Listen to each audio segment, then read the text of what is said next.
Early next morning, Harry woke with a plan fully formed in his mind, as though his sleeping brain had been working on it all night.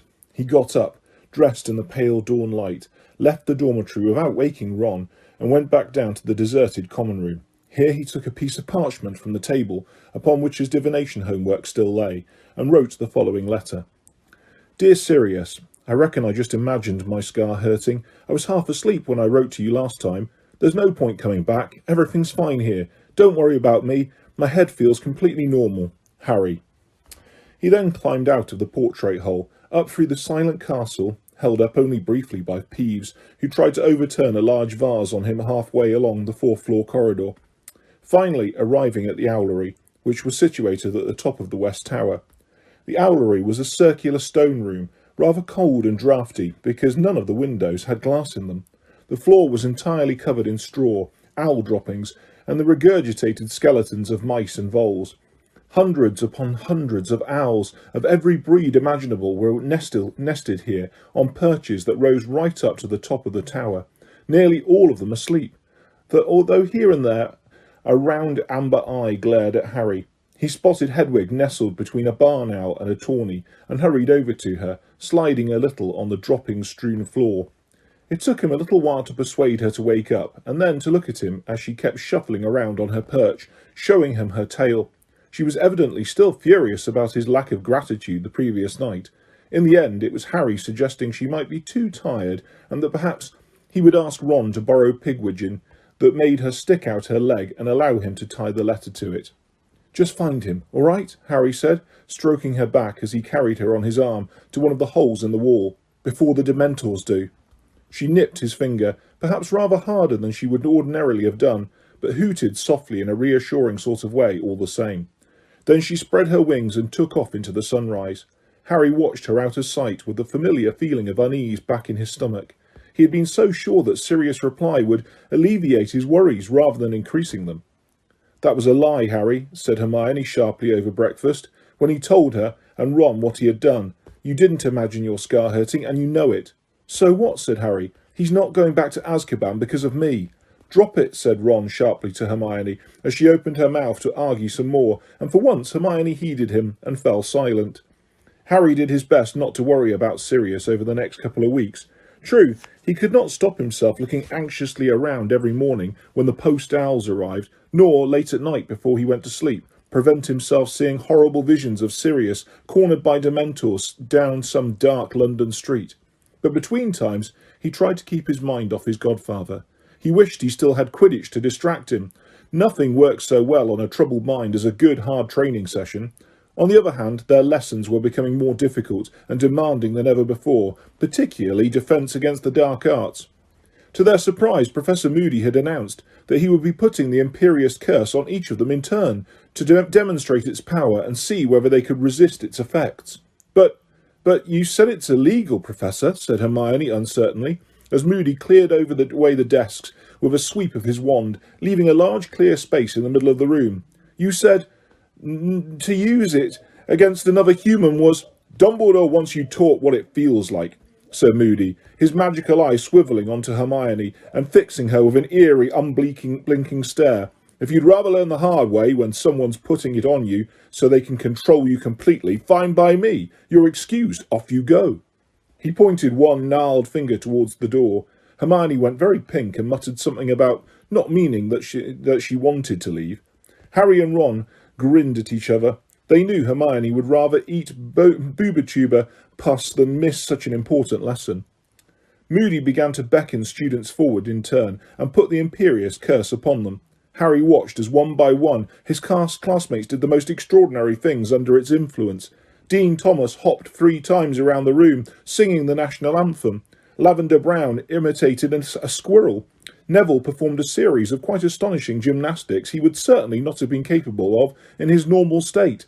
Not one of them seemed to be able to fight the curse off, and each of them recovered only when Moody had removed it. Potter, Moody growled. You next. Harry moved forward into the middle of the classroom, into the space that Moody had cleared of desks. Moody raised his wand, pointed it at Harry, and said, Imperio! It was the most wonderful feeling. Harry felt a floating sensation, as every thought and worry in his head was wiped gently away. leaving nothing but a vague, untraceable happiness.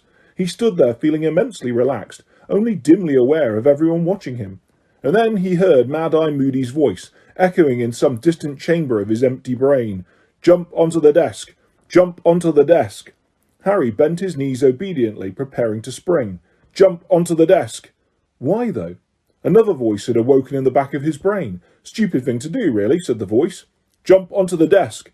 "No, I don't think I will, thanks," said the other voice, a little more firmly. "No, I don't really want to." "Jump, now!" The next thing Harry felt was considerable pain. He had both jumped and tried to prevent himself from jumping. The result was that he'd smashed headlong into the desk, knocking it over, and by the feeling in his legs, fractured both his kneecaps. "Now, that's more like it," growled Moody's voice. And suddenly Harry felt the empty, echoing feeling in his head disappear. He remembered exactly what was happening, and the pain in his knees seemed to double. "Look at that, you lot! Potter fought! He fought it, and he damn near beat it. We'll try that again, Potter, and the rest of you pay attention. Watch his eyes. That's where you see it. Very good, Potter. Very good indeed. They'll have trouble controlling you."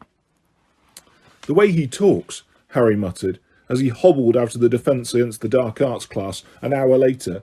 Moody had insisted on putting Harry through his paces 4 times in a row until Harry could throw the curse off entirely.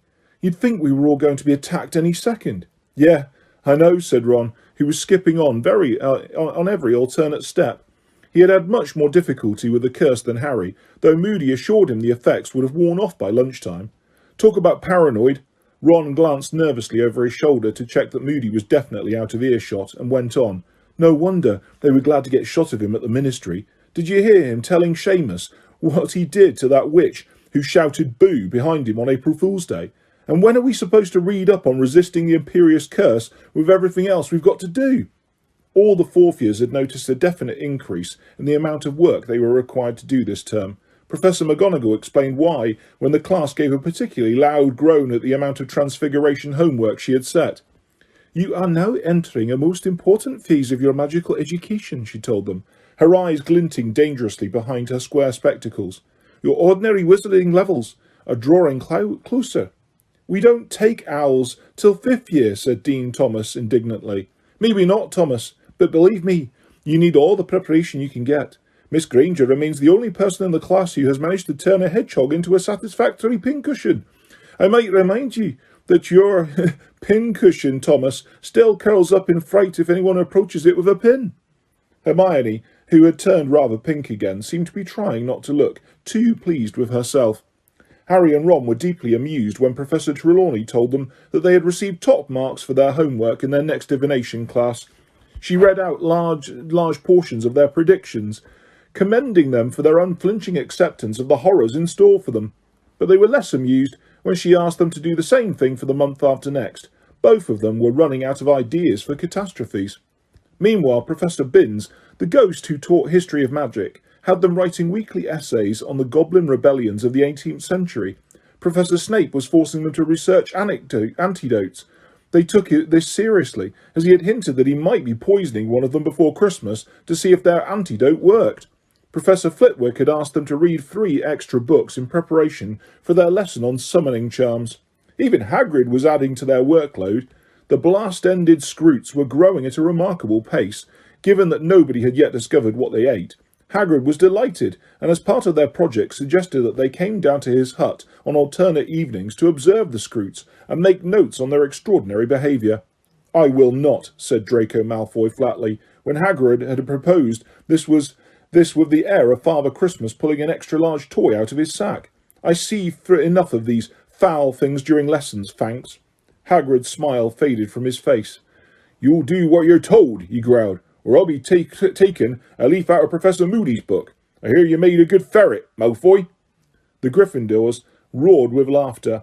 Malfoy flushed with anger, but apparently the memory of Moody's punishment was still sufficiently painful to stop him retorting. Harry, Ron and Hermione returned to the castle at the end of the lesson in high spirits. Seeing Hagrid put down Malfoy was particularly satisfying, especially because Malfoy had done his very best to get Hagrid sacked the previous year. When they arrived in the entrance hall, they found themselves unable to proceed owing to the large crowd of students congregated there, all milling around a large sign which had been erected at the foot of a marble staircase.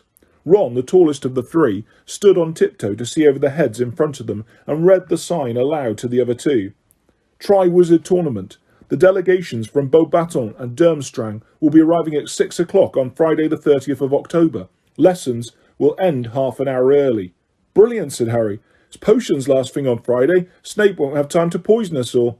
Students will return their bags and books to their dormitories and assemble in front of the castle to greet our guests before the welcoming feast. Only a week away, said Ernie Macmillan of Hufflepuff, emerging from the crowd, his eyes gleaming. I wonder if Cedric knows. Think I'll go and tell him. Cedric, said Ron blankly, as Ernie hurried off. Diggory, said Harry. He must be entering the tournament. That idiot, Hogwarts champion, said Ron, as they pushed their way through the chattering crowd towards the staircase. He's not an idiot. You just don't like him because he beat Gryffindor at Quidditch, said Hermione. I've heard he's a really good student, and he's a prefect. She spoke as though this settled the matter. You only like him because he's handsome, said Ron scathingly. Excuse me, I don't like people just because they're handsome, said Hermione indignantly. Ron gave a loud false laugh, which sounded oddly like Lockhart. The appearance of the sign in the entrance hall had a marked effect upon the inhabitants of the castle. During the following week, there seemed to be only one topic of conversation, no matter where Harry went, the Tri-Wizard Tournament. Rumours were flying from student to student like highly contagious germs. Who was going to try for Hogwarts champion? What the tournament would involve? How the students from Beauxbatons and Durmstrang differed from themselves? Harry noticed too that the castle seemed to be undergoing an extra thorough cleaning. Several grimy portraits had been scrubbed, much to the displeasure of their subjects, who sat huddled in their frames, muttering darkly and wincing as they felt their raw pink faces. The suits of armour were suddenly gleaming and moving without squeaking, and Argus Filch, the caretaker, was behaving so ferociously to any student who forgot to wipe their shoes that he terrified a pair of first-year girls into hysterics. Other members of staff seemed oddly tense too. Longbottom, kindly do not reveal that you can't even perform a simple switching spell in front of anyone from Durmstrang, Professor McGonagall barked at the end of one particularly difficult lesson, during which Neville had accidentally transplanted his own ears onto a cactus. When they went down to breakfast in the morning of the 30th of October, they found that the Great Hall had been decorated overnight. Enormous silk banners hung from the walls, each of them representing a Hogwarts house, red with a gold lion for Gryffindor, blue with a bronze eagle for Ravenclaw, yellow with a black badger for Hufflepuff, and green with a silver serpent for Slytherin. Behind the teacher's table, the largest banner of all bore the Hogwarts coat of arms, lion, eagle, badger and snake, united around a large letter H. Harry, Ron and Hermione spotted Fred and George at the Gryffindor table. Once again, and most unusually, they were sitting apart from everyone else and conversing in low voices. Ron led the way over to them. It's a bummer, all right, George was saying gloomily to Fred, but if he won't talk to us in person, we'll have to send him the letter after all, or we'll stuff it into his hand. He can't avoid us forever. Who's avoiding you? Said Ron, sitting down next to them. Wish you would, said Fred, looking irritated at the interruption. What's a bummer? Ron asked George. Having a nosy git like you for a brother, said George. You two got any ideas on the Tri-Wizard Tournament yet? Said Harry. Thoughts any more about trying to enter?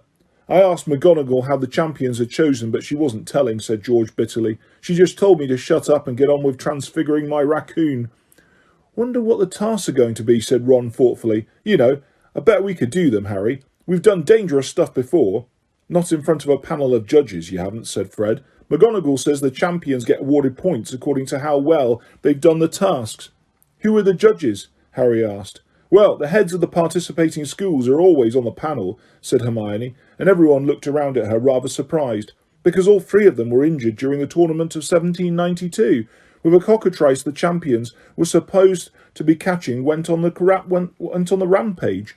She noticed them all looking at her and said, with her usual air of impatience, that nobody else had read all the books she had. It's all in Hogwarts a history, though of course the book's not entirely reliable. A revised history of Hogwarts would be a more accurate title, or a highly biased and selective history of Hogwarts, which glosses over the nastier aspects of the school. What are you on about? Said Ron, though Harry thought he knew what was coming.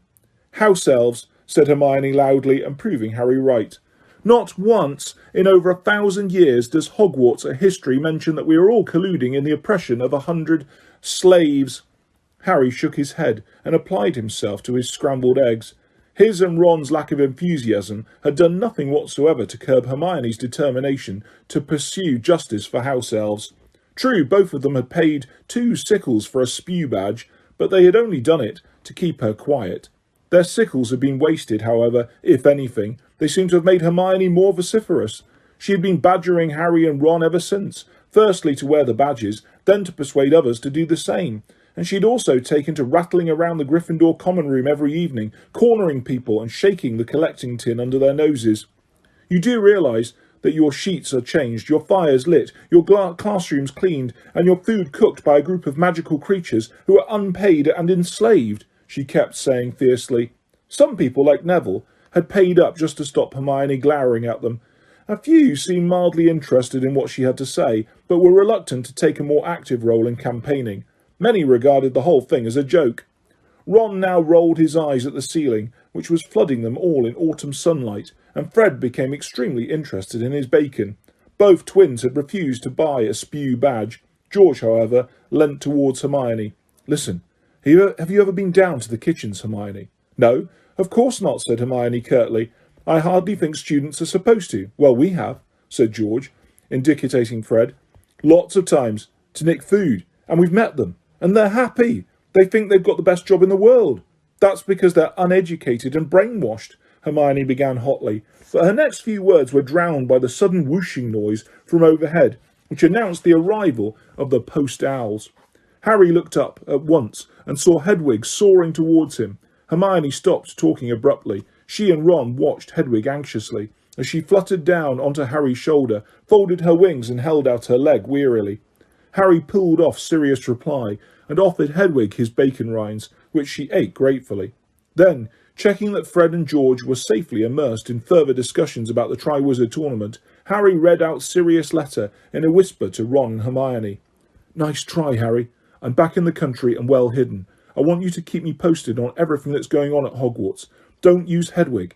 Keep changing owls. And don't worry about me. Just watch out for yourself. Don't forget about what I said about your scar. Sirius.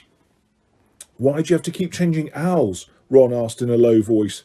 Hedwig will attract too much attention, said Hermione at once. She stands out. A snowy owl that keeps returning to wherever he's hiding. I mean, they're not native birds, are they? Harry rolled up the letter and slipped it inside his robes, wondering whether he felt more or less worried than before. He supposed that Sirius, managing to get back without being caught, was something. He couldn't deny, either, that the idea that Sirius was much nearer was reassuring. At least he wouldn't have to wait so long for a response every time he wrote. Thanks, Hedwig, he said, stroking her. She hooted sleepily, dipped her beak briefly into his goblet of orange juice, and then took off again, clearly desperate for a good long sleep in the owlery. There was a pleasant feeling of anticipation in the air that day. Nobody was very attentive in lessons, being much more interested in the arrival that evening of the people from Beauxbatons and Durmstrang. Even potions were more bearable than usual, as it was half an hour shorter. When the bell rang early, Harry, Ron and Hermione hurried up to the Gryffindor Tower, deposited their bags and books as they had been instructed, pulled on their cloaks and rushed back downstairs to the entrance hall. The heads of houses were ordering their students into lines. Weasley, straighten your hat, Professor McGonagall snapped at Ron. Miss Batille, take that ridiculous thing out of your hair. Parvati scowled and removed a large ornamental butterfly from the end of her plait. Follow me, please, said Professor McGonagall. First years in front, no pushing. They filed down the front steps and lined up in front of the castle. It was a cold, clear evening. Dusk was falling, and a pale, transparent-looking moon was already shining over the forbidden forest. Harry, standing between Ron and Hermione in the fourth row from the front, saw Dennis Creevey positively shivering with anticipation among the other first years. Nearly 6, said Ron, checking his watch and then staring down the drive which led to the front gates. How do you reckon they're coming? The train? I doubt it, said Hermione. How then? Broomsticks, Harry suggested, looking up at the starry sky. I don't think so. Not from that far away. A portkey, Ron suggested. Or they could apparate. Maybe you're allowed to do it under 17, wherever they come from. You can't apparate inside the Hogwarts grounds. How often do I have to tell you? said Hermione impatiently. They scanned the darkening grounds excitedly, but nothing was moving. Everything was still, silent and quite as usual. Harry was starting to feel cold. He wished they'd hurry up. Maybe the foreign students were preparing a dramatic entrance. He remembered what Mr. Weasley had said back on the campsite before the Quidditch World Cup. Always the same. We can't resist showing off when we get together. And then Dumbledore called out from the back row, where he stood with the other teachers. Aha! Unless I am very much mistaken, the delegation from Beauxbatons approaches. Where? Said many students eagerly, all looking in different directions. There! Yelled a sixth year, pointing over the forest. Something large, much larger than a broomstick, or indeed 100 broomsticks, was hurtling across the deep blue sky towards the castle, growing larger all the time. It's a dragon, shrieked one of the first years, losing her head completely. Don't be stupid. It's a flying house, said Dennis Creevey. Dennis's guess was closer, as the gigantic black shapes skimmed over the roof treetops of the forbidden forest, and the light shining from the castle windows hit it. They saw a gigantic, powder-blue, horse-drawn carriage, the size of a large house, soaring towards them, pulled through the air by a dozen winged horses, all palominos, and each the size of an elephant. The front 3 rows of students drew backwards as the carriage hurtled ever lower, coming in to land at a tremendous speed, then with an almighty crash that made Neville jump backwards onto a sliver in fifth year's foot. The horses' hooves, larger than dinner plates, hit the ground. A second later the carriage landed too, bouncing upon its vast wheels, while the golden horses tossed their enormous heads and rolled large fiery red eyes. Harry just had time to see that the door of the carriage bore a coat of arms, 2 crossed golden wands, each emitting 3 stars, before it opened. A boy in pale blue robes jumped down from the carriage, bent forwards, fumbled for a moment with something on the carriage floor, and unfolded a set of golden steps. He sprang back respectfully. Then Harry saw a shining, high-heeled black shoe emerging from the inside of the carriage, a shoe the size of a child's sled, followed almost immediately by the largest woman he had ever seen in his life. The size of the carriage and of the horses was immediately explained. A few people gasped. Harry had only ever seen one person as large as this woman in his life, and that was Hagrid. He doubted whether there was an inch difference in their heights. Yet somehow, maybe simply because he was used to Hagrid, the woman, now at the foot of the steps and looking around at the waiting, wide-eyed crowd, seemed even more unnaturally large. As she stepped into the light, flooding from the entrance hall, she was revealed to have a handsome, olive-skinned face, large, black, liquid-looking eyes, and a rather beaky nose. Her hair was drawn back in a shining knob at the base of her neck. She was dressed from head to foot in black satin, and many magnificent opals gleamed at her throat on her thick fingers. Dumbledore started to clap. The students, following his lead, broke into applause too, many of them standing on tiptoe, the better to look at the woman. Her face relaxed into a gracious smile, and she walked forwards towards Dumbledore, extending a glittering hand. Dumbledore, though tall himself, had barely to bend to kiss it. "My dear Madame Maxime," he said, "welcome to Hogwarts." "Dumbledore," said Madame Maxime in a deep voice, "I hope I find you well." "On excellent form, I thank you," said Dumbledore. "My pupils," said Madame Maxime, waving one of her enormous hands carelessly behind her. Harry, whose attention had been focused completely upon Madame Maxime, now noticed that around a dozen boys and girls, all, by the look of them, in their late teens, had emerged from the carriage and were now standing behind Madame Maxime. They were shivering, which was unsurprising given that their robes seemed to be made of fine silk, and none of them were wearing cloaks. A few of them had wrapped scarves and shawls around their heads. From what Harry could see, their faces, they were standing in Madame Maxime's enormous shadow. They were staring up at Hogwarts with apprehensive looks on their faces. "Has Karkaroff arrived yet?" Madame Maxime asked. "He should be here any moment," said Dumbledore. "Would you like to wait here and greet him, or would you prefer to step inside and warm up a trifle?" "Warm up, I think," said Madame Maxime. "But the horses—" "Our care of magical creatures teacher will be delighted to take care of them," said Dumbledore, "the moment he has returned from dealing with a slight situation which has arisen with some of his other, charges." "Scroots," Ron muttered to Harry, grinning.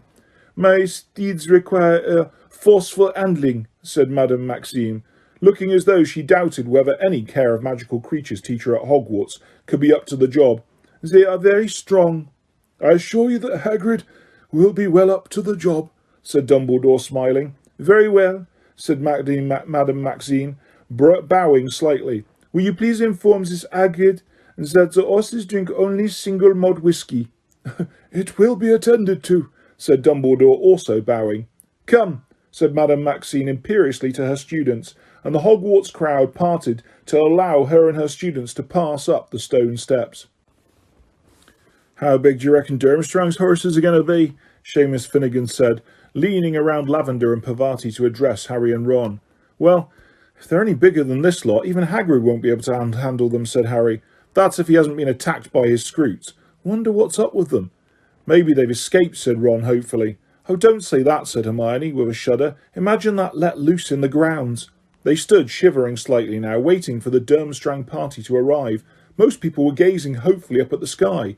For a few minutes the silence was broken only by Madame Maxine's huge horses snorting and stamping. But then, "Can you hear something?" said Ron suddenly.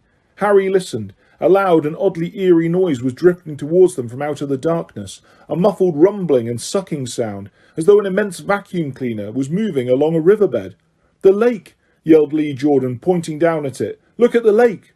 From their position at the top of the lawns overlooking the grounds, they had a clear view of the smooth black surface of the water, except that the surface was suddenly not smooth at all. Some disturbance was taking place deep in the centre. Great bubbles were forming on the surface, waves were now washing over the muddy banks, and then, out in the very middle of the lake, a whirlpool appeared, as if a giant plug had just been pulled out of the lake's floor. What seemed to be a long black pole began to rise slowly out of the heart of the whirlpool, and then Harry saw the rigging. "It's a mast," he said to Ron and Hermione. Slowly, magnificently, the ship rose out of the water, gleaming in the moonlight. It had a strangely skeletal look about it, as though it was a resurrected wreck, and the dim, misty lights shimmering at its portholes looked like ghostly eyes. Finally, with a great sloshing noise, the ship emerged entirely, bobbing on the turbulent water, and began to glide towards the bank. A few moments later, they heard the splash of an anchor being thrown down in the shallows, and the thud of a plank being lowered onto the bank. People were disembarking. They could see their silhouettes passing the lights in the ship's portholes. All of them, Harry noticed, seemed to be built along the lines of Crabbe and Goyle. But then, as they drew nearer, walking up the lawns into the light streaming from the entrance hall, he saw that their bulk was really due to the fact that they were wearing cloaks of some kind of shaggy, matted fur. But the man who was leading them up to the castle was wearing furs of a different sort, sleek and silver like his hair. "Dumbledore," he called heartily as he walked up the slope. "How are you, my dear fellow? How are you?" "Blooming, thank you, Professor Karkaroff," Dumbledore replied. Karkaroff had a fruity, unctuous voice when he stepped into the light pouring from the front doors of the castle that saw that he was tall and thin like Dumbledore, but his white hair was short and his goatee, finishing in a small curl, did not entirely hide his rather weak chin. When he reached Dumbledore, he shook hands with both of his own. "Dear old Hogwarts," he said, looking up at the castle and smiling. His teeth were rather yellow, and Harry noticed that his smile did not extend to his eyes, which remained cold and shrewd. "How good it is to be here. How good. Victor, come along into the warmth. You don't mind, Dumbledore? Victor has a slight head cold." Karkaroff beckoned forwards one of his students. As the boy passed, Harry caught a glimpse of a prominent, curved nose and thick black eyebrows. He didn't need the punch on the arm Ron gave him, or the hiss in his ear to recognise that profile. "Harry, it's Krum!" "I don't believe it," Ron said in a stunned voice, as the Hogwarts students filed back up the steps behind the party from Durmstrang. "Krum! Harry, Victor Krum!" "For heaven's sake, Ron, he's only a Quidditch player," said Hermione. "Only a Quidditch player," Ron said, looking at her as though he couldn't believe his ears. "Hermione, he's one of the best seekers in the world. I had no idea he was still at school." As they recrossed the entrance hall with the rest of the Hogwarts students, heading for the Great Hall, Harry saw Lee Jordan jumping up and down on the soles of his feet to get a better look at the back of Krum's head. Several six-year girls were frantically searching their pockets as they walked. "Oh, I don't believe it. I haven't got a single quill on me." Do you think he'd sign my hat in lipstick? Really? Hermione said loftily as they passed the girls, now squabbling over the lipstick. I'm getting his autograph if I can, said Ron. You haven't got a quill, have you, Harry? No, they're upstairs in my bag, said Harry. They walked over to the Gryffindor table and sat down. Ron took care to sit on the side facing the doorway, because Crumb and his fellow Durmstrang students were still gathered around it, apparently unsure about where they should sit. The students from Beauxbatons had chosen seats at the Ravenclaw table. They were looking around the great hall with glum expressions on their faces. 3 of them were still clutching scarves and shawls around their heads. It's not that cold, said Hermione irritably, who was watching them. Why didn't they bring cloaks? Over here. Come and sit over here, Ron hissed. Over here, Hermione. Budge up, make a space. What? Too late, said Ron bitterly. Victor Crumb and his fellow Durmstrang students had settled themselves at the Slytherin table. Harry could see Malfoy, Crabbe and Goyle looking very smug about this. As he watched, Malfoy bent forwards to speak to Crumb. Yeah, that's right, smarm up to him, Malfoy, said Ron scathingly. I bet Crumb can see right through him, though. I bet he gets people fawning over him all the time. Where do you reckon they're going to sleep? We could offer him a space in our dormitory. Harry, I wouldn't mind giving up my bed. I could kip on a camp bed. Hermione snorted. They look a lot happier than the Beauxbatons lot, said Harry. The Durmstrang students were pulling off their heavy furs and looking up at the starry black ceiling with expressions of interest. A couple of them were picking up the golden plates and goblets and examining them, apparently impressed. Up at the staff table, Filch, the caretaker, was adding chairs. He was wearing his mouldy old tailcoat in honour of the occasion. Harry was surprised to see that he added 4 chairs, 2 on either side of Dumbledore's. But there are only 2 extra people, Harry said. Why is Filch putting out 4 chairs? Who else is coming? Eh? Said Ron vaguely. He was still staring vividly and avidly at Crumb. When all the students had entered the hall and settled down at their house tables, the staff entered, filing up to the top table and taking their seats. Last in line were Professor Dumbledore, Professor Karkaroff, and Madame Maxime. When their headmistress appeared, the pupils from Beauxbatons leapt to their feet. A few of the Hogwarts students laughed. The Beauxbatons party appeared quite unembarrassed and did not resume their seats until Madame Maxime had sat down on Dumbledore's left-hand side. Dumbledore, however, remained standing, and a silence fell over the great hall. Good evening, ladies and gentlemen, ghosts and most particularly guests, said Dumbledore, beaming around at the foreign students. I have great pleasure in welcoming you all to Hogwarts. I hope and trust that your stay here will be both comfortable and enjoyable. One of the Beauxbatons girls, still clutching a muffler around her head, gave what was unmistakably a derisive laugh. No one's making you stay, Hermione whispered, bristling at her.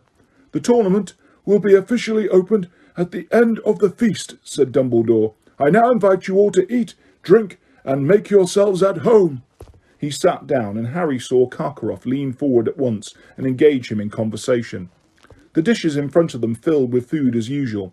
The house elves in the kitchen seemed to have pulled out all the stops. There was a greater variety of dishes in front of them than Harry had ever seen, including several that were definitely foreign. What's that? Said Ron, pointing at a large dish of some sort of shellfish stew that stood beside a large steak and kidney pudding. Bouillabaisse, said Hermione. Bless you, said Ron. It's French, said Hermione. I had it on holiday, summer before last. It's very nice. I'll take your word for it, said Ron, helping himself to black pudding. The great hall seemed somehow much more crowded than usual, even though there were barely 20 additional students there. Perhaps it was because their differently coloured uniforms stood out so clearly against the black of the Hogwarts robes. Now that they had removed their furs, the Durmstrang students were revealed to be wearing robes of a deep blood red. Hagrid sidled into the hall through a door behind the staff table 20 minutes after the start of the feast. He slid into his seat at the end and waved to Harry, Ron and Hermione with a very heavily bandaged hand. Scroot's doing all right, Hagrid? Harry called. Thriving, Hagrid called back happily. Yeah, I'll just bet they are, said Ron quietly. Looks like they've finally found a food they like, doesn't it? Hagrid's fingers. At that moment, a voice said, Excuse me, are you wanting the bouillabaisse? It was the girl from Beauxbatons who had laughed during Dumbledore's speech. She had finally removed her muffler. A long sheet of silvery blonde hair fell almost to her waist. She had large, deep blue eyes and very white, even teeth. Ron went purple. He stared up at her, opened his mouth to reply, but nothing came out except a faint gurgling noise. Yeah, have it, said Harry, pushing the dish towards the girl. You have finished with it? Yeah, Ron said breathlessly. Yeah, it was excellent. The girl picked up the dish and carried it carefully off to the Ravenclaw table. Ron was still goggling at the girl, as though he had never seen one before. Harry started to laugh. The sound seemed to jog Ron back to his senses. She's a Veela, he said hoarsely to Harry. Of course she isn't, said Hermione tartly. I don't see anyone else gaping her like an idiot. But she wasn't entirely right about that. As the girl crossed the hall, many boys' heads turned, and some of them seemed to have been temporarily speechless, just like Ron. I'm telling you, that's not a normal girl, said Ron, leaning sideways so he could keep a clear view of her. They don't make them like that at Hogwarts. They make them okay at Hogwarts, said Harry, without thinking. Cho Chang appeared to be sitting only a few places away from the girl with the silvery hair. When you've both put your eyes back in, said Hermione briskly, you'll be able to see who's just arrived. She was pointing up at the staff table. The two remaining empty seats had just been filled. Ludo Bagman was now sitting on Professor Karkaroff's other side, while Mr. Crouch, Percy's boss, was next to Madame Maxime. What are they doing here? Said Harry in surprise. They organised the Triwizard Tournament, didn't they? Said Hermione. I suppose they wanted to be here to see it start. When the second course arrived, they noticed a number of unfamiliar puddings, too.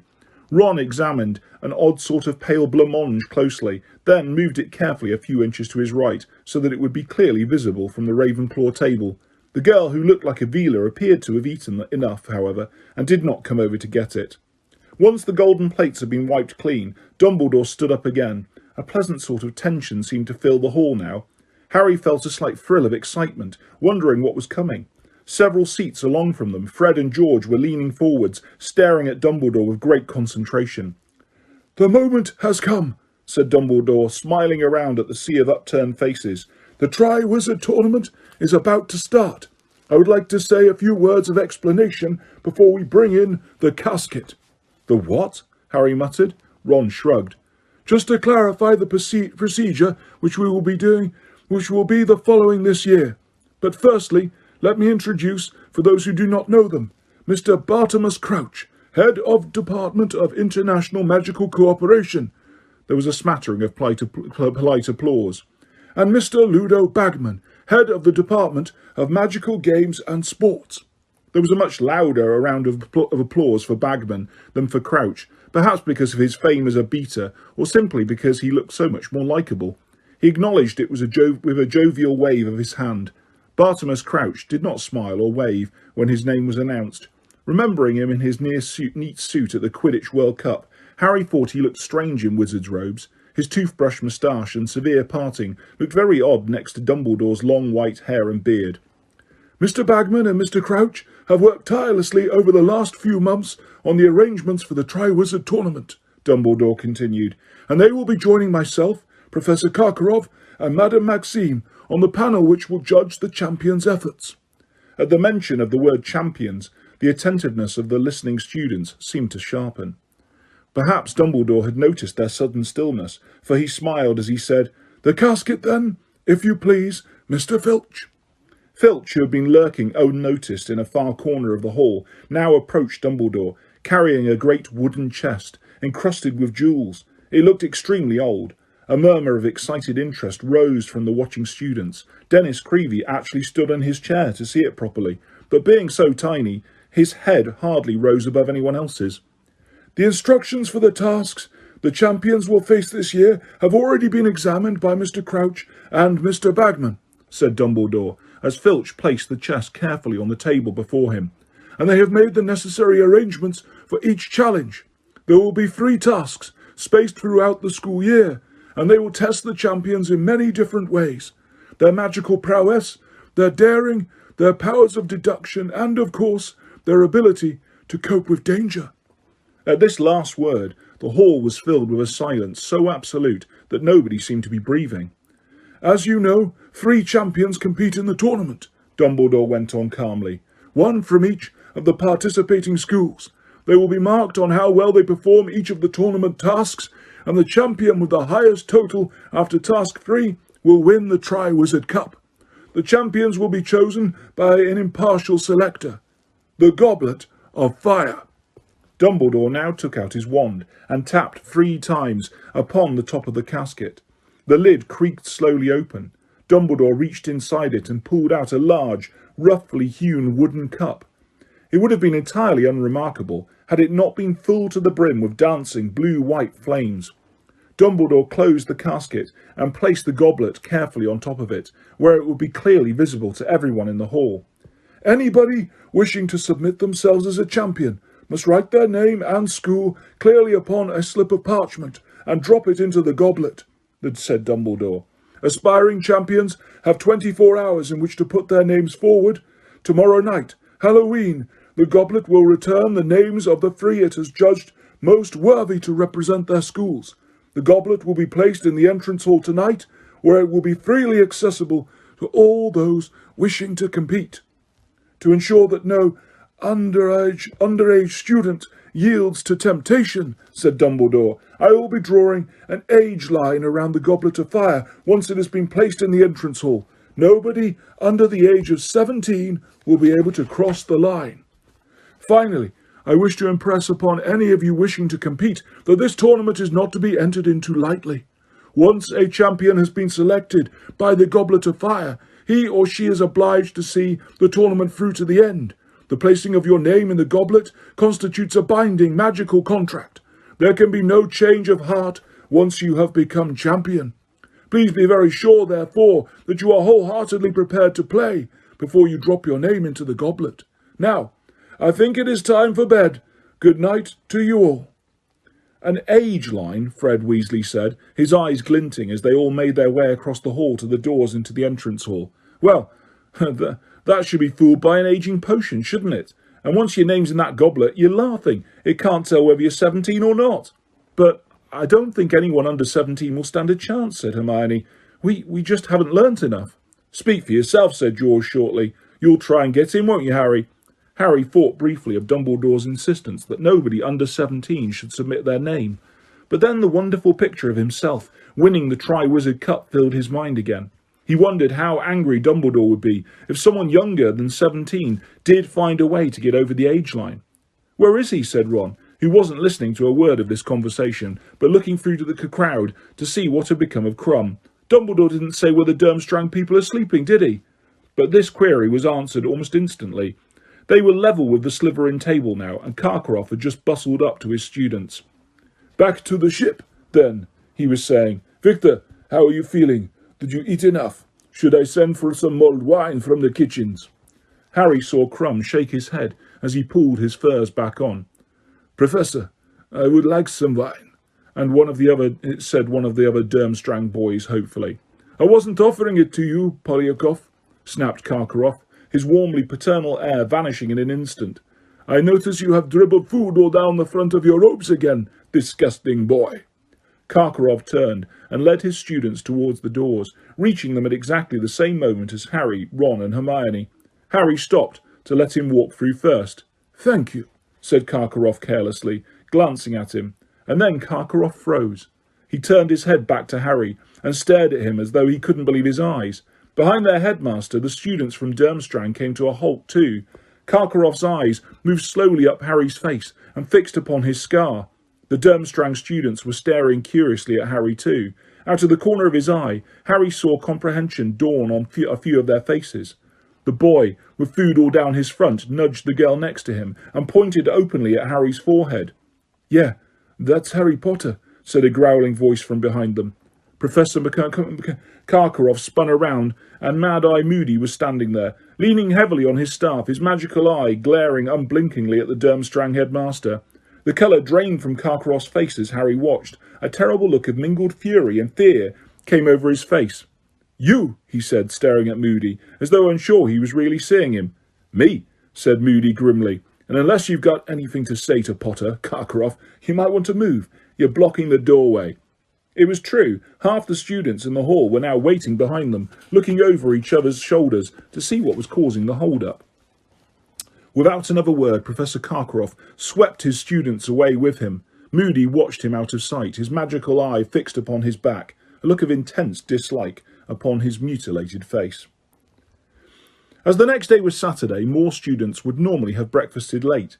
Harry, Ron and Hermione, however, were not alone in rising much earlier than they usually did at weekends. When they went down into the entrance hall, they saw about 20 people milling around it, some of them eating toast, all examining the goblet of fire. It had been placed in the centre of the hall on the stool that normally bore the sorting hat. A thin golden line had been traced on the floor, forming a circle 10 feet around it in every direction. "Anyone put their name in yet?" Ron asked a third-year girl eagerly. "All the Durmstrang lot," she replied, "but I haven't seen anyone from Hogwarts yet." "Bet some of them put it in last night, after we'd gone to bed," said Harry. "I would have done it if it had been me. Wouldn't have wanted anyone watching. What if the goblet just gobbed you right back out again?" Someone laughed behind Harry. Turning, he saw Fred, George and Lee Jordan hurrying down the staircase, all three of them looking extremely excited. "Done it," Fred said in a triumphant whisper to Harry, Ron and Hermione. "Just taking it." "What?" said Ron. "The ageing potion, dumb brains," said Fred. "1 drop each," said George, rubbing his hands together with glee. "We only need to be a few months older." "We're going to split the 1,000 galleons between the three of us if one of us wins," said Lee, grinning broadly. "I'm not sure this is going to work, you know," said Hermione warningly. "I'm sure Dumbledore will have thought of this." Fred, George and Lee ignored her. "Ready?" Fred said to the other two, quivering with excitement. "Come on then, I'll go first." Harry watched, fascinated, as Fred pulled a slip of parchment out of his pocket, bearing the words Fred Weasley, Hogwarts. Fred walked right up to the edge of the line and stood there, rocking on his toes like a diver preparing for a 50-foot drop. Then, with the eyes of every person in the entrance hall upon him, he took a great breath and stepped over the line. For a split second, Harry thought it had worked. George certainly thought so, for he let out a yell of triumph and leapt after Fred. But next moment, there was a loud sizzling sound, and both twins were hurled out of the golden circle as though they'd been thrown by an invisible shot putter. They landed painfully 10 feet away on the cold stone floor, and to add insult to injury, there was a loud popping noise, and both of them sprouted identical long white beards.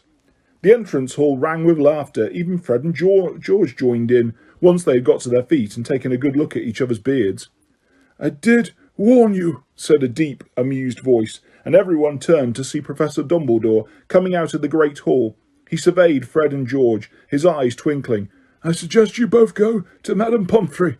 She is already tending to Miss Fawcett of Ravenclaw and Mr. Summers of Hufflepuff, both of whom decided to age themselves up a little too. Though I must say, neither of their beards is anything like as fine as yours." Fred and George set off for the hospital wing, accompanied by Lee, who was howling with laughter, and Harry, Ron and Hermione, also chortling, went into breakfast. The decorations in the Great Hall had changed this morning. As it was Halloween, a cloud of live bats was fluttering around the enchanted ceiling, while hundreds of carved pumpkins leered from every corner. Harry led the way over to Dean and Seamus, who were discussing those Hogwarts students of 17 or over who might be entering. "There's a rumour going round Warrington got up early and put his name in," Dean told Harry. "That big bloke from Slytherin, who looks like a sloth." Harry, who had played Quidditch against Warrington, shook his head in disgust. "We can't have a Slytherin champion." "And all the Hufflepuffs are talking about Diggory," said Seamus contemptuously, "but I wouldn't have thought he'd have wanted to risk his good looks." "Listen," said Hermione suddenly. People were cheering out in the entrance hall. They all swivelled around in their seats and saw Angelina Johnson coming into the hall, grinning in an embarrassed sort of way. A tall black girl who played chaser on the Gryffindor Quidditch team. Angelina came over to them, sat down and said, "Well, I've done it. Just putting my name in." "You're kidding," said Ron, looking impressed. "Are you 17 then?" asked Harry. "Course she is." "Can't see a beard, can you?" said Ron. "I had my birthday last week," said Angelina. "Well, I'm glad someone from Gryffindor's entering," said Hermione. "I really hope you get it, Angelina." "Thanks, Hermione," said Angelina, smiling at her. "Yeah, better you than pretty boy Diggory," said Seamus, causing several Hufflepuffs passing their table to scowl heavily at him.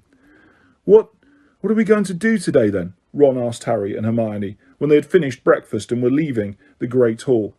"We haven't been down to visit Hagrid yet," said Harry. "OK," said Ron, "just as long as he doesn't ask us to donate a few fingers to the Scroots." A look of great excitement suddenly dawned on Hermione's face. "I've just realised. I haven't asked Hagrid to join the Spew yet," she said brightly. "Wait for me, will you, while I nip upstairs and get the badges." "What's she like?" said Ron, exasperated, as Hermione ran up the marble staircase. "Hey, Ron," said Harry suddenly. "It's your friend." The students from Beauxbatons were coming through the front doors from the grounds, among them the Vila girl. Those gathered around the goblet of fire stood back to let them pass, watching eagerly. Madame Maxine entered the hall behind her students and organised them into a line. One by one, the Beauxbatons students stepped across the age line and dropped their slips of parchment into the blue-white flames. As each name entered the fire, it turned briefly red and emitted sparks. "What do you reckon happened to the ones that aren't chosen?" Ron muttered to Harry, as the Vila girl dropped her parchment into the goblet of fire. "Reckon they'll go back to school, or hang around to watch the tournament?" "Dunno," said Harry. "Hang around, I suppose. Madame Maxine's staying to judge, isn't she?" When all the Beauxbatons students had submitted their names, Madame Maxine led them back out of the hall and into the grounds again. "Where are they sleeping then?" said Ron, moving towards the front doors and staring after them. A loud rattling noise behind them announced Hermione's reappearance with the box of spew badges. "Oh, good. Hurry up," said Ron, as he jumped down the stone steps, keeping his eyes on the back of the Vila girl, who was now halfway across the lawn with Madame Maxime. As they neared Hagrid's cabin on the edge of the Forbidden Forest, the mystery of the Beauxbatons sleeping quarters was solved. The gigantic powder-like carriage in which they had arrived had been parked 200 yards from Hagrid's front door, and the students were climbing back inside it. The elephantine flying horses that had pulled the carriage were now grazing in a makeshift paddock alongside it. Harry knocked on Hagrid's door, and Fang's booming barks answered immediately. "'Bout time," said Hagrid, when he'd flung open the door and seen who was knocking. "Thought you lot forgotten where I live." "We've been really busy, Hermione started to say, but then she stopped dead, looking up at Hagrid, apparently lost for words. Hagrid was wearing his best and very horrible hairy brown suit, plus a checked yellow and orange tie. This wasn't the worst of it, though. He had evidently tried to tame his hair, using large quantities of what appeared to be axle grease. It was now slicked down into 2 bunches. Perhaps he had tried a ponytail like Bill's, but found he had too much hair. The look didn't really suit Hagrid at all. For a moment, Hermione goggled at him and then obviously decided not to comment. She said, where are the Scroots?" "Out by the pumpkin patch," said Hagrid happily. "They're getting massive. Must be nearly 3 feet long now. Only trouble is, they've started killing each other." "Oh, no, really?" said Hermione, shooting a repressive look at Ron, who, staring at Hagrid's odd hairstyle, had just opened his mouth to say something about it. "Yeah," said Hagrid sadly. "It's okay, though. I've got 'em in separate boxes now. Still got about 20. "Well, that's lucky," said Ron. Hagrid missed the sarcasm. Hagrid's cabin comprised a single room, in one corner which was a gigantic bed covered in patchwork quilt. A similarly enormous wooden table and chairs stood in front of the fire, beneath the quantity of cured hams and dead birds hanging from the ceiling. They sat down at the table while Hagrid started to make tea, and was soon immersed in yet more discussion of the Triwizard Tournament. Hagrid seemed quite as excited about it as they were. "You wait," he said, grinning. "You just wait. You're going to see some stuff you've never seen before. First tack, but I'm not supposed to say." "Go on, Hagrid," Harry, Ron and Hermione urged him, but he just shook his head, grinning. "I don't want to spoil it for you," said Hagrid, "but it's going to be spectacular, I tell you that. Them champions are going to have their work cut out.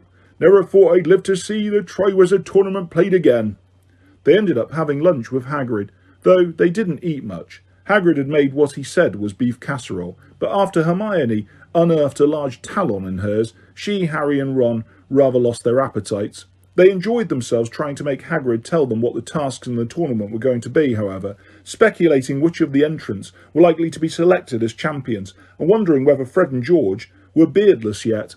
A light rain had started to fall by mid-afternoon. It was very cosy sitting by the fire, listening to the gentle patter of the drops on the window, watching Hagrid darning his socks and arguing with Hermione about house elves, for he flatly refused to join Spew when she showed him her badges.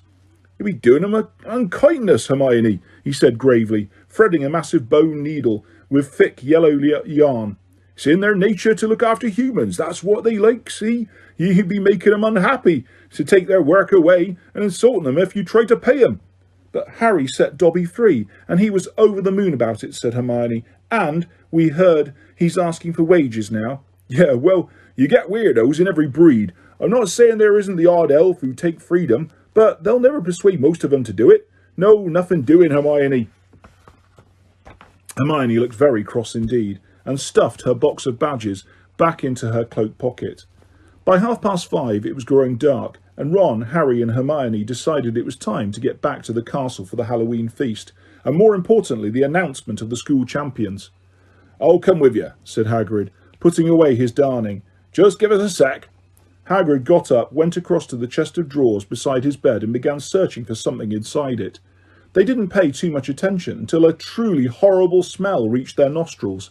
Coughing, Ron said, "Hagrid, what's that?" "Eh?" said Hagrid, turning around with a large bottle in his hand. "Don't you like it?" "Is that aftershave?" said Hermione in a slightly choked voice. Eau de Cologne," Hagrid muttered. He was blushing. "Maybe it's a bit much," he said gruffly. "I'll go take it off. Hang on." He stumped out of the cabin, and they saw him washing himself vigorously in the water barrel outside the window. "Eau de Cologne," said Hermione in amazement. "Hagrid!" "And what's with the hair in the suit?" said Harry in an undertone. "Look," said Ron suddenly, pointing out of the window. Hagrid had just straightened up and turned around. If he had been blushing before, it was nothing to what he was doing now. Getting to their feet very cautiously, so that Hagrid wouldn't spot them, Harry, Ron and Hermione peered through the window and saw that Madame Maxime and the Beauxbatons students had just emerged from their carriage, clearly about to set off for the feast too. They couldn't hear what Hagrid was saying, but he was talking to Madame Maxime with a rapt, misty-eyed expression. Harry had only ever seen him wear once before, when he had been looking at the baby dragon, Norbert.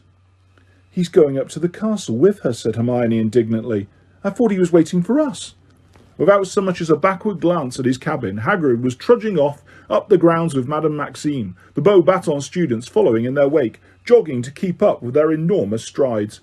"He fancies her," said Ron incredulously. "Well, if they end up having children, they'll be setting a world record. Bet any baby of theirs would weigh a ton." They let themselves out of the cabin and shut the door behind them. It was surprisingly dark outside. Drawing their cloaks more closely around themselves, they set off up the sloping lawns. "Ooh, it's them, look," Hermione whispered. The Durmstrang party were walking up towards the castle from the lake. Victor Krum was walking side by side with Karkaroff, and the other Durmstrang students were straggling along behind them. Ron watched Krum excitedly, but Krum did not look around as he reached the front doors, a little ahead of Hermione, Ron and Harry, and proceeded through them. When they entered the candlelit great hall, it was almost full. The goblet of fire had been moved. It was now standing in front of Dumbledore's empty chair at the teacher's table. Fred and George, clean-shaven again, seemed to have taken their disappointment fairly well. "Hope it's Angelina," said Fred, as Harry, Ron and Hermione sat down. "So do I," said Hermione breathlessly. "Well, we'll soon know." The Halloween feast seemed to take much longer than usual, perhaps because it was their second feast in 2 days.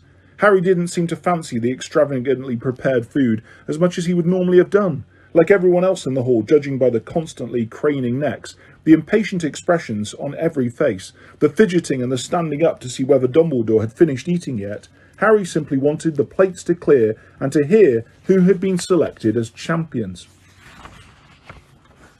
At long last, the golden plates returned to their original spotless state. There was a sharp upswing in the level of noise within the hall, which died away almost instantly as Dumbledore got to his feet. On either side of him, Professor Karkaroff and Madame Maxime looked as tense and expectant as anyone. Ludo Bagman was beaming and winking at various students. Mr. Crouch, however, looked quite uninterested, almost bored. "Well, the goblet is almost ready to make its decision," said Dumbledore. "I estimate that it requires 1 more minute. Now, when the champions' names are called, I would ask them please to come up to the top of the hall, walk along the staff table, and go through into the next chamber." He indicated the door behind the staff table, where they will be receiving their first instructions. He took out his wand and gave a great sweeping wave of it, as at once all the candles except those inside the carved pumpkins were extinguished, plunging them all into a state of semi-darkness. The goblet of fire now shone more brightly than anything in the whole hall, the sparkling bright, bluey whiteness of the flames almost painful on the eyes. Everyone watched, waiting. A few people kept checking their watches. "Any second," Lee Jordan whispered, 2 seats away from Harry. The flames inside the goblet turned suddenly red again. Sparks began to fly from it. Next moment, a tongue of flame shot into the air. A charred piece of parchment fluttered out of it. The whole room gasped. Dumbledore caught the piece of parchment and held it at arm's length so that he could read it by the light of the flames. which had turned back to the blue-white. "The champion in Durmstrang," he read in a strong, clear voice, "will be Victor Crumb." "No surprises there," yelled Ron, as a storm of applause and cheering swept the hall. Harry saw Victor Crumb rise from the Slytherin table and slouch up towards Dumbledore. He turned right, walked along the staff table and disappeared through the door into the next chamber. "Bravo, Victor!" boomed Karkaroff, so loudly that everyone could hear him, even over all of the applause. "Nu, you had it in you!" The clapping and chatting died down. Now everyone's attention was focused again on the goblet, which seconds later turned red once more. A second piece of parchment shot out of it, propelled by the flames. "The champion for Beauxbatons," said Dumbledore, "is Fleur Delacour." "It's her, Ron," Harry shouted, as the girl who so resembled Avila got gracefully to her feet, shook back her sheet of silvery blonde hair, and swept up between the Ravenclaw and Hufflepuff tables. "Oh, look, they're all disappointed," Hermione said over the noise, nodding towards the remainder of the Beauxbatons party. Disappointed was a bit of an understatement, Harry thought. Two of the girls who had not been selected had dissolved into tears and were sobbing into their heads on their arms. When Fleur Delacour, too, had vanished into the side chamber, silence fell again. But this time it was a silence so stiff with excitement you could almost taste it. The Hogwarts champion next. And the goblet of fire turned red once more. Sparks showered out of it. The tongue of flame shot high into the air, and from its tip Dumbledore pulled the third piece of parchment. "The Hogwarts champion," he called, "is Cedric Diggory." "No," said Ron loudly, but nobody heard him, except Harry. The uproar from the next table was too great. Every single Hufflepuff had jumped to his or her feet, screaming and stamping, as Cedric made his way past them, grinning broadly, and headed off towards the chamber behind the teacher's table. Indeed, the applause for Cedric went on so long that it was some time before Dumbledore could make himself heard again. "Excellent," Dumbledore called happily, as at last the tumult died down. "Well, we now have our 3 champions. I'm sure I can count upon all of you, including the remaining students from Beauxbatons and Durmstrang, to give your champions every ounce of support you can muster. By cheering your champion on, you will contribute in a very real—" But Dumbledore suddenly stopped speaking, and it was apparent to everybody what had distracted him. The fire in the goblet had just turned red again. Sparks were flying out of it. A long flame shot suddenly into the air, and borne upon it was another piece of parchment. Automatically, it seemed, Dumbledore reached out a long hand and seized the parchment. He held it out and stared at the name written upon it. There was a long pause, during which Dumbledore stared at the slip in his hands, and everyone in the room stared at Dumbledore. And then Dumbledore cleared his throat and read out, "Harry Potter." Harry sat there, aware that every head in the great hall had turned to look at him. He was stunned. He felt numb. He was surely dreaming. He had not heard correctly. There was no applause. A buzzing as though of angry bees was starting to fill the hall. Some students were standing up to get a better look at Harry as he sat frozen in his seat. Up at the top table, Professor McGonagall had got to her feet and swept past Ludo Bagman and Professor Karkaroff to whisper urgently to Professor Dumbledore, who bent his ear towards her, frowning slightly.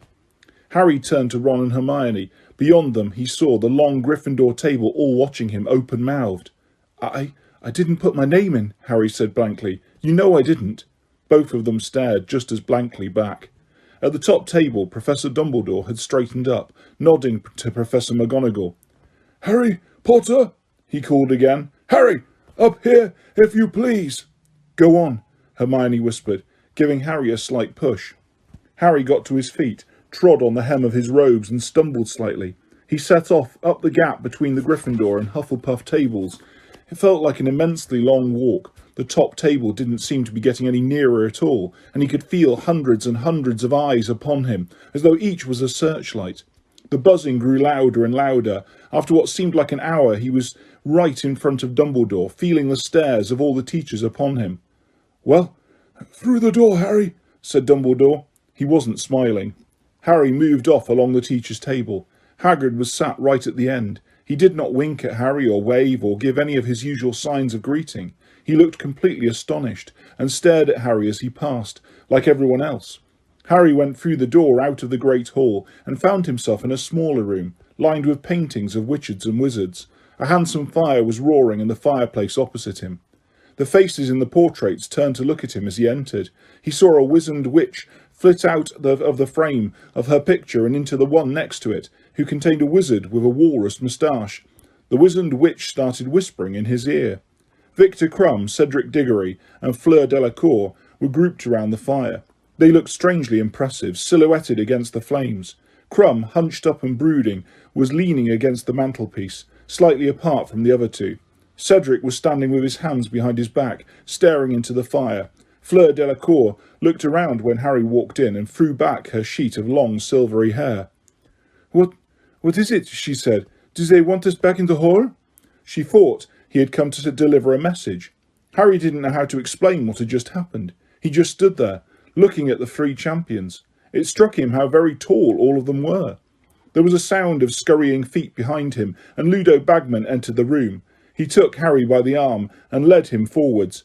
"Extraordinary," he muttered, squeezing Harry's arm. "Absolutely extraordinary.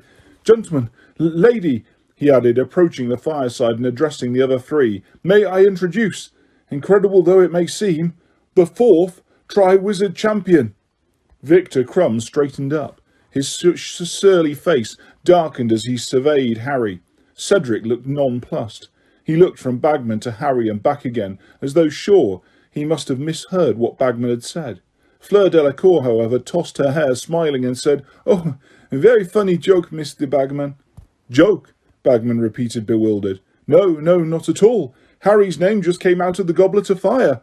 Crumb's thick eyebrows contracted slightly. Cedric was still looking politely bewildered.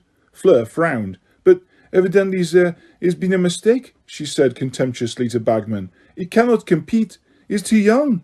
"Well, it is amazing," said Bagman, rubbing his smooth chin and smiling down at Harry. "But as you know, the age restriction was only imposed this year as an extra safety measure, and as his names come out of the goblet, I don't think there can be any ducking out of this at this stage. It's down in the rules. You're obliged. Harry will just have to do the best he—" The door behind him opened again, and a large group of people came in. Professor Dumbledore, followed closely by Mr. Crouch, Professor Karkaroff, Madame Maxime, Professor McGonagall, and Professor Snape.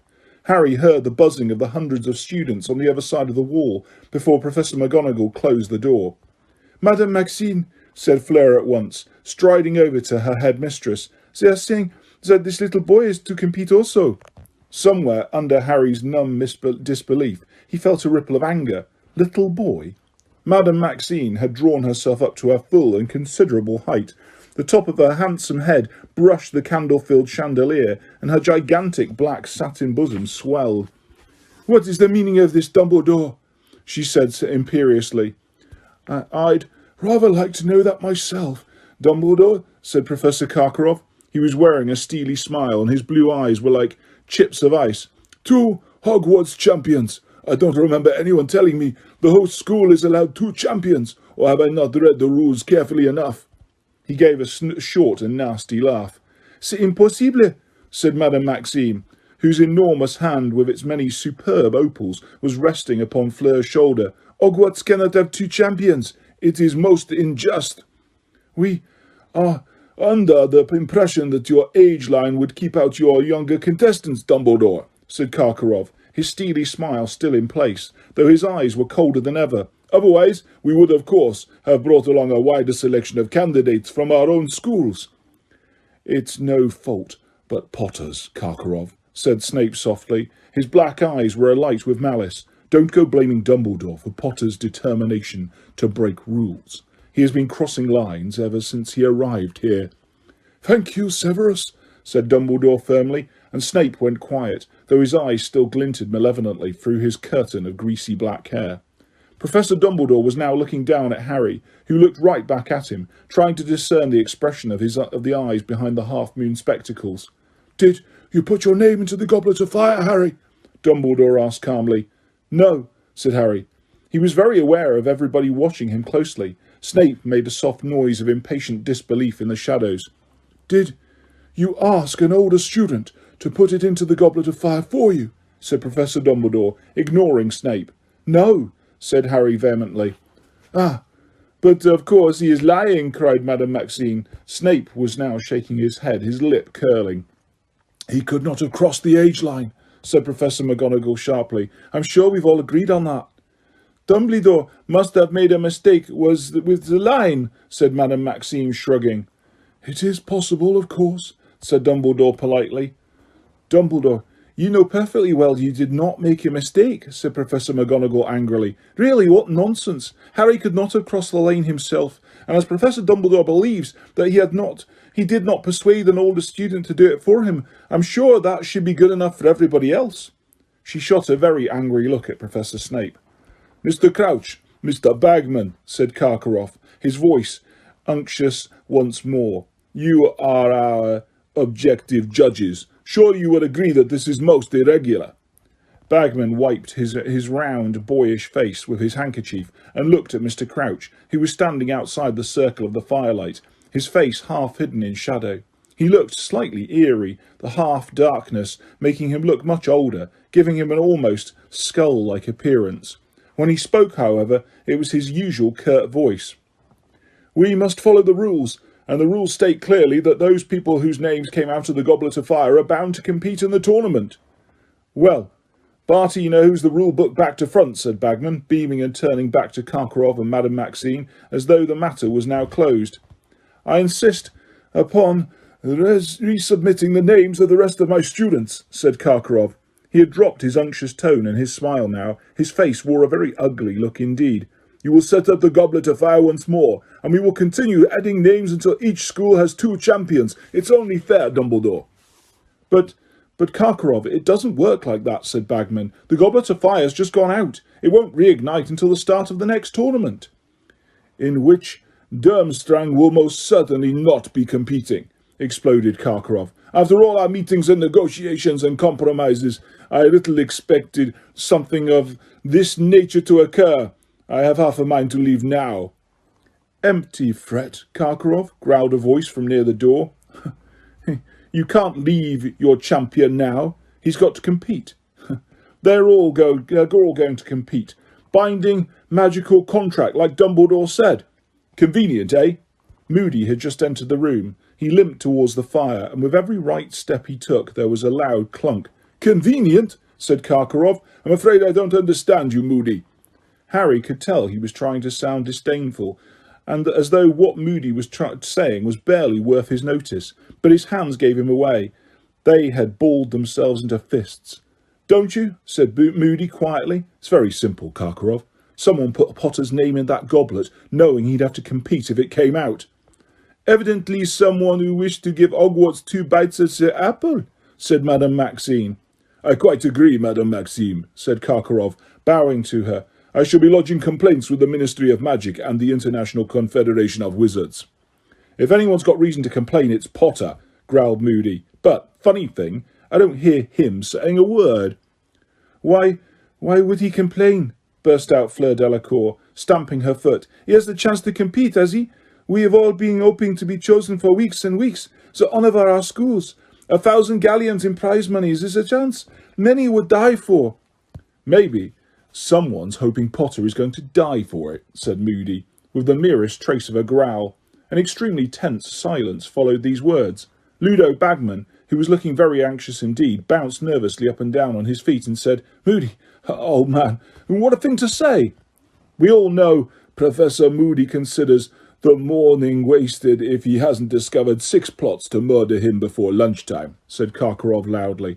Apparently he is now teaching his students to fear assassination too. An odd quality in a defence against the dark arts teacher, Dumbledore, but no doubt you had your reasons. Imagining things, am I? Growled Moody. Seeing things, eh? It was a skilled witch or wizard who put the boy's name in that goblet. Ah, what wizard is there of that? What evidence is there of that? Said Madame Maxime, throwing up her huge hands. Because they hoodwinked a very powerful magical object, said Moody. It would have needed an exceptionally strong confundus charm to bamboozle that goblet into forgetting that only 3 schools compete in the tournament. I'm guessing they submitted Potter's name under a 4th school to make sure he was the only one in his category. You seem to have given this a great deal of thought, Moody, said Karkaroff coldly, and a very ingenious theory it is, though of course I heard you recently got it into your head that one of your birthday presents contained a cunningly disguised basilisk egg, and smashed it to pieces before realizing it was a carriage clock, so you'll understand if we don't take you entirely seriously. Huh, there are those who'll turn innocent occasions to their advantage, Moody retorted in a menacing voice. It's my job to think the way dark wizards do, Karkaroff, as you ought to remember. Alastor, said Dumbledore warningly. Harry wondered for a moment whom he was speaking to, but then realised Mad-Eye could hardly be Moody's real first name. Moody fell silent, though still surveying Karkaroff with satisfaction. Karkaroff's face was burning.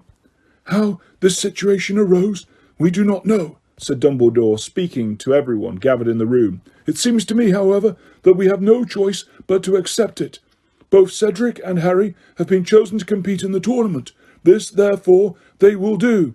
Ah, but Dumbledore, my dear Madame Maxime, if you have an alternative, I will be delighted to hear it. Dumbledore waited, but Madame Maxime did not speak. She merely glared. She wasn't the only one either. Snape looked furious, Karkaroff livid. Bagman, however, looked rather excited. Well, shall we crack on then? He said, rubbing his hands together and smiling around the room. Got to give our champions their instructions, haven't we? Barty, we'll want to do the honours? Mr. Crouch seemed to come out of the deep reverie. Yes, he said, instructions, yes, the first task. He moved forwards into the firelight. Close to, Harry thought he looked ill. There were dark shadows beneath his eyes and a thin, papery look about his wrinkled skin that had not been there at the Quidditch World Cup. The first task is designed to test your daring, he told Harry, Cedric, Fleur and Crumb. So we are not going to be telling you what it is. Courage in the face of the unknown is an important quality in a wizard. Very important. The first task will take place on November the 24th, in front of the other students and the panel of judges.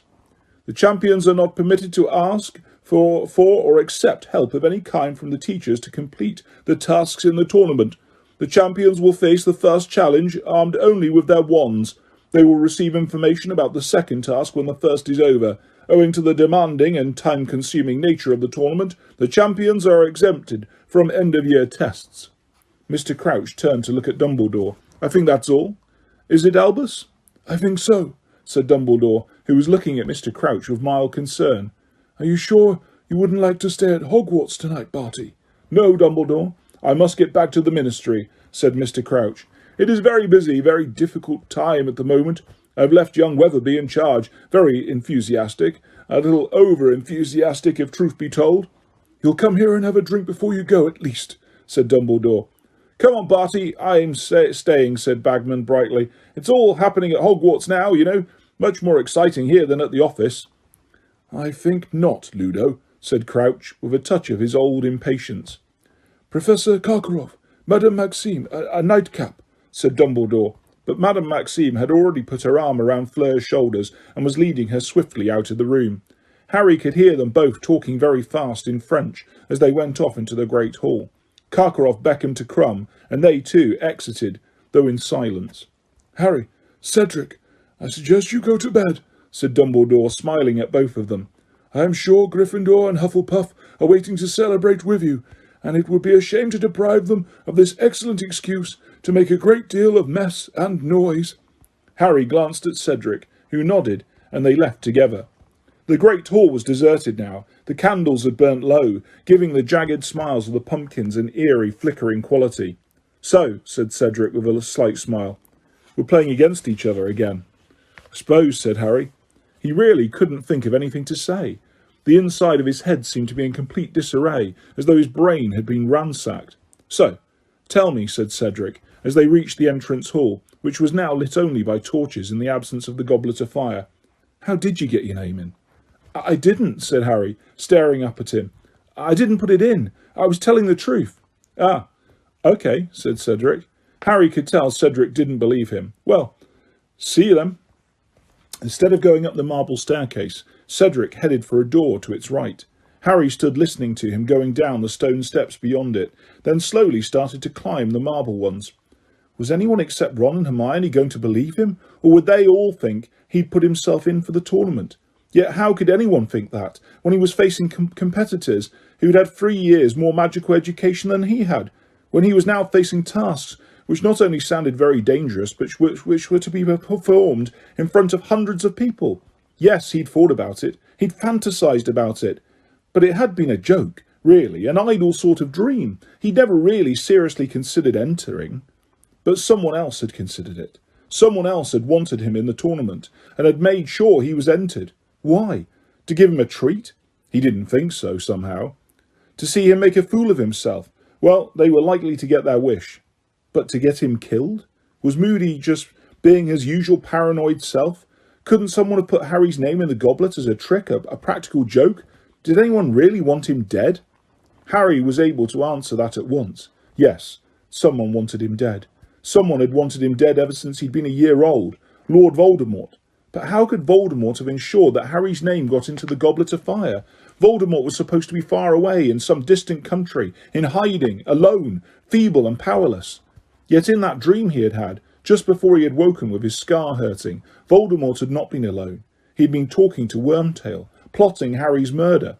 Harry got a shock to find himself facing the fat lady already. He had barely noticed where his feet were carrying him. It was also a surprise to see that she was not alone in her frame. The wizened witch who had flitted into her neighbour's painting when he had joined the champions downstairs was now sitting smugly beside the fat lady. She must have dashed through every picture lining 7 staircases to reach before him. Both she and the fat lady were looking down at him with the keenest interest. Well, well, well, said the fat lady. Violet's just told me everything. Who's just been chosen as a school champion then? Balderdash, said Harry dully. It most certainly isn't, said the pale witch indignantly. No, Vi, it's the password, said the fat lady soothingly, and she swung it forwards on her hinges to let Harry into the common room. The blast of noise that met Harry's ears when the portrait opened almost knocked him backwards. Next thing he knew, he was being wrenched inside the common room by about a dozen pairs of hands, and was facing the whole of Gryffindor House, all of whom were screaming, applauding and whistling. You should have told us you'd entered, bellowed Fred. He looked half annoyed, half deeply impressed. How did you do it? Without getting a beard? Brilliant, roared George. I didn't, Harry said. I didn't know how. But Angelina had now swooped down upon him. Oh, if it couldn't be me, at least it's a Gryffindor. You'll be able to pay back Diggory for that Quidditch match, Harry, shrieked Katie Bell, another of the Gryffindor chasers. We've got food, Harry. Come and have some. I'm not hungry. I had enough at the feast. But nobody wanted to hear that he wasn't hungry. Nobody wanted to hear that he hadn't put his name into the goblet. Not one single person seemed to have noticed that he wasn't at all in the mood to celebrate. Lee Jordan had unearthed a Gryffindor banner from somewhere, and he insisted on draping it around Harry like a cloak. Harry couldn't get away. Whenever he tried to sidle over to the staircase up to the dormitories, the crowd around him closed ranks, forcing another butterbeer on him, stuffing crisps and peanuts into his hands. Everyone wanted to know how he had done it, how he had tricked Dumbledore's age line and managed to get his name into the goblet. I didn't, he said over and over again. I don't know how it happened. But for all the notice anyone took, he might just as well have not answered at all. I'm tired, he bellowed finally after nearly half an hour. No, seriously, George, I'm going to bed. He wanted more than anything to find Ron and Hermione, to find a bit of sanity, but neither of them seemed to be in the common room. Insisting that he needed to sleep, and almost flattening the little Creevy brothers as they attempted to waylay him at the foot of the stairs, Harry managed to shake everyone off and climbed up to the dormitory as fast as he could. To his great relief, he found Ron was lying on his bed in the otherwise empty dormitory, still fully dressed. He looked up when Harry slammed the door behind him. Where have you been? Harry said. Oh, hello, said Ron. He was grinning, but it looked very odd, strained sort of grin. Harry suddenly became aware that he was still wearing the Scarlet Gryffindor banner that Lee had tied around him. He hastened to take it off, but it was knotted very tightly. Ron lay on the bed without moving, watching Harry struggle to remove it. So, he said, when Harry had finally removed the banner and thrown it into the corner. Congratulations. What do you mean, congratulations? Said Harry, staring at Ron. There was definitely something wrong with the way Ron was smiling. It was more like a grimace. Well, no one else got across the age line, said Ron. Not even Fred and George. What did you use? The invisibility cloak? The invisibility cloak wouldn't have got me over that line, said Harry slowly. Oh, right, said Ron. I thought you might have told me if it was the cloak, because it would have covered both of us, wouldn't it? But you found another way, did you? Listen, said Harry. I didn't put my name in that goblet. Someone else must have done it. Ron raised his eyebrows. What would they do that for? I dunno, said Harry. He felt it would sound very melodramatic to say, to kill me. Ron's eyebrows rose so high that they were in danger of disappearing into his hair. It's okay, you know. You can tell me the truth, he said. If you don't want everyone else to know, fine, but I don't know why you're bothering to lie. You didn't get into trouble for it, did you? The friend of the fat lady's, that Violet, she's already told us all. Dumbledore's letting you enter.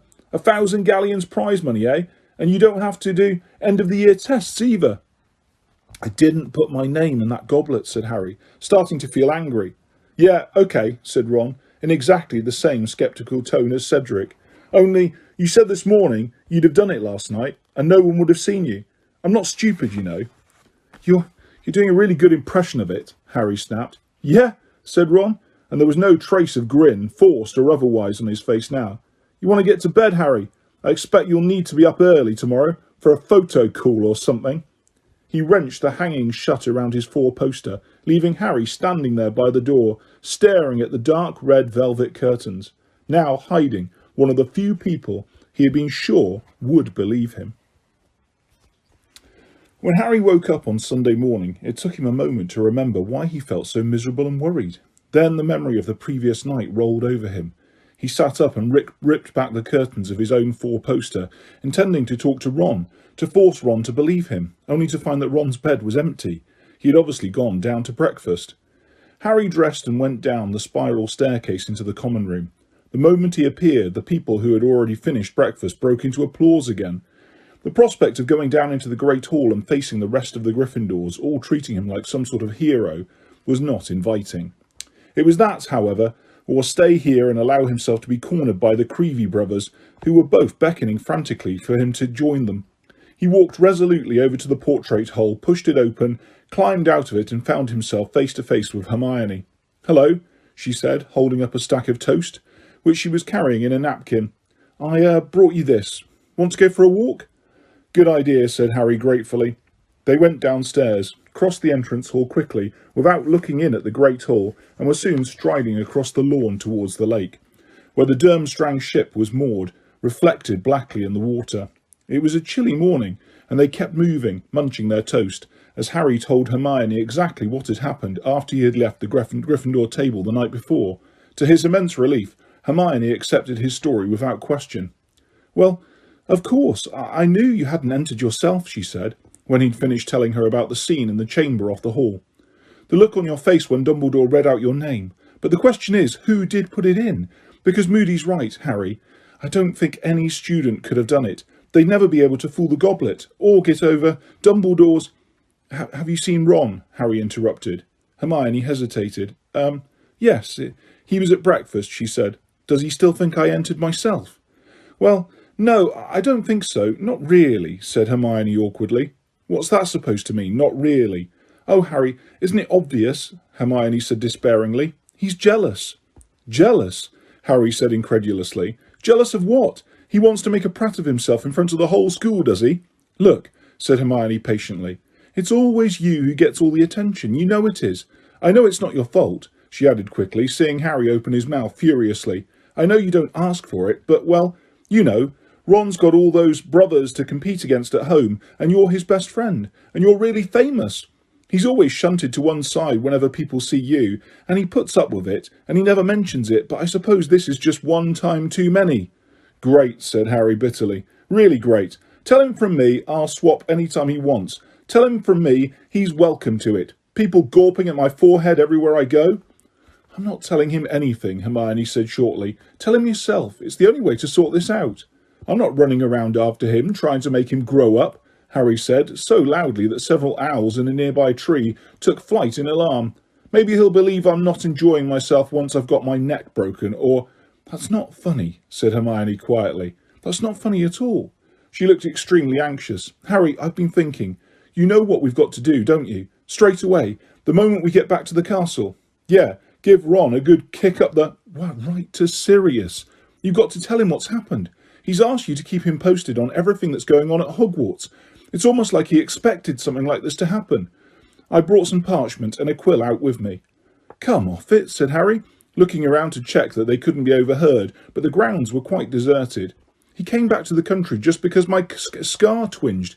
He'll probably come bursting right into the castle if I tell him someone's entered me for the Triwizard Tournament." "He'd want you to tell him," said Hermione sternly. "He's going to find out anyway." "How?" "Harry, this isn't going to be kept quiet," said Hermione very seriously. "This tournament's famous, and you're famous. I'll be really surprised if there isn't anything in the Daily Prophet about you competing. You're already in half the books about you-know-who. You-know and Sirius would rather hear it from you. I know he would." Okay, I'll write to him," said Harry, throwing his last piece of toast into the lake. They both stood and watched it floating there for a moment, before a large tentacle rose out of the water and scooped it beneath the surface. Then they returned to the castle. "Whose owl am I going to use?" Harry said, as they climbed the stairs. "He told me not to use Hedwig again." "Ask Ron if you can borrow—" "I'm not asking Ron anything," Harry said flatly. "Well, borrow one of the school owls then. Anyone can use them," said Hermione. They went up to the owlery. Hermione gave Harry a piece of parchment, a quill and a bottle of ink, and then strolled around the long lines of perches, looking at all the different owls, while Harry sat down against a wall and wrote his letter. "Dear Sirius, you told me to keep you posted on what's happening at Hogwarts, so here goes. I don't know if you've heard, but the Triwizard Tournament's happening this year, and on Saturday night I got picked as a 4th champion. I don't know who put my name in the Goblet of Fire, because I didn't. The other Hogwarts champion is Cedric Diggory, from Hufflepuff." He paused at this moment, thinking. He had an urge to say something about the large weight of anxiety that seemed to have settled inside his chest since last night, but he couldn't think how to translate this into words, so he simply dipped his quill back into the ink bottle and wrote, "Hope you're okay, and Buckbeak, Harry." "Finished?" he told Hermione, getting to his feet and brushing straw off his robes. At this, Hedwig came fluttering down onto his shoulder and held out her leg.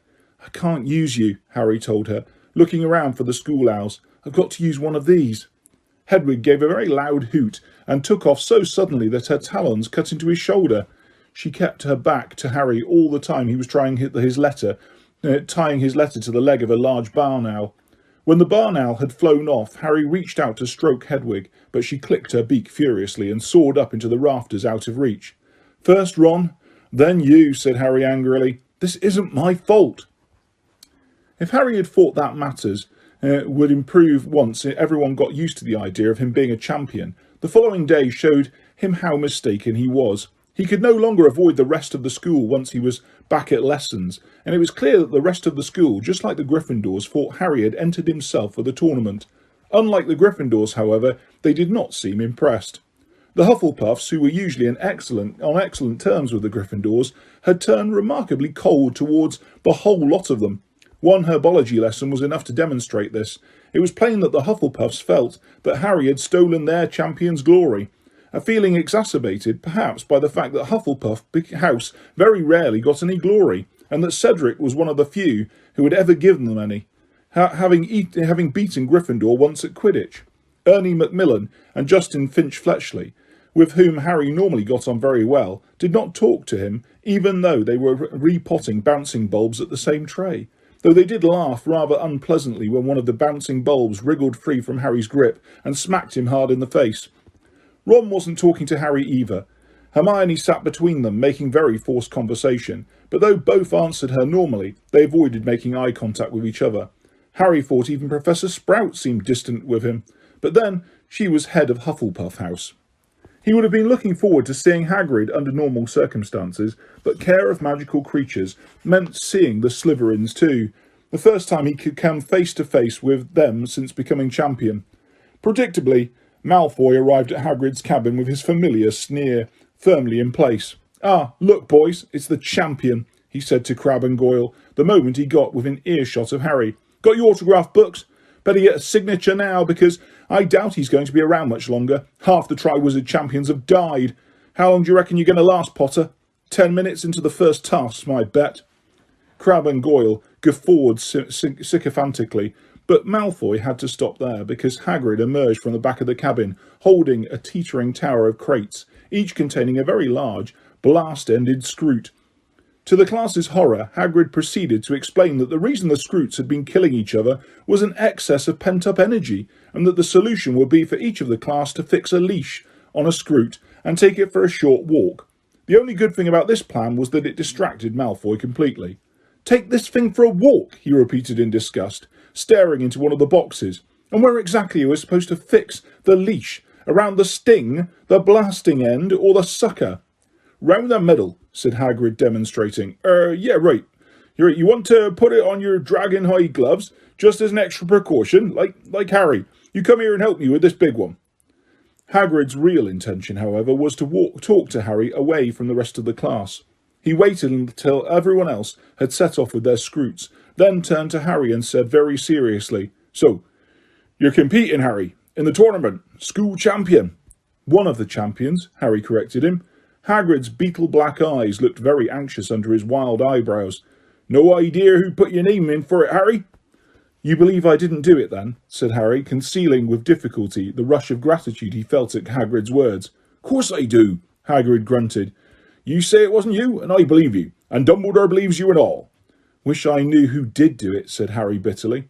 The pair of them looked out over the lawn. The class was widely scattered now, and all in great difficulty. The Scroots were now over 3 feet long and extremely powerful. No longer shell-less and colourless, they had developed a kind of thick, greyish, shiny armour. They looked like a cross between giant scorpions and elongated crabs, but still without recognisable heads or eyes. They had become immensely strong and very hard to control. "Look like they're having fun, don't they?" Hagrid said happily. Harry assumed he was talking about the Scroots because his classmates certainly weren't. Every now and then, with an alarming bang, one of the Scroots' ends would explode, causing it to shoot forward several yards, and more than one person was being dragged along their stomach, trying desperately to get back on their feet. "I don't know, Harry," Hagrid sighed suddenly, looking back down at him with a worried expression on his face. "School champion. Everything seems to happen to you, doesn't it?" Harry didn't answer. Yes, everything did seem to happen to him. That was more or less what Hermione had said as they walked around the lake, and that was the reason, according to her, that Ron was no longer talking to him. The next few days were some of Harry's worst at Hogwarts, the closest he had ever come to feeling like this, and been during these months in his second year when a large part of the school had suspected him of attacking his fellow students. But Ron had been on his side then. He thought he could have coped with the rest of the school's behaviour if he could have just Ron back as a friend. But he wasn't going to try and persuade Ron to talk to him if Ron didn't want to. Nevertheless, it was lonely, with dislike pouring in on him from all sides. He could understand the Hufflepuff's attitudes, even if he didn't like it. They had their own champion to support. He expected nothing less than vicious insults from the Slytherins. He was highly unpopular there and always had been, as he had helped Gryffindor beat them so often, both at Quidditch and in the Inter-House Championship. But he had hoped the Ravenclaws might have found it in their hearts to support him as much as Cedric. He was wrong, however. Most Ravenclaws seemed to think that he had been desperate to earn himself a bit more fame by tricking the Goblet into accepting his name. Then there was the fact that Cedric looked the part of a champion so much more than he did. Exceptionally handsome, with his straight nose, dark hair and grey eyes. It was hard to say who was receiving more admiration these days, Cedric or Victor Crumb. Harry actually saw the same six-year girls who had been so keen to get Crumb's autograph, begging Cedric to sign their school bags one lunchtime. Meanwhile, there was no reply from Sirius. Hedwig was refusing to come anywhere near him. Professor Trelawney was predicting his death with even more certainty than usual, and he did so badly at summoning charms in Professor Flitwick's class that he was given extra homework, the only person to get any apart from Neville. "It's really not that difficult, Harry," Hermione tried to reassure him as they left Flitwick's class. She had been making objects zoom across the room to her all lesson, as though she was some sort of weird magnet for board dusters, waste paper baskets and lunarscopes. "You just weren't concentrating properly." "Wonder why that was," said Harry darkly, as Cedric Diggory walked past, surrounded by a large group of simpering girls, all of whom looked at Harry as though he was a particularly large blast-ended Scroot. "Still, never mind, eh? Double potions to look forward to this afternoon." Double potions was always a horrible experience, but these days it was nothing short of torture. Being shut in a dungeon for an hour and a half with Snape and the Slytherins, all of whom seemed determined to punish Harry as much as possible for daring to become a school champion, was about the most unpleasant thing Harry could imagine. He had already struggled through one Friday's worth, with Hermione sitting next to him, intoning "Ignore them, ignore them, ignore them" under her breath, and he couldn't see why today should be any better. When he and Hermione arrived outside Snape's dungeon after lunch, they found the Slytherins waiting outside, each and every one of them wearing a large badge on the front of his or her robes. For one wild moment, Harry thought they were spew badges.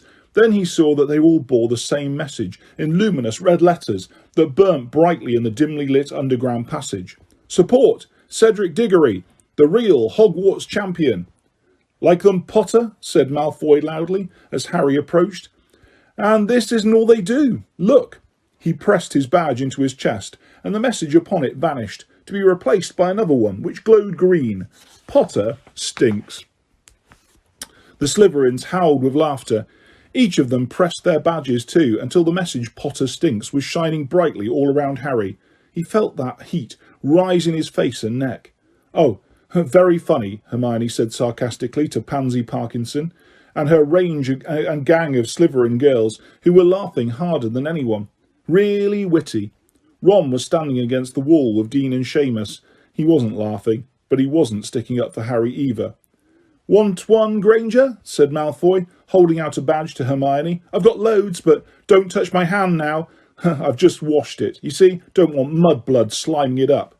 Some of the anger Harry had been feeling for days and days seemed to burst through a dam in his chest. He had reached for his wand before he'd thought what he was doing. People all around them scrambled out of the way, backing down the corridor. "Harry!" Hermione said warningly. "Go on then, Potter," Malfoy said quietly, drawing out his own wand. "Moody's not here to look after you now. Do it, if you've got the guts." For a split second they looked at each other's eyes. Then at exactly the same time both acted. "Furnunculus!" Harry yelled. "Denseyo!" screamed Malfoy. Jets of light shot from both wands, hit each other in mid-air and ricocheted off at angles. Harry's hit Goyle in the face and Malfoy's hit Hermione. Goyle bellowed and put his hands to his nose, where great ugly boils were springing up. Hermione, whimpering in panic, was clutching her mouth. "Hermione!" Ron had hurried towards her to see what was wrong with her. Harry turned and saw Ron dragging Hermione's hand away from her face. It wasn't a pretty sight. Hermione's front teeth, already larger than average, were now growing at an alarming rate.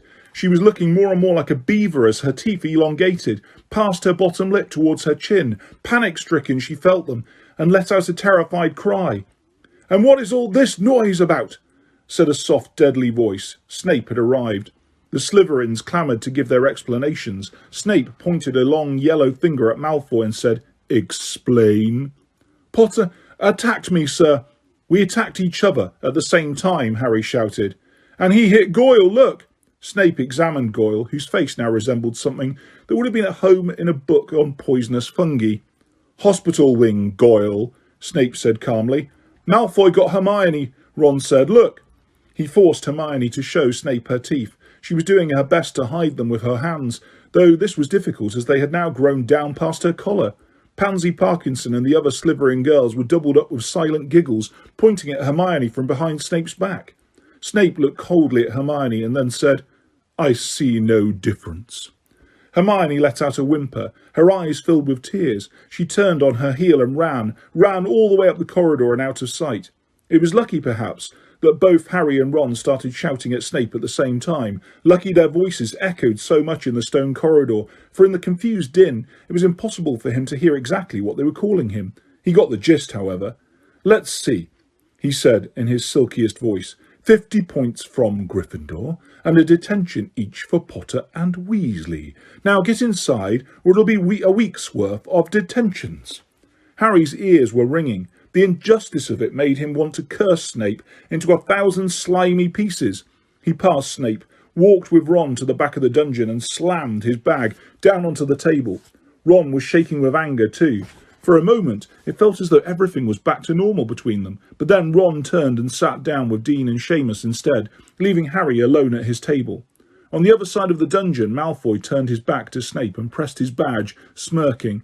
"Potter stinks" flashed once more across the room.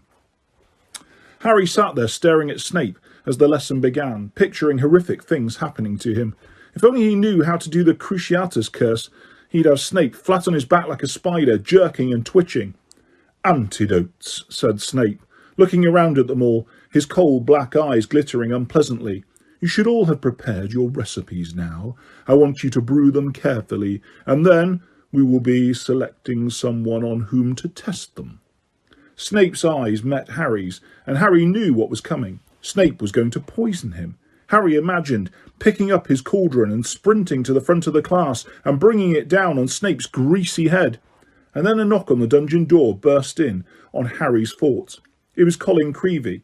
He edged into the room, beaming at Harry, and walked up to Snape's desk at the front of the room. Yes, said Snape curtly. Please, sir, I'm supposed to take Harry Potter upstairs. Snape stared down his hooked nose at Colin, whose smile faded from his eager face. Potter has another hour of potions to complete, said Snape coldly.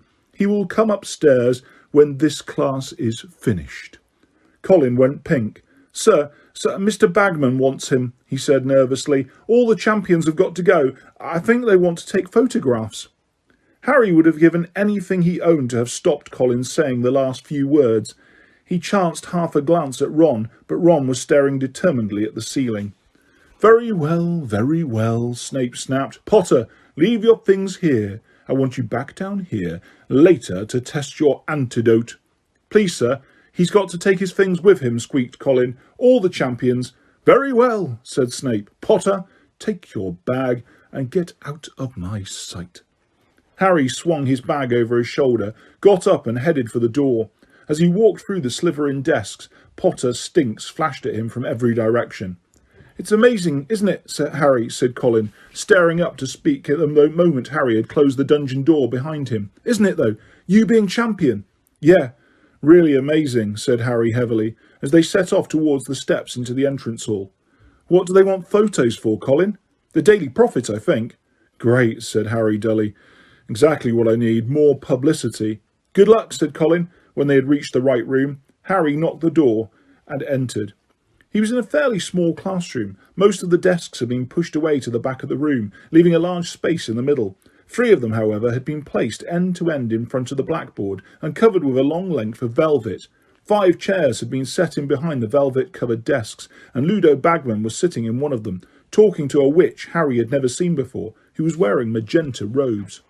Victor Crumb was standing moodily in a corner as usual, and not talking to anybody. Cedric and Fleur were in conversation. Fleur looked a good deal happier than Harry had seen her so far. She kept throwing back her head so that her long silvery hair caught the light. A paunchy man, holding a large black camera which was smoking slightly, was watching Fleur out of the corner of his eye. Bagman suddenly spotted Harry, got up quickly and bounded forwards. Ah, there he is, champion number 4. In you come, Harry. In you come. Nothing to worry about, it's just the wand weighing ceremony. The rest of the judges will be here in a moment. Wand weighing? Harry repeated nervously. We have to check that your wands are fully functional. No problems, you know, as your most important tools in the task ahead, said Bagman. The expert's upstairs now with Dumbledore, and there's going to be a little photo shoot. This is Rita Skeeter, he added, gesturing towards the witch in magenta robes. She's doing a small piece on the tournament for the Daily Prophet. Maybe not that small, Ludo, said Rita Skeeter, her eyes on Harry. Her hair was set in elaborate and curiously rigid curls that contrasted oddly with her heavy-jawed face. She wore jewelled spectacles. The thick fingers clutching the crocodile skin handbag ended in 2-inch nails, painted crimson. I wonder if I could have a little word with Harry before we start, she said to Bagman, but still gazing fixedly at Harry. The youngest champion, you know, to add a bit of colour. Certainly, said Bagman. That is, if Harry has no objection. Said Harry. Lovely, said Rita Skeeter, and in a second her scarlet taloned fingers had Harry's upper arm in a surprisingly strong grip, and she was steering him out of the room again and opening a nearby door. We don't want to be in there with all that noise, she said. Let's see. Ah, yes, this is a nice and cosy place. It was a broom cupboard. Harry stared at her. Come along, dear. That's right, lovely, said Rita Skeeter again, perching herself precariously upon an upturned bucket, pushing Harry down onto a cardboard box and closing the door, throwing them into darkness. Let's see now. She unsnapped her crocodile skin handbag and pulled out a handful of candles, which she lit with a wave of her wand and magicked into mid-air so that they could see what they were doing. You won't mind, Harry, if I use a quick quotes quill. It leaves me free to talk to you normally. What? Said Harry. Rita Skeeter's smile widened. Harry counted 3 gold teeth. She reached again into her crocodile bag and drew out a long, acid-green quill and a roll of parchment, which she stretched out between them on a crate of Mrs. Scour's all-purpose magical mess remover. She put the tip of the green quill into her mouth, sucked it for a moment with apparent relish, and then placed it upright on the parchment, where it stood balanced on its point, quivering slightly. Testing. My name is Rita Skeeter, Daily Prophet Reporter. Harry looked down quickly at the quill. The moment Rita Skeeter had spoken, the green quill had started to scribble, skidding across the parchment. Attractive blonde Rita Skeeter, 43, whose savage quill has punctured many inflated reputations. Lovely, said Rita Skeeter, yet again, and she ripped the top piece of parchment off, crumpled it up and stuffed it into her handbag. Now she leant towards Harry and said, So, Harry, what made you decide to enter the Triwizard Tournament? Said Harry again, but he was distracted by the quill. Even though he wasn't speaking, it was dashing across the parchment, and in its wake he could make out a fresh sentence. An ugly scar, souvenir of a tragic past, disfigures the otherwise charming face of Harry Potter, whose eyes... Ignore the quill, Harry, said Rita Skeeter firmly. Reluctantly, Harry looked up at her instead. Now, why did you decide to enter the tournament, Harry? I didn't, said Harry. I don't know how my name got into the Goblet of Fire. I didn't put it in there. Rita Skeeter raised one heavily pencilled eyebrow. Come now, Harry. There's no need to be scared of getting into trouble. We all know you shouldn't really have entered at all, but don't worry about that. Our readers love a rebel. But I didn't enter, Harry repeated. I don't know who... How do you feel about the tasks ahead? Said Rita Skeeter. Excited? Nervous? I haven't really thought. Yeah, nervous, I suppose, said Harry. His insides squirmed uncomfortably as he spoke. Champions have died in the past, haven't they? Said Rita Skeeter briskly. Have you thought about that at all? Well, they say it's going to be a lot safer this year, said Harry. The quill whizzed across the parchment between them, back and forwards, as though it was skating. Of course, you've looked death in the face before, haven't you? Said Rita Skeeter, watching him closely. How would you say that's affected you? Said Harry yet again. Do you think that the trauma in your past might have made you keen to prove yourself, to live up to your name? Do you think that perhaps you were tempted to enter the Triwizard Tournament because I didn't enter, said Harry, starting to feel irritated. Can you remember your parents at all? Said Rita Skeeter, talking over him. No, said Harry. How do you think they'd feel if they knew you were competing in the Triwizard Tournament? Proud? Worried? Angry? Harry was feeling really annoyed now. How on earth was he to know how his parents would feel if they were alive? He could feel Rita Skeeter watching him very intently, frowning. He avoided her gaze and looked down at the words the quill had just written. Tears fill those startlingly green eyes as our conversation turns to the parents he can barely remember. I have not got tears in my eyes, said Harry loudly. Before Rita Skeeter could say a word, the door of the broom cupboard was pulled open. Harry looked around. Blinking in the bright light, Albus Dumbledore stood there, looking down at both of them, squashed into the cupboard. Dumbledore, cried Rita Skeeter with every appearance of delight. But Harry noticed that her quill and the parchment had suddenly vanished from the box of magical mess remover, and Rita's clawed fingers were hastily snapping shut the clasp of her crocodile skin bag. How are you? She said, standing up and holding out one of her large, mannish hands to Dumbledore. I hope you saw my piece over the summer about the International Confederation of Wizards Conference. Enchantingly nasty, said Dumbledore, his eyes twinkling. I particularly enjoyed your description of me as an obsolete dingbat. Rita Skeeter didn't look remotely abashed. I was just making the point that some of your ideas were a little old-fashioned, Dumbledore, and that many wizards in the street... I will be delighted to hear the reasoning behind the rudeness, Rita, said Dumbledore, with a courteous bow and a smile, but I'm afraid we have to discuss the matter later. The weighing of the wands is about to start, and it cannot take place if one of our champions is hidden in a broom cupboard. Very glad to get away from Rita Skeeter, Harry hurried back into the room. The other champions were now sitting in chairs near the door, and he sat down quickly next to Cedric, looking up at the velvet-covered table, where 4 of the 5 judges were now sitting. Professor Karkaroff, Madame Maxime, Mr. Crouch and Ludo Bagman. Rita Skeeter settled herself down in a corner. Harry saw her slip the parchment out of her bag again, spread it out on her knee, suck the end of the quick quotes quill, and place it once more in the parchment. "May I introduce Mr. Ollivander," said Dumbledore, taking his place at the judges' table and talking to the champions. "He will be checking your wands to ensure that they are in good condition before the tournament." Harry looked around. With a jolt of surprise, saw an old wizard with large pale eyes standing quietly by the window.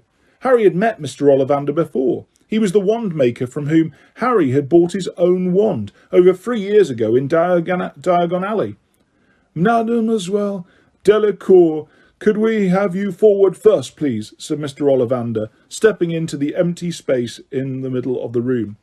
Fleur Delacour swept over to Mr. Ollivander and handed over her wand. He said. He twirled the wand between his long fingers like a baton, and it emitted a number of pink and gold sparks. Then he held it close to his eyes and examined it carefully. "Yes," he said quietly, 9.5 inches, inflexible, rosewood, and containing, dear me, an heir from the Edivaville," said Fleur, "one of my grandmothers." So Fleur was part Vila, thought Harry, making a mental note to tell Ron. Then he remembered that Ron wasn't speaking to him.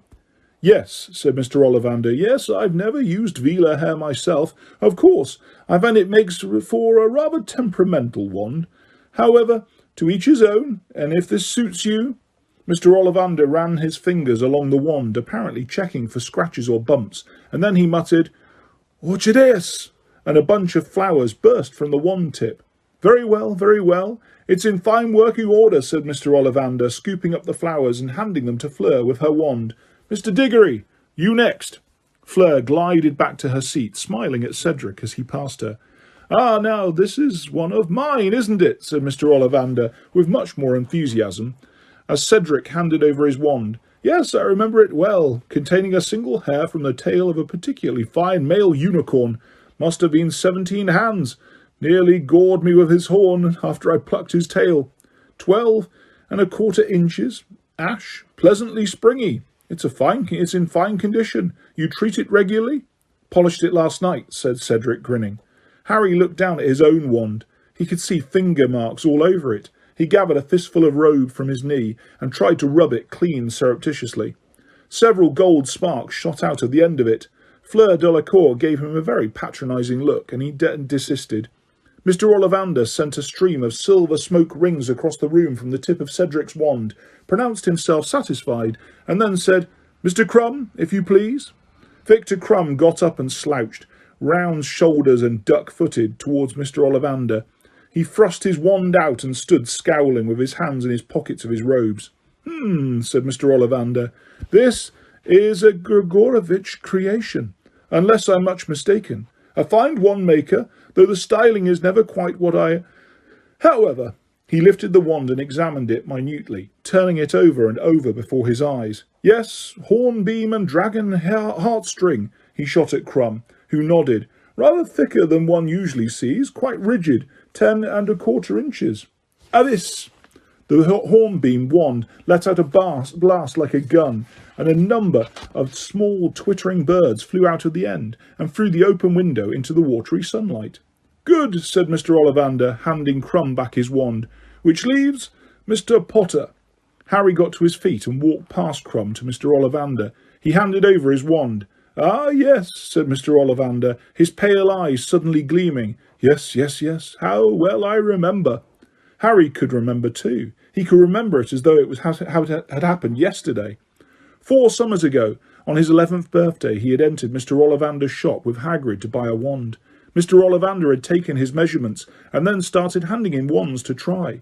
Harry had waved what felt like every wand in the shop until at last he had found the one that suited him. This one, which was made of holly, 11 inches long, and contained a single feather from the tail of a phoenix. Mr. Ollivander had been very surprised that Harry had been so compatible with this wand. "Curious," he had said, "curious." And not until Harry had asked what was curious Had Mr. Ollivander explained that the phoenix feather in Harry's wand had come from the same bird which had supplied the core of Lord Voldemort's? Harry had never shared this piece of information with anybody. He was very fond of his wand, and as far as he was concerned, his relation to Voldemort's wand was something it couldn't help, rather as he couldn't help being related to Aunt Petunia.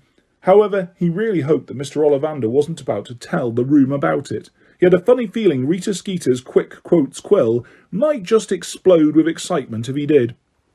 Mr. Ollivander spent much longer examining Harry's wand than anyone else's.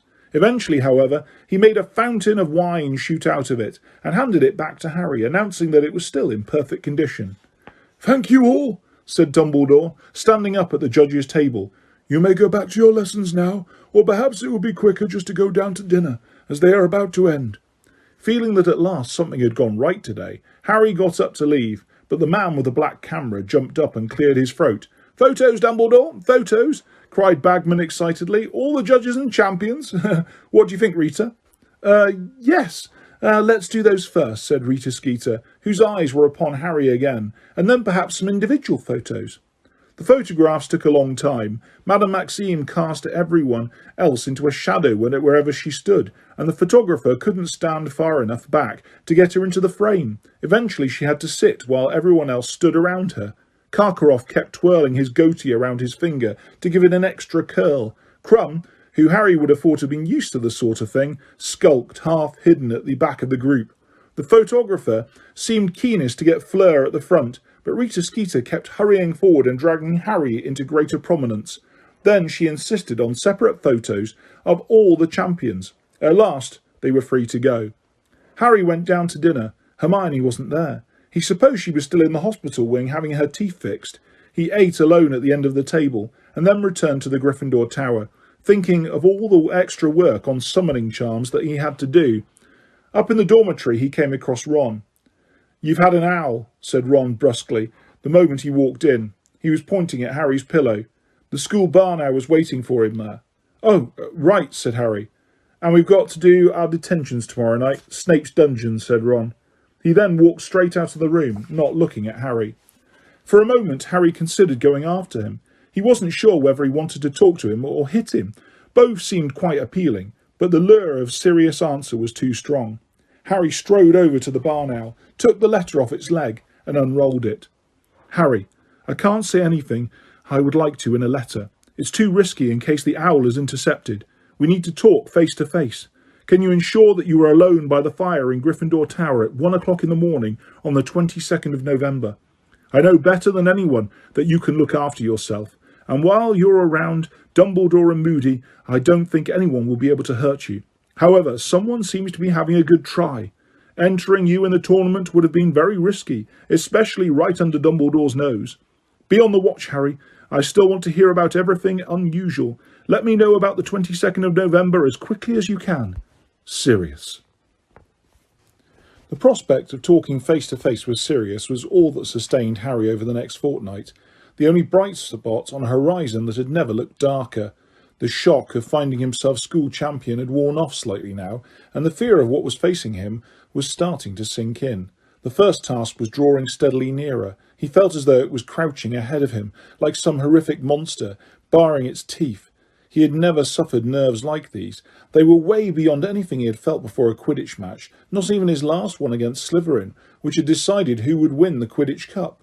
Harry was finding it hard to think about the future at all. He felt as if his whole life had been leading up to, and would finish with, the first task. Admittedly, he didn't see how Sirius was going to make him feel any better about having to perform an unknown piece of difficult and dangerous magic in front of hundreds of people, but the mere sight of a friendly face would be something at that moment. Harry wrote back to Sirius saying that he would be beside the common room fire at the time Sirius had suggested, and he and Hermione spent a long time going over plans for forcing any stragglers out of the common room on the night in question. If the worst came to the worst, they were going to drop a bag of dung bombs, but they hoped they wouldn't have to resort to that. Filch would skin them alive. In the meantime, life became even worse for Harry within the confines of the castle. For Rita Skeeter had published her piece about the Triwizard Tournament, and it had turned out to be not so much a report on the tournament as a highly coloured life story of Harry. Much of the front page had been given over to a picture of Harry. The article, continuing on pages 2, 6 and 7, had been all about Harry. The names of the Beauxbatons and Durmstrang champions, misspelled, had been squashed into the last line of the article, and Cedric hadn't been mentioned at all. The article had appeared 10 days ago, and Harry still got a sick, burning feeling of shame in his stomach every time he thought about it. Rita Skeeter had reported him saying an awful lot of things that he couldn't remember ever saying in his life, let alone in that broom cupboard. I suppose I get strength from my parents. I know they'd be very proud of me if they could see me now. Yes, sometimes at night I still cry about them. I'm not ashamed to admit it. I know nothing will hurt me during the tournament because they're watching over me. But Rita Skeeter had gone even further than transforming his airs into long, sickly sentences. She had interviewed other people about him too. Harry has at last found love at Hogwarts. His close friend Colin Creevey says that Harry is rarely seen out of the company of one Hermione Granger, a stunningly pretty, muggle-born girl who, like Harry, is one of the top students in the school. From the moment the article appeared, Harry had to endure people, Slytherins mainly, quoting it at him as he passed them and making sneering comments. What a hanky potty. I want a hanky Potter in case you start crying in Transfiguration. Since when have you been one of the top students in the school, Potter? Or is this a school you and Longbottom have set up together? Hey, Harry! Yeah, that's right. Harry found himself shouting as he wheeled around in the corridor, having just about enough. I've just been crying my eyes out over my dead mum, and I'm just off to do a bit more. No, it was just, you dropped your quill. It was Cho. Harry felt the colour rising in his face. Oh, right, sorry, he muttered, taking the quill back. Good luck for Tuesday, she said. I really hope you do well. Which left Harry feeling extremely stupid. Hermione had come in for her fair share of unpleasantness too, but she hadn't yet started yelling at innocent bystanders. In fact, Harry was full of admiration for the way she was handling the situation. Stunningly pretty. Her? Pansy Parkinson had shrieked the first time she'd come to face to face with Hermione after Rita's article had appeared. What was she judging against? A chipmunk? Ignore it, Hermione said in a dignified voice, holding her head in the air and stalking past the sniggering Slytherin girls as though she couldn't hear them. Just ignore it, Harry. But Harry couldn't ignore it. Ron hadn't spoken to him at all since he had told him about Snape's detentions. Harry had half hoped they would make things up during the 2 hours they were forced to pickle rats' brains in Snape's dungeon. But that had been the day Rita's article had appeared, which seemed to have confirmed Ron's belief that Harry was really enjoying all the attention. Hermione was furious with the pair of them. She went from one to the other, trying to force them to talk to each other. But Harry was adamant. He would talk to Ron again only if Ron admitted that Harry hadn't put his name into the Goblet of Fire and apologised for calling him a liar. I didn't start this, Harry said stubbornly. It's his problem. You miss him, Hermione said impatiently, and I know he misses you. Miss him, said Harry. I don't miss him. But this was a downright lie. Harry liked Hermione very much, but she wasn't the same as Ron. There was much less laughter and a lot more hanging around in the library when Hermione was your best friend. Harry still hadn't mastered summoning charms. He seemed to have developed something of a block about them, and Hermione insisted that learning the theory would help. They consequently spent a lot of time poring over books during their lunchtimes. Victor Crumb was in the library an awful lot too, and Harry wondered what he was up to. Was he studying, or was he looking for things to help him through the first task? Hermione often complained about Crumb being there.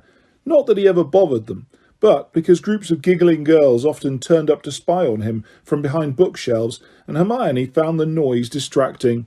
He's not even good-looking, she muttered angrily, glaring at Crumb's sharp profile. They only look at him because he's famous. They wouldn't look twice at him if he wouldn't do that wonky feint thing. Ronsky feint, said Harry, through gritted teeth.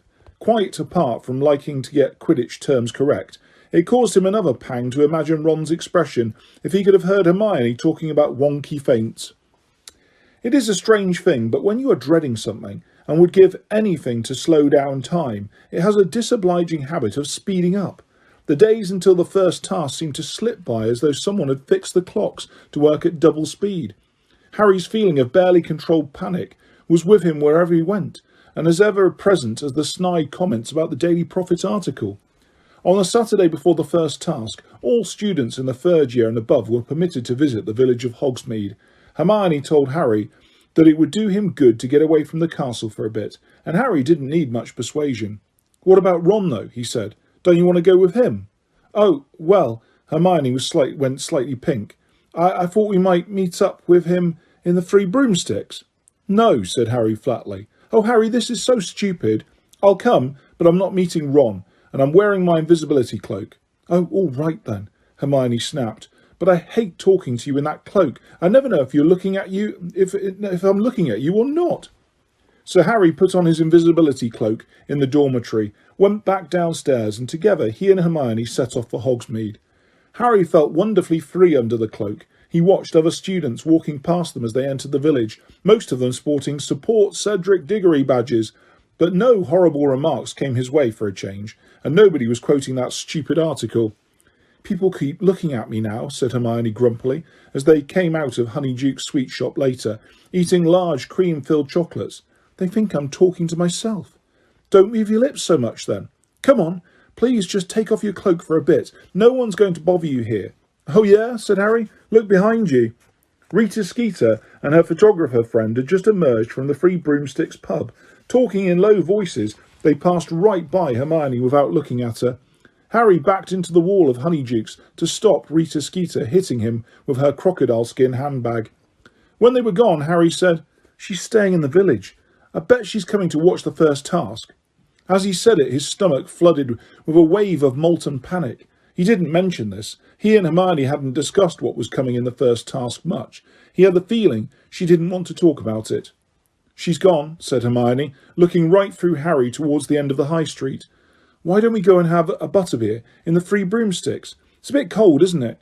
You don't have to talk to Ron," she added irritably, correctly interpreting his silence.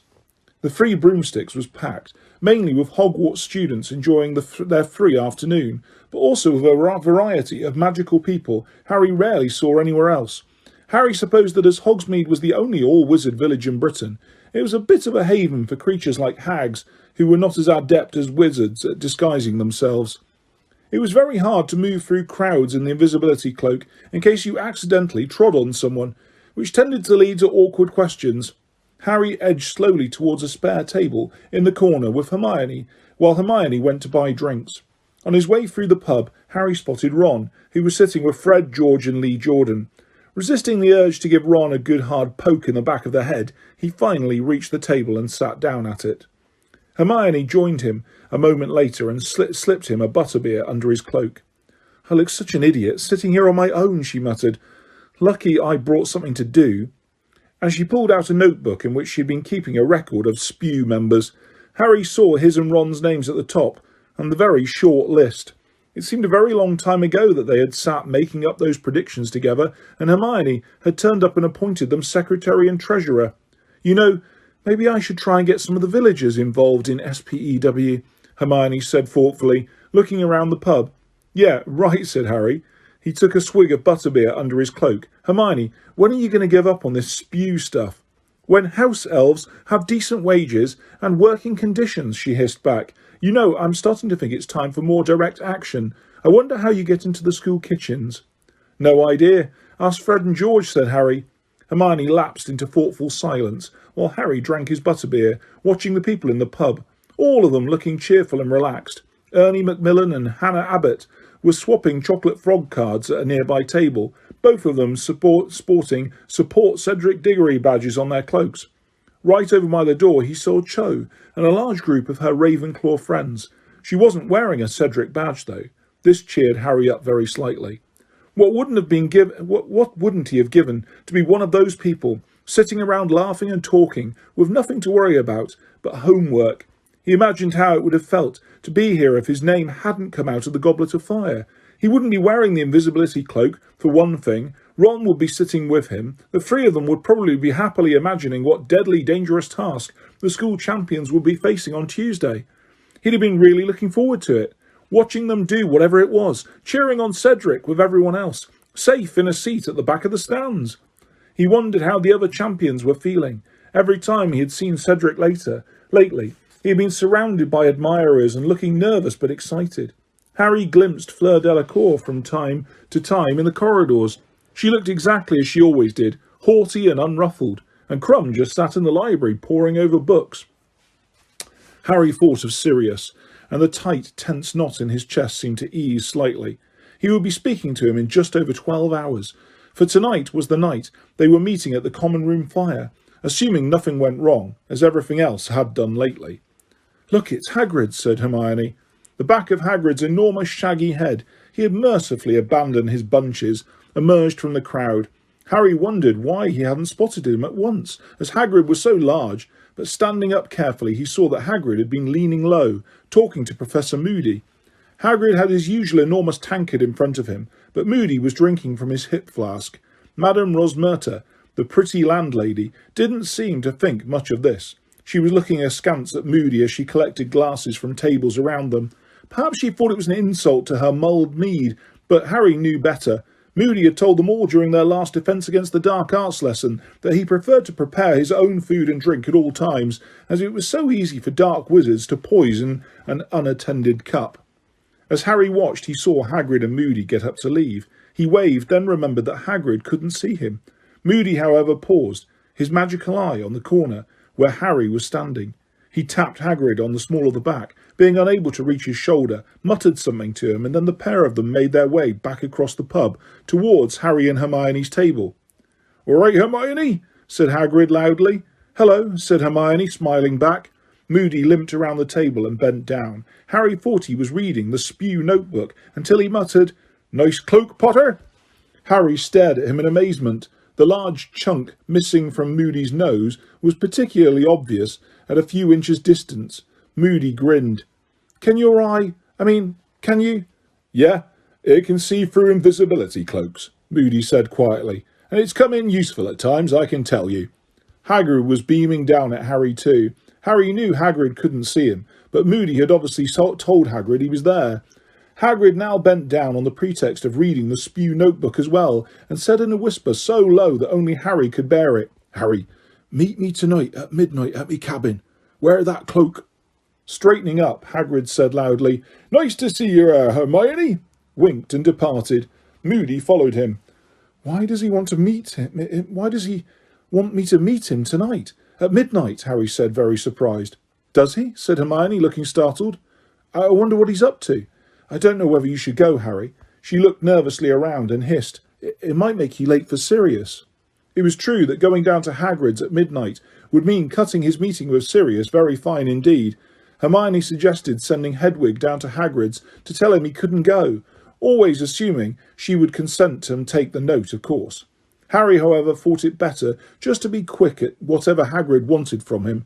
He was very curious to know what this might be. Hagrid had never asked Harry to visit him so late at night. At 11:30 that evening, Harry, who had pretended to go up to bed early, pulled the invisibility cloak back over himself and crept back downstairs through the common room. Quite a few people were still in there. The Creevy brothers had managed to get hold of a stack of Support Cedric Diggory badges and were trying to bewitch them to make them say Support Harry Potter instead.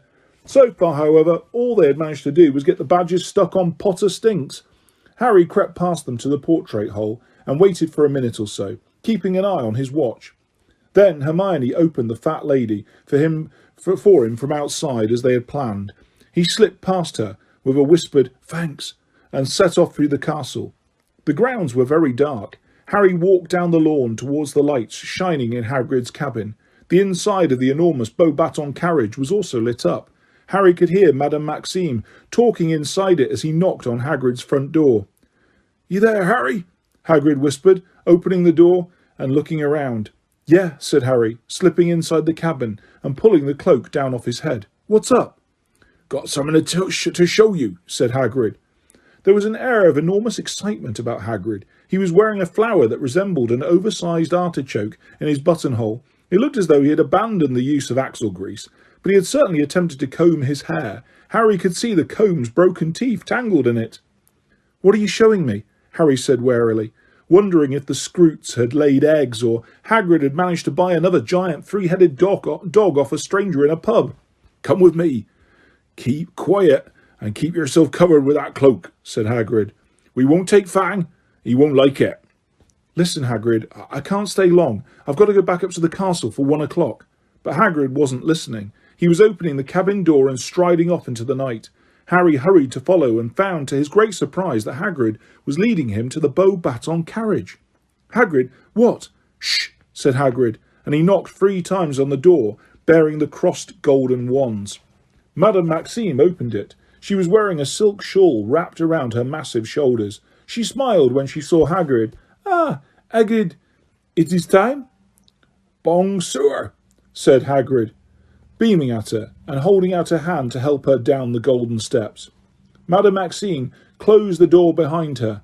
Hagrid offered her his arm, and they set off around the edge of the paddock containing Madame Maxime's giant winged horses, and Harry, totally bewildered, running to keep up with them.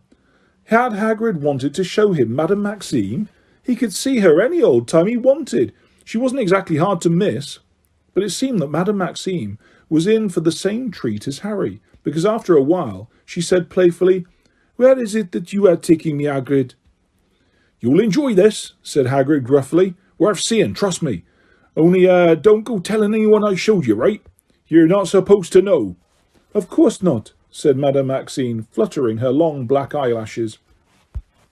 And still they walked, Harry getting more and more irritable as he jogged along in their wake, checking his watch every now and then. Hagrid had some harebrained scheme in hand which might make him miss Sirius. If they didn't get there soon, he was going to turn around, go back up to the castle and leave Hagrid to enjoy his moonlit stroll with Madame Maxime. But then, when they had walked so far around the perimeter of the forest that the castle and the lake were out of sight, Harry heard something. Men were shouting up ahead. Then came a deafening, ear-splitting roar. Hagrid led Madame Maxime around a clump of trees and came to a halt. Harry hurried up alongside them. For a split second he thought he was seeing bonfires and men darting around them, and then his mouth fell open. Dragons. 4 fully grown, enormous, vicious-looking dragons were rearing on their hind legs inside an enclosure fenced with thick planks of wood, roaring and snorting. Torrents of fire were shooting into the dark sky from their open fanged mouths, 50 feet above the ground, on their outstretched necks. There was a silvery blue one with long pointed horns, snapping and snarling at the wizards on the ground. A smooth scaled green one, which was writhing and stamping with all its might. A red one with an odd fringe of fine gold spikes around its face, which was shooting mushroom-shaped fire clouds into the air, and a gigantic black one, more lizard-like than the others, which was nearest to them. At least 30 wizards, 7 or 8 to each dragon, were attempting to control them, pulling on their chains connected to heavy leather straps around their necks and legs.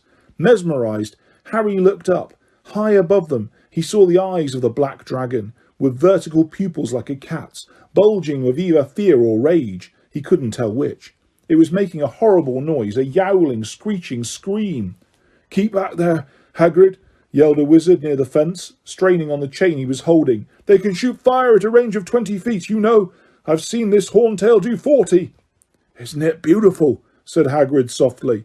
"It's no good," yelled another wizard. "Stunning spells on the count of 3. Harry saw each of the dragon keepers pull out his wand. "Stupefy!" they shouted in unison, and the stunning spells shot into the darkness like fiery rockets, bursting in showers of stars on the dragon's scaly hides. Harry watched the dragon nearest to them teeter dangerously on its back legs, its jaws stretched wide in a suddenly silent howl. Its nostrils were suddenly devoid of flame, though still smoking. Then, very slowly, it fell. Several tons of sinewy, scaly black dragon hit the ground with a thud that Harry could have sworn had made the trees behind him quake. The dragon keepers lowered their wands and walked forwards to their fallen charges, each of which was the size of a small hill. They hurried to tighten the chains and fasten them securely to iron pegs, which they forced deep into the ground with their wands. "Want a closer look?" Harry asked Madame Maxime excitedly. The pair of them moved right up to the fence, and Harry followed. The wizard who had warned Harry not to come any closer turned, and Harry realised who it was. Charlie Weasley. "All right, Hagrid," he panted, coming over to talk. "They should be okay now. We put them out with a sleeping draught on the way here. Thought it might be better for them to wake up in the dark and the quiet, but like you saw, they weren't happy. Not happy at all." "What breeds you got there, Charlie?" said Hagrid, gazing at the closest dragon, the black one, was something close to reverence. Its eyes were still just open. Harry could see a strip of gleaming yellow beneath its wrinkled black eyelid. "This is a Hungarian Horntail," said Charlie. "There's a common Welsh green over there, the smaller one, a Swedish short snout, and that blue-grey, a Chinese fireball, that's the red." Charlie looked around. Madame Maxime was strolling away around the edge of the enclosure, gazing at the stunned dragons. "I didn't know you were bringing a friend, Hagrid," Charlie said, frowning. "The champions aren't supposed to know what's coming. She's bound to tell her student, isn't she?" "Just thought she'd like to see 'em," shrugged Hagrid, still gazing enraptured at the dragons. "Really romantic date, Hagrid," said Charlie, shaking his head. "4," said Hagrid. "So it's one for each of the champions, is it?" "What they got? Fight 'em?" "Just get past them, I think," said Charlie. "We'll be on hand if it gets nasty, extinguishing spells at the ready. They wanted nesting mothers. I don't know why, but I'll tell you this. I don't envy the one who gets the Horntail. Vicious thing. Its back end's as dangerous as its front looks." Charlie pointed towards the Horntail's tail, and Harry saw long bronze-coloured spikes protruding along it every few inches. 5 of Charlie's fellow keepers staggered up to the Horntail at that moment, carrying a clutch of huge granite grey eggs between them and a blanket. They placed them carefully at the Horntail's side. Hagrid let out a moan of longing. "I've got them counted, Hagrid," said Charlie sternly. Then he said, "How's Harry?"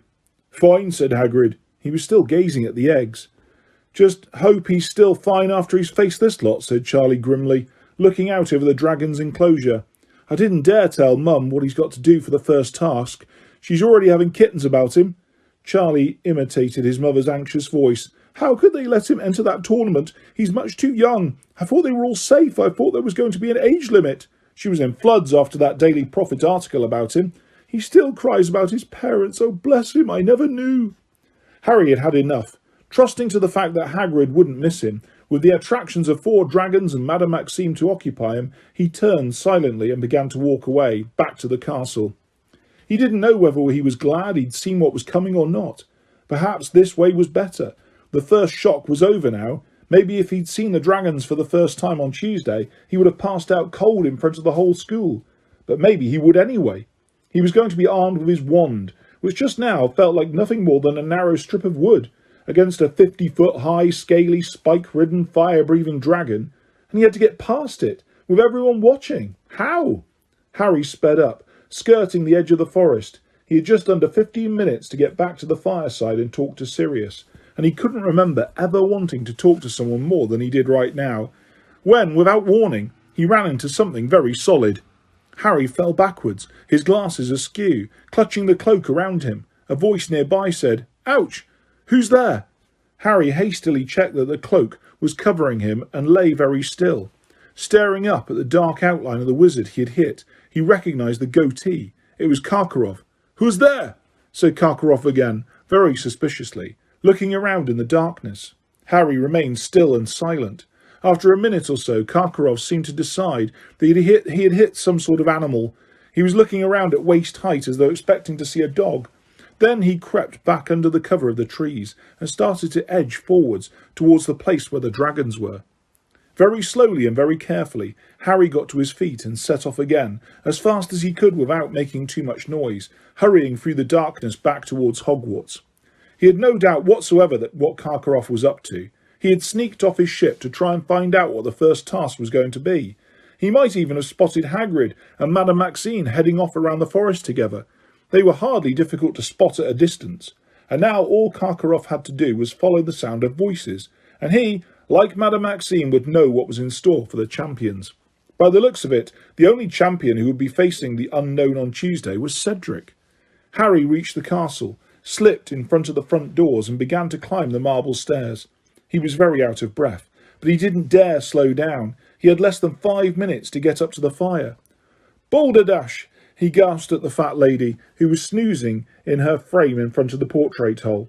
"If you say so," she muttered sleepily without opening her eyes, and the picture swung forwards to admit him. Harry climbed inside. The common room was deserted, and judging by the fact that it smelled quite normal, Hermione had not needed to set off any dung bombs to ensure that he and Sirius got privacy. Harry pulled off the invisibility cloak and threw himself into an armchair in front of the fire. The room was in semi-darkness. The flames were the only source of light. Nearby on a table, the support Cedric Diggory badges, the Creevies he'd been trying to improve, were glinting in the firelight. They now read, "Potter really stinks." Harry looked back into the flames and jumped. Sirius' head was sitting in the fire. If Harry hadn't seen Mr. Diggory do exactly this back in the Weasleys' kitchen, it would have scared him out of his wits. Instead, his face breaking into the first smile he had worn for days, he scrambled out of his chair, crouched down by the hearth and said, "Sirius, how are you doing?" Sirius looked different from Harry's memory of him.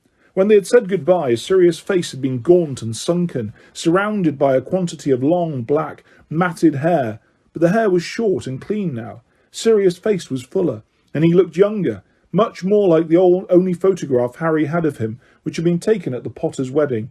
"Never mind me. How are you?" said Sirius seriously. For a second, Harry tried to say fine, but he couldn't do it.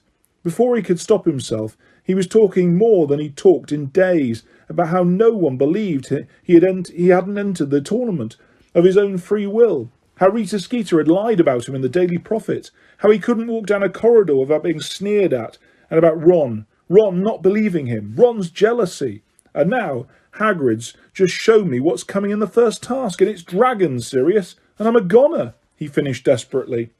Sirius looked at him, eyes full of concern, eyes which had not yet lost the look that Azkaban had given them, that deadened, haunted look. He had let Harry talk himself into silence without interruption, but now he said, "Dragons we can deal with, Harry, but we'll get to that in a minute. I haven't got long here. I've broken into a wizarding house to use the fire, but they could be back at any time. There are things I need to warn you about." "What?" said Harry, feeling his spirits slip a further few notches. Surely there could be nothing worse than dragons coming. "Karkaroff," said Sirius. "Harry, he was a Death Eater. You know what Death Eaters are, don't you?" "Yes. What?" "He was caught. He was in Azkaban with me, but he got released. I'd bet everything that's why Dumbledore wanted an aura at Hogwarts this year, to keep an eye on him. Moody caught Karkaroff, put him in Azkaban in the first place." "Karkaroff got released," Harry said slowly. His brain seemed to be struggling to absorb yet another piece of shocking information. Why did they release him?" "He did a deal with the Ministry of Magic," said Sirius bitterly. "He said he'd seen the error of his ways, and then he named names. He put a load of other people into Azkaban in his place. He's not very popular in there, I can tell you, and since he got out, from what I can tell, he's been teaching the dark arts to every student who passes through the school of his. So watch out for the Durmstrang champion as well." "Okay," said Harry, slowly. "But are you saying Karkaroff put my name in the goblet? Because if he did, he's a really good actor. He seemed furious about it. He wanted to stop me competing." "We know he's a good actor," said Sirius, "because he convinced the Ministry of Magic to set him free, didn't he? Now I've been keeping an eye on the Daily Prophet, Harry." "You and the rest of the world," said Harry bitterly. "And reading between the lines of that Skeeter woman's article last month, Moody was attacked the night before he started at Hogwarts. Yes, I know he says it was another false alarm," Sirius said hastily, seeing Harry about to speak, "but I don't think so. Somehow I think someone tried to stop him getting to Hogwarts. I think someone knew their job would be a lot more difficult with him around, and no one's going to look into it too closely. Mad Eye's heard intruders a bit too often, but that doesn't mean he can't still spot the real thing. Moody was the best aura the Ministry ever had." "So, what are you saying?" said Harry slowly. "Karkaroff's trying to kill me? But why?" Sirius hesitated. "I've been hearing some very strange things," he said slowly. "The Death Eaters seem to be a bit more active than usual lately. They showed themselves at the Quidditch World Cup, didn't they? Someone set off the Dark Mark, and then... Did you hear about that Ministry of Magic witch who's gone missing?" "Bertha Jorkins," said Harry. "Exactly. She disappeared in Albania, and that's definitely where Voldemort was rumoured to be last. And she would have known the Triwizard Tournament was coming up, wouldn't she?" "Yeah, but it's not very likely she'd have walked straight into Voldemort, is it?" said Harry. "Listen, I knew Bertha Jorkins," said Sirius grimly. "She was at Hogwarts when I was, a few years above your dad and me. She was an idiot. Very nosy, but no brains, none at all. It's not a good combination, Harry. I'd say she'd be very easy to lure into a trap."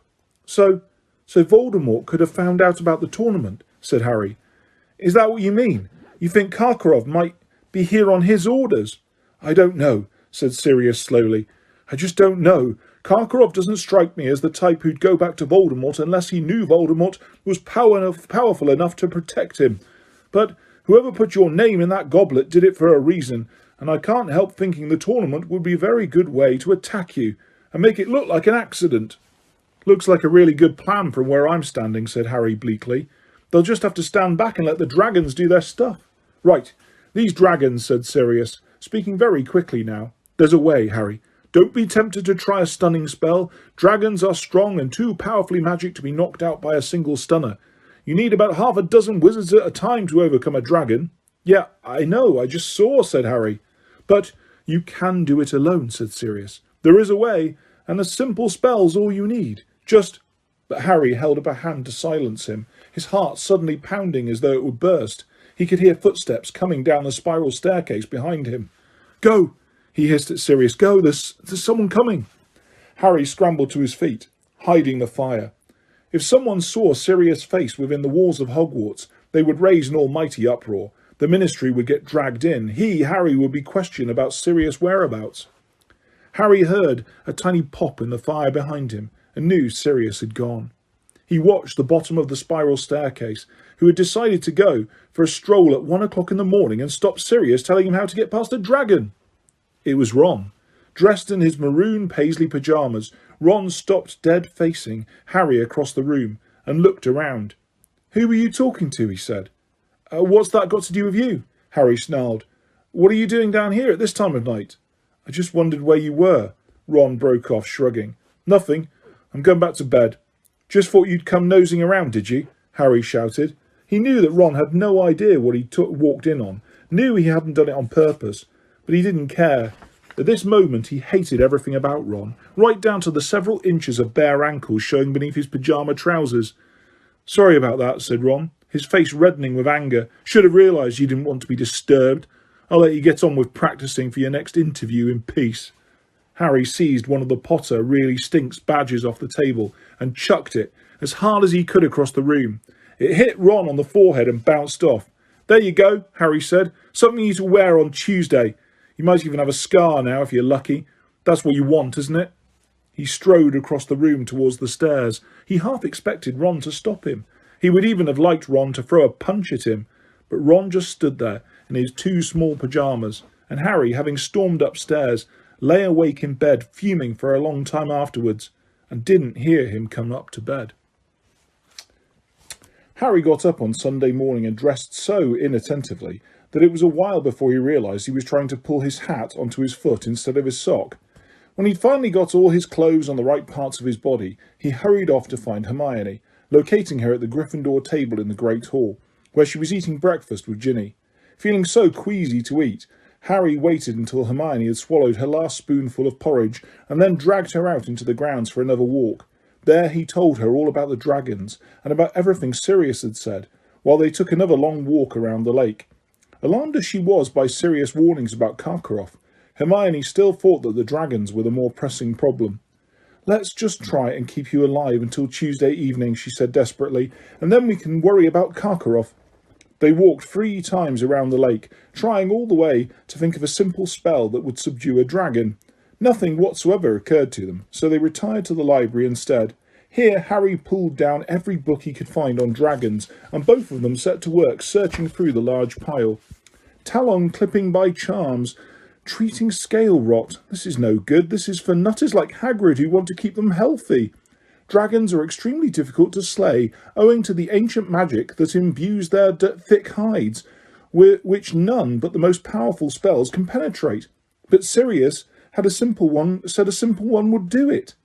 Let's try some simple spell books then, said Harry, throwing aside men who love dragons too much. He returned to the table with a pile of spell books, set them down and began to flick through each in turn, Hermione whispering non-stop at his elbow. Well, there are switching spells, but what's the point of switching it? Unless you swapped its fangs for wine gums or something, that would make it less dangerous. The trouble is, like the book said, not much is going to get through a dragon's hide.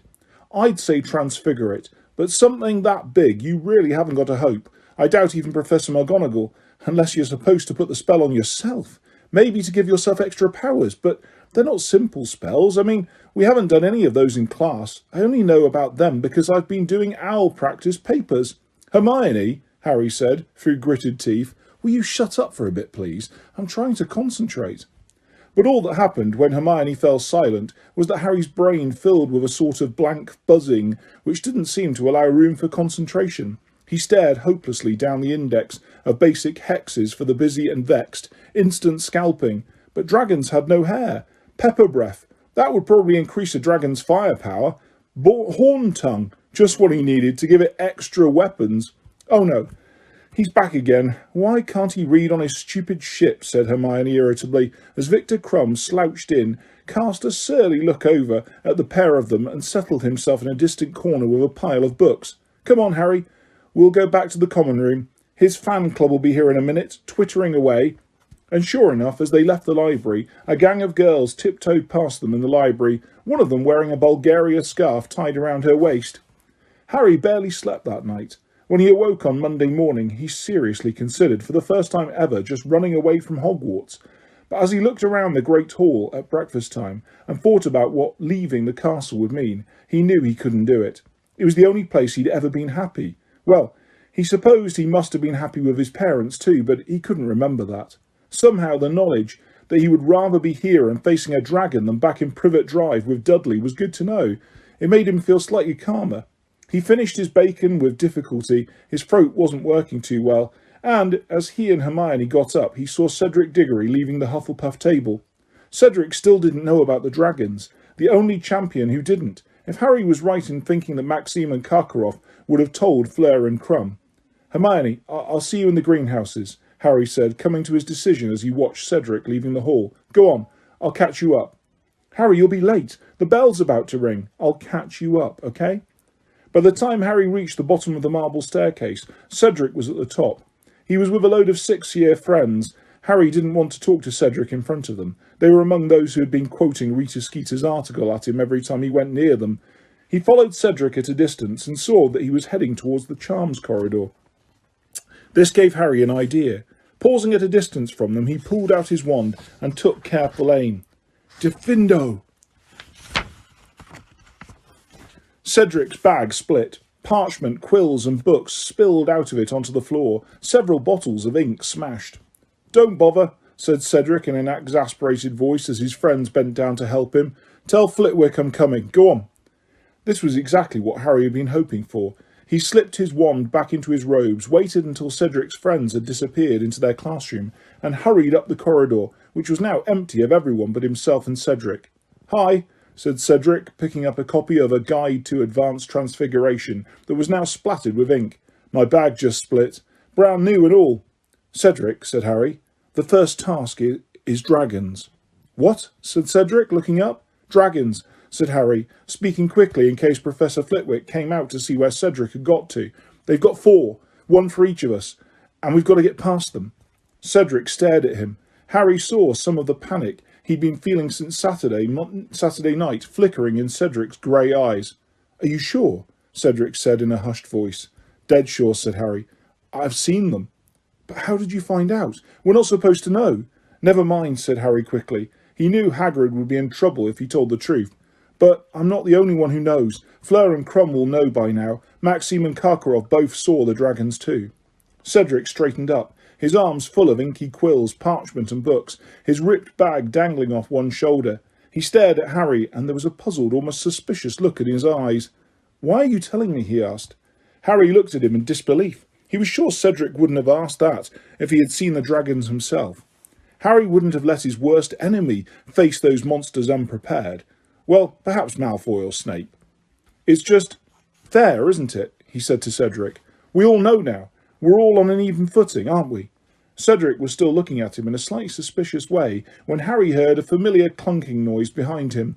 He turned around and saw Mad-Eye Moody emerging from a nearby classroom. Come with me, Potter, he growled. Diggory, off you go. Harry stared apprehensively at Moody. Had he overheard them? Professor, I'm supposed to be in herbology? Never mind that, Potter. In my office, please.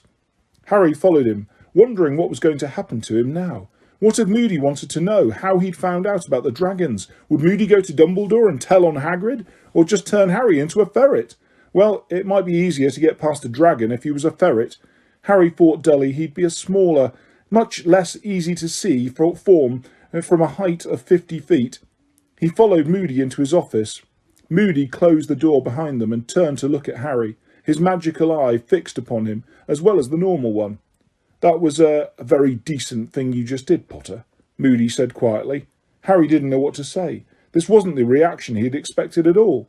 "Sit down," said Moody, and Harry sat, looking around. He had visited this office under 2 of its previous occupants. In Professor Lockhart's day, the walls had been plastered with beaming, winking pictures of Professor Lockhart himself. When Lupin had lived there, you were more likely to come across a specimen of some fascinating new dark creature he had procured for them to study in class. Now, however, the office was full of a number of exceptionally odd objects that Harry supposed Moody had used in the days when he had been in Aura. On his desk stood what looked like a large, cracked, glass spinning top. Harry recognised it at once as a sneakerscope, because he owned one himself, though it was much smaller than Moody's. In the corner on a small table stood an object that looked something like an extra squiggly golden television aerial. It was humming slightly. What appeared to be a mirror hung opposite Harry on the wall, but it was not reflecting the room. Shadowy figures were moving around inside it, none of them clearly in focus. "Like my dark detectors, do you?" said Moody, who was watching Harry closely. "What's that?" Harry asked, pointing at the squiggly golden aerial. "Secrecy sensor. Vibrates when it detects concealment and lies." "No use here, of course. Too much interference. Students in every direction lying about why they haven't done their homework. Been humming ever since I got here. Had to disable my sneakerscope because it wouldn't stop whistling. It's extra sensitive. Picks up stuff about a mile around. Of course, it could be picking up more than kids' stuff," he added in a growl. "And what's the mirror for?" "Oh, that's my faux glass. See them out there skulking around? I'm not really in trouble until I see the whites of their eyes. That's when I open my trunk." He let out a short, harsh laugh and pointed to the large trunk under the window. It had 7 keyholes in a row. Harry wondered what was in there, until Moody's next question brought him sharply back to earth. "So, found out about the dragons, have you?" Harry hesitated. He'd been afraid of this, but he hadn't told Cedric, and he certainly wasn't going to tell Moody that Hagrid had broken the rules. "It's all right," said Moody, sitting down and stretching out his wooden leg with a groan. "Cheating's a traditional part of the Triwizard Tournament and always has been." "I didn't cheat," said Harry sharply. "It was a sort of accident that I found out." Moody grinned. "I wasn't accusing you, laddie. I've been telling Dumbledore from the start. He can be as high-minded as he likes, but you can can bet old Karkaroff and Maxime won't be. They'll have told their champions everything they can. They want to win. They want to beat Dumbledore. They'd like to prove he's only human." Moody gave a harsh laugh, and his magical eye swivelled around so fast it made Harry feel queasy to watch it. "So, got any ideas how you're going to get past the dragon yet?" said Moody. No, said Harry. "Well, I'm not going to tell you," said Moody gruffly. "I don't show favouritism, me. I'm just going to give you some good general advice. And the first bit is, play to your strengths." "I haven't got any," said Harry, before he could stop himself. "Excuse me," growled Moody. "You've got strengths. If I say you've got them. Think now. What are you best at?" Harry tried to concentrate. What was he best at? "Well, that was easy, really. Quidditch," he said dully. "And a fat lot of help." "That's right," said Moody, staring at him very hard, his magical eye barely moving at all. "You're a damn good flyer, from what I've heard." "Yeah, but..." Harry stared at him. "I'm not allowed a broom. I've only got my wand." "My second piece of general advice," said Moody loudly, interrupting him, "is to use a nice simple spell which will enable you to get what you need." Harry looked at him blankly. What did he need? "Come on, boy," whispered Moody. "Put them together. It's not that difficult." And it clicked. He was best at flying. He needed to pass the dragon in the air. For that he needed his firebolt. And for his firebolt, he needed... "Hermione," Harry whispered, when he'd sped into Greenhouse 10 minutes later, uttering a hurried apology to Professor Sprout as he passed her. "Hermione, I need you to help me." "What do you think I've been trying to do, Harry?" she whispered back, her eyes round with anxiety over the top of the quivering, flutterby bush she was pruning. Hermione, I need to learn how to do a summoning charm properly by tomorrow afternoon. And so they practiced. They didn't have lunch, but headed for a free classroom, where Harry tried with all his might to make various objects fly across the room towards him. He was still having problems. The books and quills kept losing heart halfway across the room and dropping like stones to the floor. Concentrate, Harry. Concentrate. What do you think I'm trying to do? Said Harry angrily. A filthy great dragon keeps popping into my head for some reason. Okay, try again. He wanted to skip divination to keep practicing, but Hermione refused point blank to skive off arithmancy, and there was no point staying without her. He therefore had to endure over an hour of Professor Trelawney, who spent half the lesson telling everyone that the position in Mars in relation to Saturn at that moment meant that people born in July were in great danger of sudden violent deaths. Well, that's good, said Harry loudly, his temper getting the better of him. Just as long as it's not drawn out, I don't want to suffer. Ron looked for a moment as though he was going to laugh. He certainly caught Harry's eye for the first time in days, but Harry was still feeling so resentful towards Ron to care. He spent the rest of the lesson trying to attract small objects towards him under the table with his wand. He managed to make a fly zoom straight into his hand, though he wasn't entirely sure that that was owing to his prowess of summoning charms. Perhaps the fly was just stupid. He forced down some dinner after divination, then returned to the empty classroom with Hermione, using the invisibility cloak to avoid the teachers. They kept practicing until past midnight. They would have stayed longer, but Peeves turned up and pretended to think that Harry wanted things thrown at him, started chucking chairs across the room. Harry and Hermione left in a hurry before the noise attracted Filch, and went back to the Gryffindor common room, which was now mercifully empty. At 2 o'clock in the morning, Harry stood near the fireplace, surrounded by heaps of objects, books, quills, several upturned chairs, an old set of gobstones and Neville's toad. Trevor. Only in the last hour had Harry really got the hang of the summoning charm. That's better, Harry. That's loads better, Hermione said, looking exhausted, but very pleased. Well, now we know what to do next time I can't manage a spell, Harry said, throwing a rune dictionary back to Hermione, so he could try again. Threaten me with a dragon. Right. He raised his wand once more. Accio Dictionary. The heavy book soared out of Hermione's hand, flew across the room, and Harry caught it. Harry, I really think you've got it, said Hermione delightedly. Just as long as it works tomorrow, Harry said. The firebolt's going to be much further away than the stuff in here. It's going to be in the castle, and I'm going to be out here in the grounds. That doesn't matter, said Hermione firmly. Just as long as you're concentrating really, really hard on it. It'll come, Harry. We'd better get some sleep. You're going to need it. Harry had been focusing so hard on learning the summoning charm that evening that some of his blind panic had left him. It returned in full measure, however, on the following morning. The atmosphere in the school was one of great tension and excitement. Lessons were to stop at midday, giving all the students time to get down to the dragon's enclosure, though of course they didn't yet know what they would find there. Harry felt oddly separate from everyone around him, whether they were wishing him good luck or hissing, "We'll have a box of tissues ready, Potter," as he passed. It was a state of nervousness so advanced that he wondered whether he mightn't just lose his head when they tried to lead him out to his dragon and start trying to curse everyone in sight. Time was behaving in a more peculiar fashion than ever, rushing past in great dollops, so that one moment he seemed to be sitting down in his first lesson, History of Magic, and the next walking into lunch. And then, where had the morning gone? The last of the dragon-free hours. Professor McGonagall was hurrying over to him in the great hall. Lots of people were watching. "Potter, the champions have to come down into the grounds now. You have to get ready for your first task." "Okay," said Harry, standing up, his fork falling onto his plate with a clatter. "Good luck, Harry," Hermione whispered. "You'll be fine." "Yeah," said Harry, in a voice that was most unlike his own. He left the great hall with Professor McGonagall. She didn't seem herself. Either, in fact, she looked nearly as anxious as Hermione.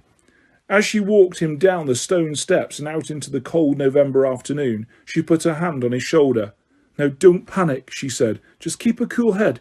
We've got wizards on hand to control the situation if it gets out of hand. The main thing is to just do your best, and nobody will think any the worse of you. Are you all right?" "Yes," Harry heard himself say. Yes, I'm fine." She was leading him towards the place where the dragons were, around the edge of the forest, but when they approached the clump of trees behind which the enclosure would be clearly visible, Harry saw that a tent had been erected, its entrance facing them, screening the dragons from view. "You're to go in here with the other champions," said Professor McGonagall, in a rather shaky sort of voice, "and wait for your turn, Potter.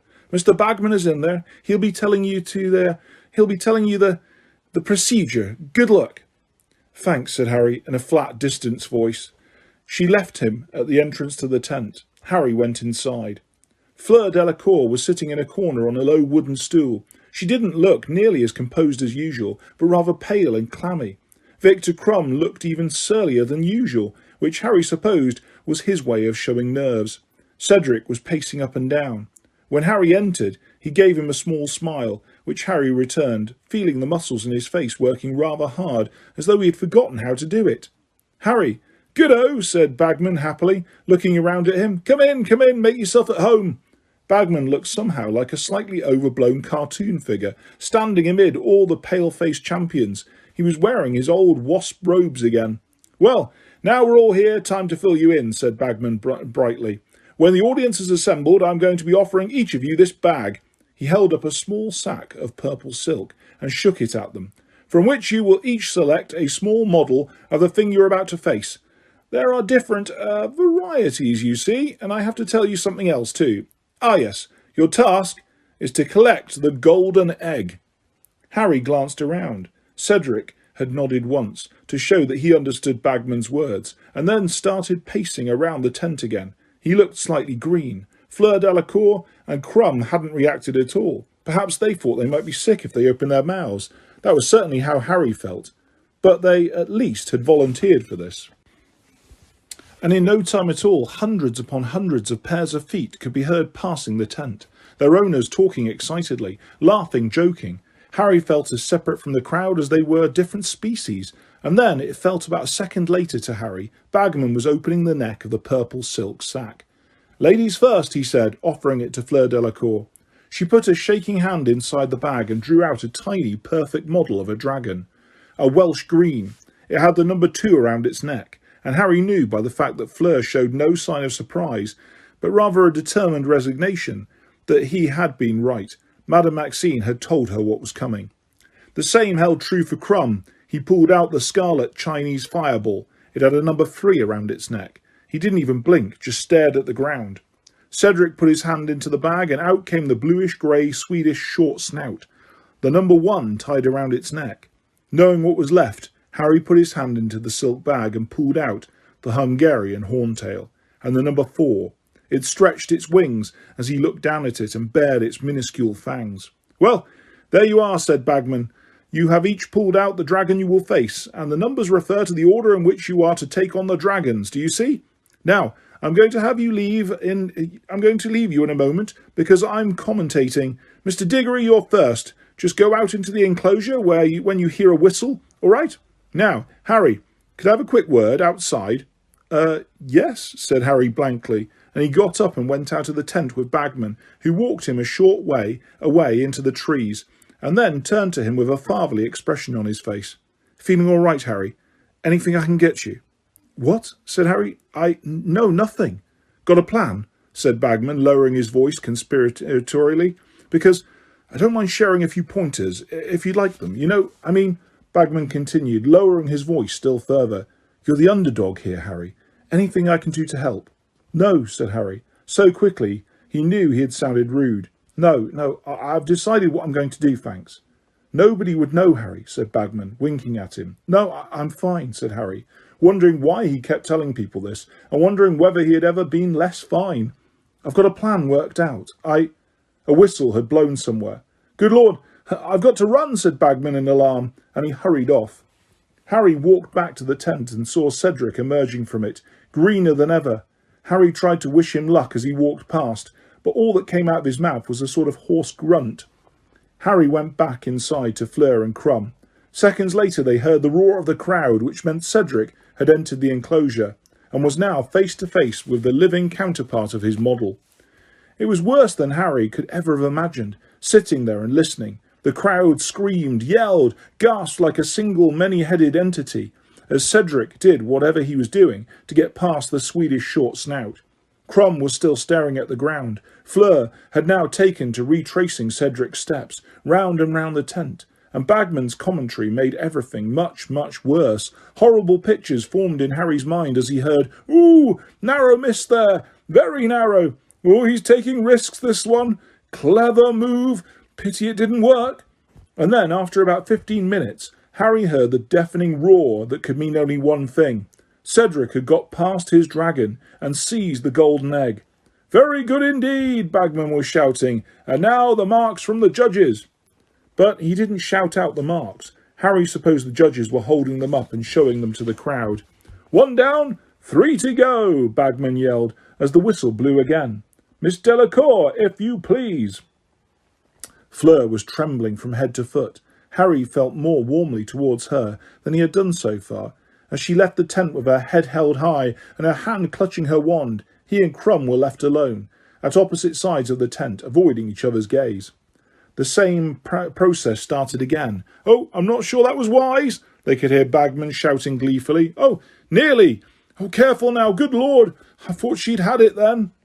10 minutes later, Harry heard the crowd erupt into applause once more. Fleur must have been successful too. A pause while Fleur's marks were being shown. More clapping. Then for the third time, the whistle.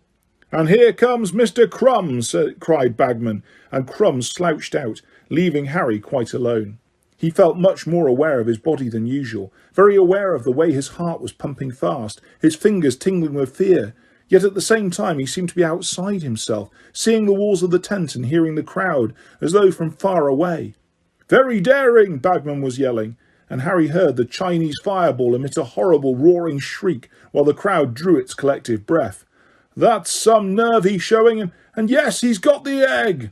Applause shattered the wintry air like breaking glass. Crumb had finished. It would be Harry's turn at any moment. He stood up, noticing dimly that his legs seemed to be made of marshmallow. He waited, and then he heard the whistle blow. He walked out through the entrance of the tent, the panic rising into a crescendo inside him, and now he was walking past the trees, through a gap in the enclosure fence. He saw everything in front of them, as though it was a very highly coloured dream. There were hundreds and hundreds of faces staring down at him from stands, which had been magic there since he'd last stood on the spot.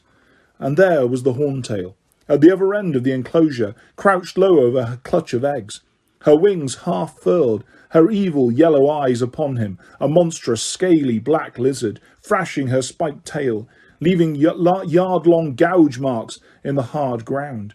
The crowd was making a great deal of noise, but whether friendly or not, Harry didn't know or care. It was time to do what he had to do, to focus his mind entirely and absolutely upon the thing that was his only chance. He raised his wand. "Accio! Firebolt!" he shouted.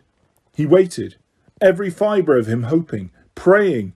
If it hadn't worked, if it wasn't coming, he seemed to be looking at everything around him through some sort of shimmering, transparent barrier, like a heat haze, which made the enclosure and the hundreds of faces around him swim strangely. And then he heard it, speeding through the air behind him. He turned and saw his firebolt, hurtling towards him around the edge of the woods, soaring into the enclosure and stopping dead in mid-air beside him, waiting for him to mount. The crowd was making even more noise. Bagman was shouting something, but Harry's eyes were not working properly anymore. Listening wasn't important. He swung his leg over the broom and kicked off on the ground, and a second later something miraculous happened. As he soared upwards, as the wind rushed through his hair, as the crowd's faces became more flesh-coloured pinpricks below, and the Horntail shrank to the size of a dog, he realised that he'd left not only the ground behind, but also his fear. He was back where he belonged. This was just another Quidditch match. That was all. Just another Quidditch match, and that Horntail was just another ugly opposing team. He looked down at the clutch of eggs and spotted the gold one, gleaming against its cement-coloured fellows, residing safely between the dragon's front legs. "Okay," Harry told himself. "Diversionary tactics. Let's go." He dived. The Horntail's head followed him. He knew that it was what it was going to do, and pulled out of the dive just in time. A jet of fire had been released exactly where he would have been had he not swerved away. But Harry didn't care. That was no more than dodging a bludger. Great Scott! "He can fly," yelled Bagman, as the crowd shrieked and gasped. "Are you watching this, Mr. Crumb?" Harry soared higher in a circle. The Horntail was still following his progress, its head revolving on its long neck. If it kept this up, it would be nicely dizzy. But better not push it too long, or it would be breathing fire again. Harry plummeted just as the Horntail opened its mouth, but this time he was less lucky. He missed the flames, but the tail came whipping up to meet him instead, and as he swerved to the left, one of the long spikes grazed his shoulder, ripping his robes. He could feel it stinging. He could hear screaming and groans from the crowd, but the cut didn't seem to be too deep. Now he zoomed around the back of the Horntail, and a possibility occurred to him. The Horntail didn't seem to want to take off. She was too protective of her eggs. Though she writhed and twisted, furling and unfurling her wings, and keeping those fearsome yellow eyes on Harry, she was afraid to move too far from them. But he had to persuade her to do it, and he'd never get near them. The trick was to do it carefully, gradually. He began to fly, first this way, and then the other, not near enough to make her breathe fire to stave him off, but still posing a sufficient threat to ensure she kept her eyes on him. Her head swayed this way and that, watching him out of those vertical pupils, her fangs bared. He flew higher. The Horntail's head rose with him, her neck now stretched to its fullest extent, still swaying like a snake before its charmer. Harry rose a few more feet, and she let out a roar of exasperation. He was like a fly to her, a fly she was longing to swat, her tail thrashing again, but he was too high to reach now. She shot fire into the air, which he dodged. Her jaws opened wide. "Come on," Harry hissed, swerving tantalizingly above her. Come on, and get me! Up you get now!" And then she reared, spreading her great black leathery wings at last, as wide as those of a small aeroplane, and Harry dived. Before the dragon knew what he had done, or where he had disappeared to, he was speeding towards the ground as fast as he could go, towards the eggs now unprotected by her clawed front legs. He had taken his hands off the firebolt. He had seized the golden egg, and with a huge spurt of speed he was off. He was soaring out of the stands, the heavy egg safely under his uninjured arm, and it was as though somebody had just turned the volume back up. For the first time he became properly aware of the noise of the crowd, which was screaming and applauding as loudly as the Irish supporters at the World Cup. "Look at that!" Bagman was yelling. "Will you look at that? Our youngest champion is quickest to get his egg. Well, this is going to shorten the odds on Mr. Potter." Harry saw the dragon keepers rushing forwards to subdue the Horntail, and over at the entrance to the enclosure, Professor McGonagall, Professor Moody, and Hagrid hurrying to meet him, all of them waving him towards them, their smiles evident even from this distance. He flew back over the stands, the noise of the crowd pounding his eardrums, and came in smoothly to land, his heart lighter than it had been in weeks. He had got through the first task. He had survived. "That was excellent, Potter," cried Professor McGonagall as he got off the firebolt, which from her was extravagant praise. He noticed her hand shook as she pointed at his shoulder. "You'll need to see Madame Pomfrey before the judges give out your score. Over there. She's had to mop up Diggory already." "Yeah, you did it, Harry," said Hagrid hoarsely. "You did it, against the Horntail and all. And you know Charlie said that was the worst one." "Thanks, Hagrid," said Harry loudly, so that Hagrid wouldn't blunder on and reveal that he had shown Harry the dragons beforehand. Professor Moody looked very pleased too. His magical eye was dancing in its socket. "Nice and easy. Does the trick, Potter," he growled. "Right then, Potter. The first aid tent, please," said Professor McGonagall.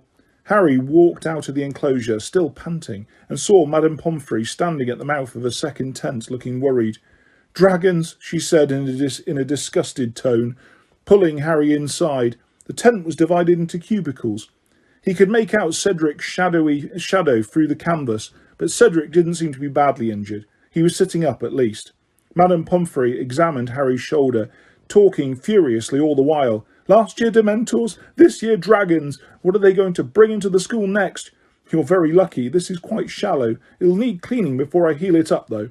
She cleaned the cut with a dab of some purple liquid, which smoked and stung, but then poked his shoulder with her wand, and he felt it heal instantly. "Now, just sit quietly for a minute. Sit, and then you can go and get your score."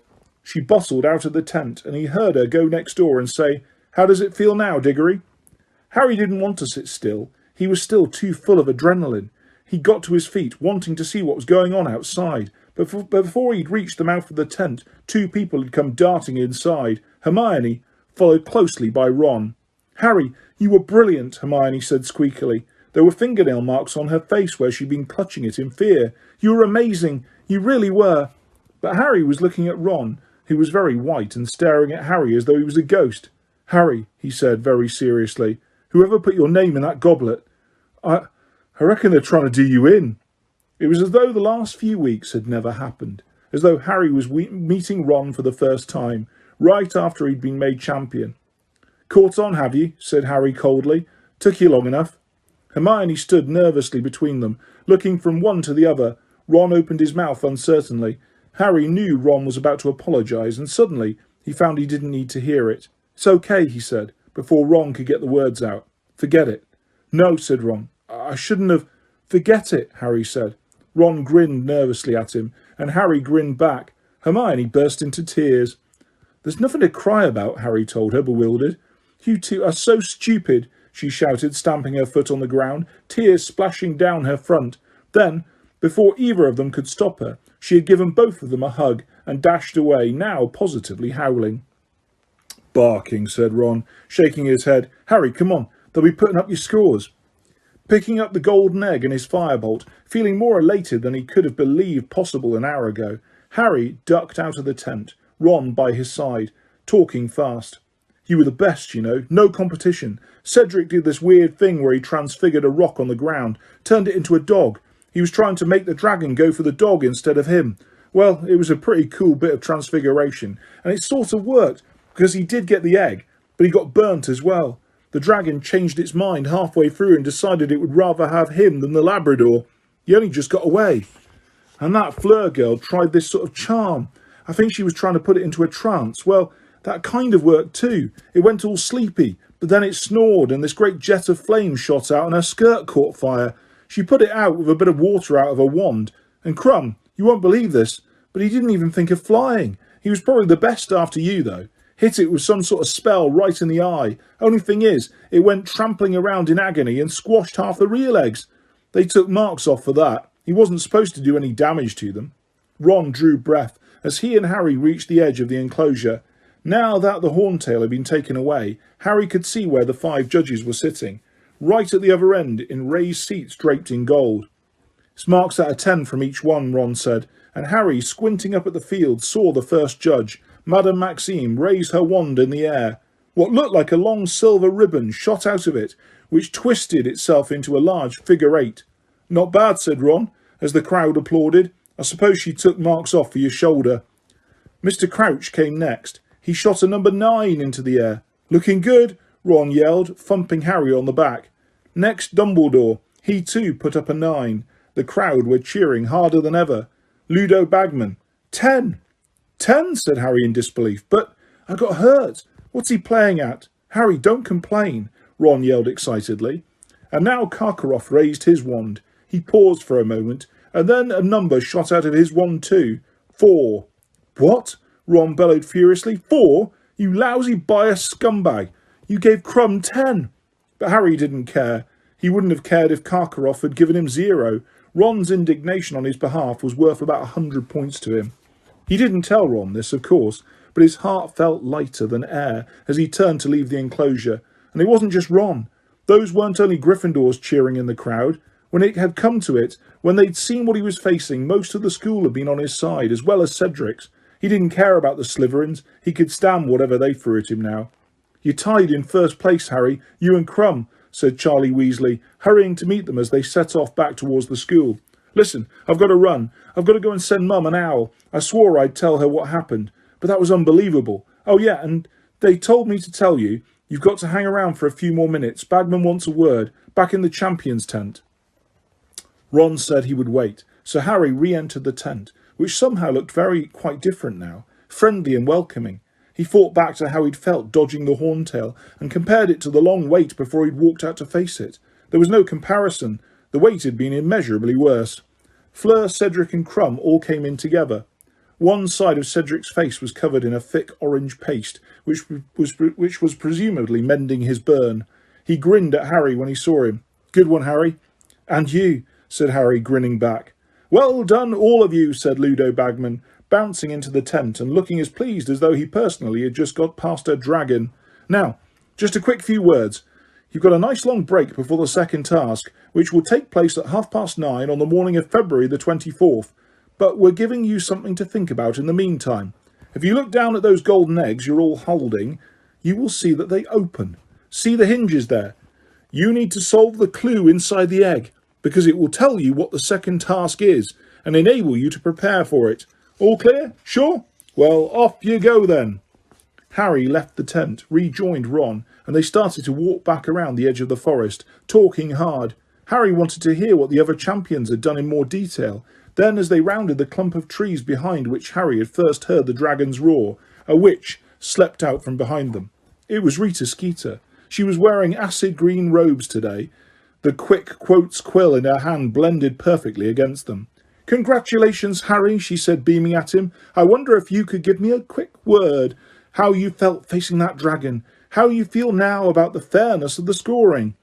"Yeah, you can have a word," said Harry savagely. "Goodbye." And he set off back to the castle with Ron.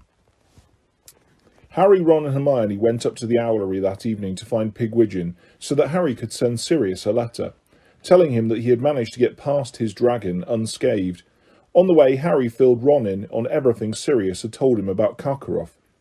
Though shocked at first to hear that Karkaroff had been a Death Eater, by the time they entered the owlery, Ron was saying that they ought to have suspected it all along. "Fits, doesn't it?" he said.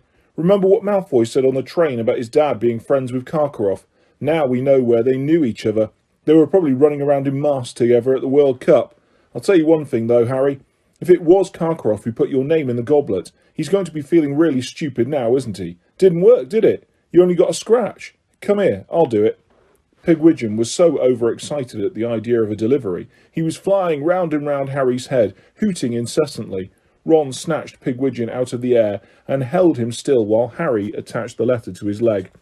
"There's no way any of the other tasks are going to be that dangerous. How could they be?" Ron went on, as he carried Pigwidgeon to the window. "You know what? I reckon you could win this tournament, Harry. I'm serious."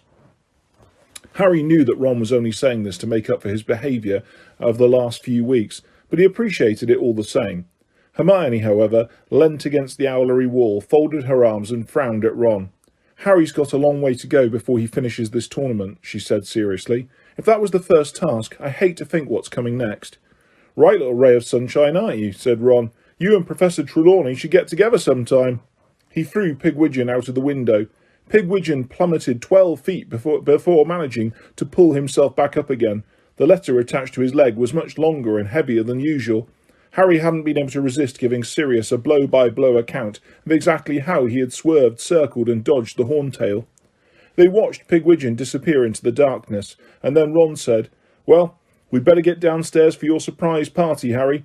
Fred and George should have nicked enough food from the kitchens by now." Sure enough, when they entered the Gryffindor common room, it exploded with cheers and yells again. There were mountains of cakes and flagons of pumpkin juice and butterbeer on every surface. Lee Jordan had let off some Dr. Filibuster's fabulous no-heat, wet-start fireworks, so that the air was thick with stars and sparks. And Dean Thomas, who was very good at drawing, had put up some impressive new banners, most of which depicted Harry zooming around the Horntail's head on his firebolt, though a couple showed Cedric with his head on fire. Harry helped himself to food. He'd almost forgotten what it was like to feel properly hungry, and sat down with Ron and Hermione. He couldn't believe how happy he felt. He had Ron back on his side, he'd got through the first task, and he wouldn't have to face the second one for 3 months. "Blimey, this is heavy," said Lee Jordan, picking up the golden egg which Harry had left on a table, and weighing it in his hands. "Open it, Harry, go on, let's just see what's inside it." "He's supposed to work out the clue on his own," Hermione said swiftly. "It's in the tournament rules." "I was supposed to work out how to get past the dragon on my own too," Harry muttered, so only Hermione could hear him, and she grinned rather guiltily. "Yeah, go on, Harry, open it," several people echoed. Lee passed Harry the egg, and Harry dug his fingernails into the groove that ran all the way around it and prized it open. It was hollow and completely empty, but the moment Harry opened it, the most horrible noise, a loud and screechy wailing, filled the room. The nearest thing to it Harry had ever heard was the ghost orchestra at Nearly Headless Nick's Death Day party, who had all been playing the musical Saw. "Shut it!" Fred bellowed, his hands over his ears.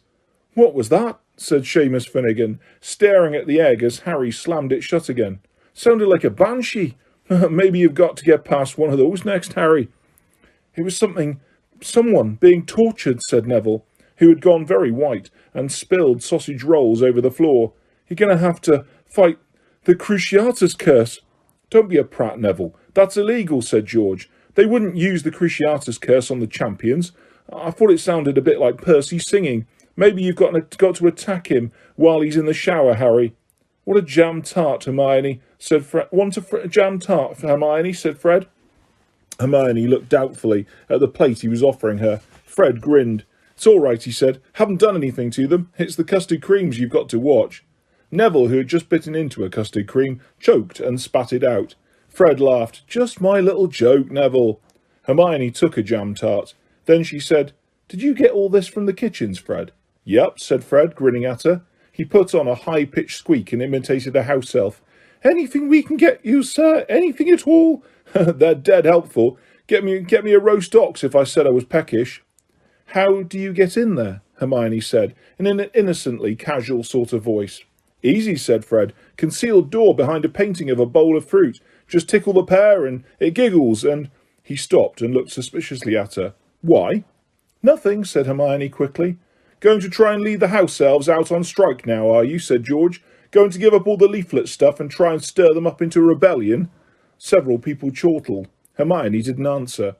"Don't you go upsetting them and telling them they've got to take cloves and salary," said Fred warningly. "You'll put them off their cooking." Just then Neville caused a slight diversion by turning into a large canary. "Oh, sorry, Neville," Fred shouted over all the laughter. "I forgot. It was the custard creams we hexed."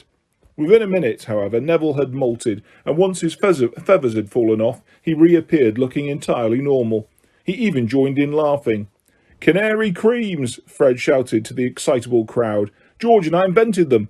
7 sickles each. Bargain." It was nearly 1 in the morning when Harry finally went up to the dormitory with Ron, Neville, Seamus and Dean. Before he pulled the curtains of his 4-poster shut, Harry set his tiny model of the Hungarian Horntail on the table next to his bed, where it yawned, curled up and closed its eyes. Really, Harry thought, as he pulled the hangings on his 4-poster closed, Hagrid had a point. They were all right, really, dragons. The start of December brought wind and sleet to Hogwarts. Drafty through the castle always was, and drafty though the castle always was in winter, Harry was glad of its fires and thick walls every time he passed the Durmstrang ship on the lake, which was pitching in the high winds, its black sails billowing against the dark skies.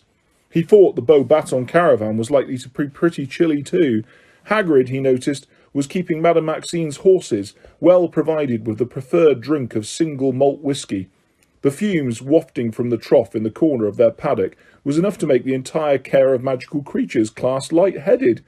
This was unhelpful, as they were still sending the horrible Scroots and needed their wits about them.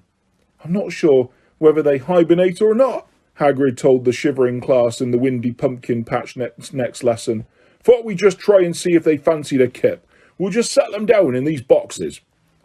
There were now only 10 Scroots left. Apparently their desire to kill each other had not been exercised out of them. Each of them was now approaching 6 feet in length. Their thick grey armour, their powerful scuttling legs, their fire-blasting ends, their stings and their suckers combined to make the Scroots the most repulsive things Harry had ever seen. The class looked dispiritedly at the enormous boxes Hagrid had brought out, all lined with pillows and fluffy blankets. "We'll just lead 'em in here," Hagrid said, "and put the lids on, and well, we'll see what happens." But the Scroots, it transpired, did not hibernate, and did not appreciate being forced into pillow-lined boxes and nailed in. Hagrid was soon yelling, "Don't panic now! Don't panic!" while the Scroots rampaged around the pumpkin patch, now strewn with the smouldering wreckage of the boxes. Most of the class, Malfoy, Crabbe and Goyle in the lead, had fled into Hagrid's cabin through the back door and barricaded themselves in. Harry, Ron and Hermione, however, were among those who remained outside, trying to help Hagrid. Together they managed to restrain and tie up 9 of the Scroots, though at the cost of numerous burns and cuts. Finally, only one Scroot was left. Don't frighten him, though, Hagrid shouted, as Ron and Harry used their wands to shoot jets of fiery sparks at the Scroot, which was advancing menacingly on them, its sting arched, quivering over its back. Just try and slip the rope around his neck, around his sting, so he won't hurt any of the others. Yeah, we wouldn't want that, Ron shouted angrily, as he and Harry backed into the wall of Hagrid's cabin, still holding the Scroot off with their sparks. Well, this does look like fun. Rita Skeeter was leaning on Hagrid's garden fence, looking in at the mayhem. She was wearing a thick magenta cloak with a furry purple collar today, and her crocodile skin handbag was over her arm. Hagrid launched himself forward on top of the Scroot that was cornering Harry and Ron and flattened it. A blast of fire shot out of its end, withering the pumpkin plants nearby. Who are you? Hagrid asked Rita Skeeter, as he slipped a loop around the Scroot's sting and tightened it. Rita Skeeter, Daily Prophet reporter, Rita replied, beaming at him. Her gold teeth glinted. Thought Dumbledore said you weren't allowed inside the school anymore, said Hagrid, frowning slightly as he got off the slightly squashed Scroot and started tugging it over to its fellows. Rita acted as though she hadn't heard what Hagrid had said. What are these fascinating creatures called? She asked, beaming still more widely. Blast-ended Scroots, grunted Hagrid. Really, said Rita, apparently full of lively interest. I've never heard of them before. Where do they come from? Harry noticed a dull red flush rising up out of Hagrid's wild black beard, and his heart sank. Where had Hagrid got the Scroots from? Hermione, who seemed to be thinking along the same lines, said quickly, They're very interesting, aren't they? Aren't they, Harry? What? Oh yeah. Ouch! Interesting, said Harry, as she stepped on his foot. Ah, you're here, Harry, said Rita Skeeter as she looked around. So, you like care of magical creatures, do you? One of your favourite lessons? Yes, said Harry stoutly. Hagrid beamed at him. Lovely, said Rita. Really lovely. Been teaching long? She added to Hagrid. Harry noticed her eyes travel over Dean, who had a nasty cut across one cheek, Lavender, whose robes were badly singed, Seamus, who was nursing several burnt fingers, and then to the cabin windows, where most of the class stood, their noses pressed against the glass, waiting to see if the coast was clear. This is only my second year, said Hagrid. Lovely. I don't suppose you'd like to give me an interview, would you? Share some of your experience of magical creatures. The Prophet does a zoological column every Wednesday. As I'm sure you know, we could feature these bang-ended scoots. Blast-ended scroots, Hagrid said eagerly. Yeah, why not? Harry had a very bad feeling about this, but there was no way of communicating it to Hagrid without Rita Skeeter seeing, so he had to stand and watch in silence as Hagrid and Rita Skeeter made arrangements to meet in the Three Broomsticks for a good long interview later that week. Then the bell rang up at the castle, signalling the end of the lesson. Well, goodbye, Harry, Rita Skeeter called merrily to him as he set off with Ron and Hermione. Until Friday night, then, Hagrid. She'll twist everything he says, Harry said under his breath. Just as long as he didn't import those Scroots illegally or anything, said Hermione desperately. They looked at each other. It was exactly the sort of thing Hagrid might do. Hagrid's been in loads of trouble before, and Dumbledore's never sacked him, said Ron consolingly. Worst that can happen is Hagrid'll have to get rid of the Scroots. Sorry, did I say worst? I mean best. Harry and Hermione laughed, and feeling slightly more cheerful went off to lunch. Harry thoroughly enjoyed double divination that afternoon. They were still doing their star charts and predictions, but now that he and Ron were friends once more, the whole thing seemed very funny again. Professor Trelawney, who had been so pleased with the pair of them when they had been predicting their own horrific deaths, quickly became irritated as they sniggered through her explanation of the various ways in which Pluto could disrupt everyday life. I would think, she said in a mystical whisper that did not conceal her obvious annoyance, that some of us, she stared very meaningfully at Harry, might be a little less frivolous had they seen what I have seen during my crystal gazing last night. As I sat here absorbed in my needlework, the urge to consult the orb overpowered me. I arose, I settled myself before it, and I gazed into its crystalline depths. And what do you think I saw gazing back at me? An ugly old bat in outsized specs? Ron muttered under his breath. Harry fought hard to keep his face straight. Deaf, my dears. Parvati and Lavender both put their hands over their mouths, looking horrified. Yes, said Professor Trelawney, nodding impressively. It comes ever closer, it circles overhead like a vulture, ever lower over the castle. She stared pointedly at Harry, who yawned very widely and obviously. It'd be a bit more impressive if she hadn't done it about 80 times before, Harry said, as they finally regained the fresh air of the staircase beneath Professor Trelawney's room. But if I dropped dead every time she's told me I'm going to, I'd be a medical miracle. You'd be a sort of extra concentrated ghost, said Ron, chortling, as they passed the Bloody Baron going in the opposite direction, his wide eyes staring sinisterly. At least we didn't get homework. I hope Hermione gets loads off Professor Vector. I love not working when she is. But Hermione wasn't at dinner, and nor was she in the library when they went to look for her afterwards. The only person in there was Victor Crumb. Ron hovered behind the bookshelves for a while, watching Crumb debating in whispers with Harry whether he should ask for an autograph. But when Ron realised that 6 or 7 girls were lurking in the next row of books, debating exactly the same thing, he had lost his enthusiasm for the idea. Wonder where she's got to, Ron said, as he and Harry went back to Gryffindor Tower. Dunno. Boulder Dash? But the fat lady had barely begun to swing forwards when the sound of racing feet behind them announced Hermione's arrival. Harry, she panted, skidding to a halt beside him. The fat lady stared down at her, eyebrows raised. Harry, you've got to come. You've got to come. The most amazing thing's happened. Please. She seized Harry's arm and started to try and drag him back along the corridor. What's the matter? Harry said. I'll show you when we get there. Oh, come on, quick. Harry looked around at Ron. He looked back at Harry, intrigued. OK, Harry said, starting off back down the corridor with Hermione, Ron hurrying to keep up. Oh, don't mind me, the fat lady called irritably after them. Don't apologise for bothering me. I'll just hang here wide open until you get back, shall I? Yeah, thanks, Ron shouted over his shoulder.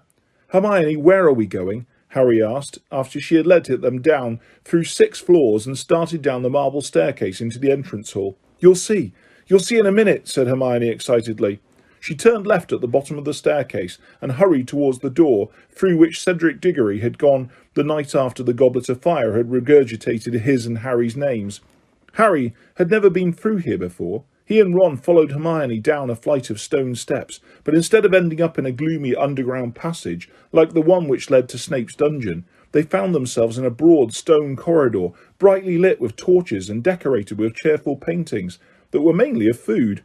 Oh, hang on, said Harry slowly, halfway down the corridor. Wait a minute, Hermione.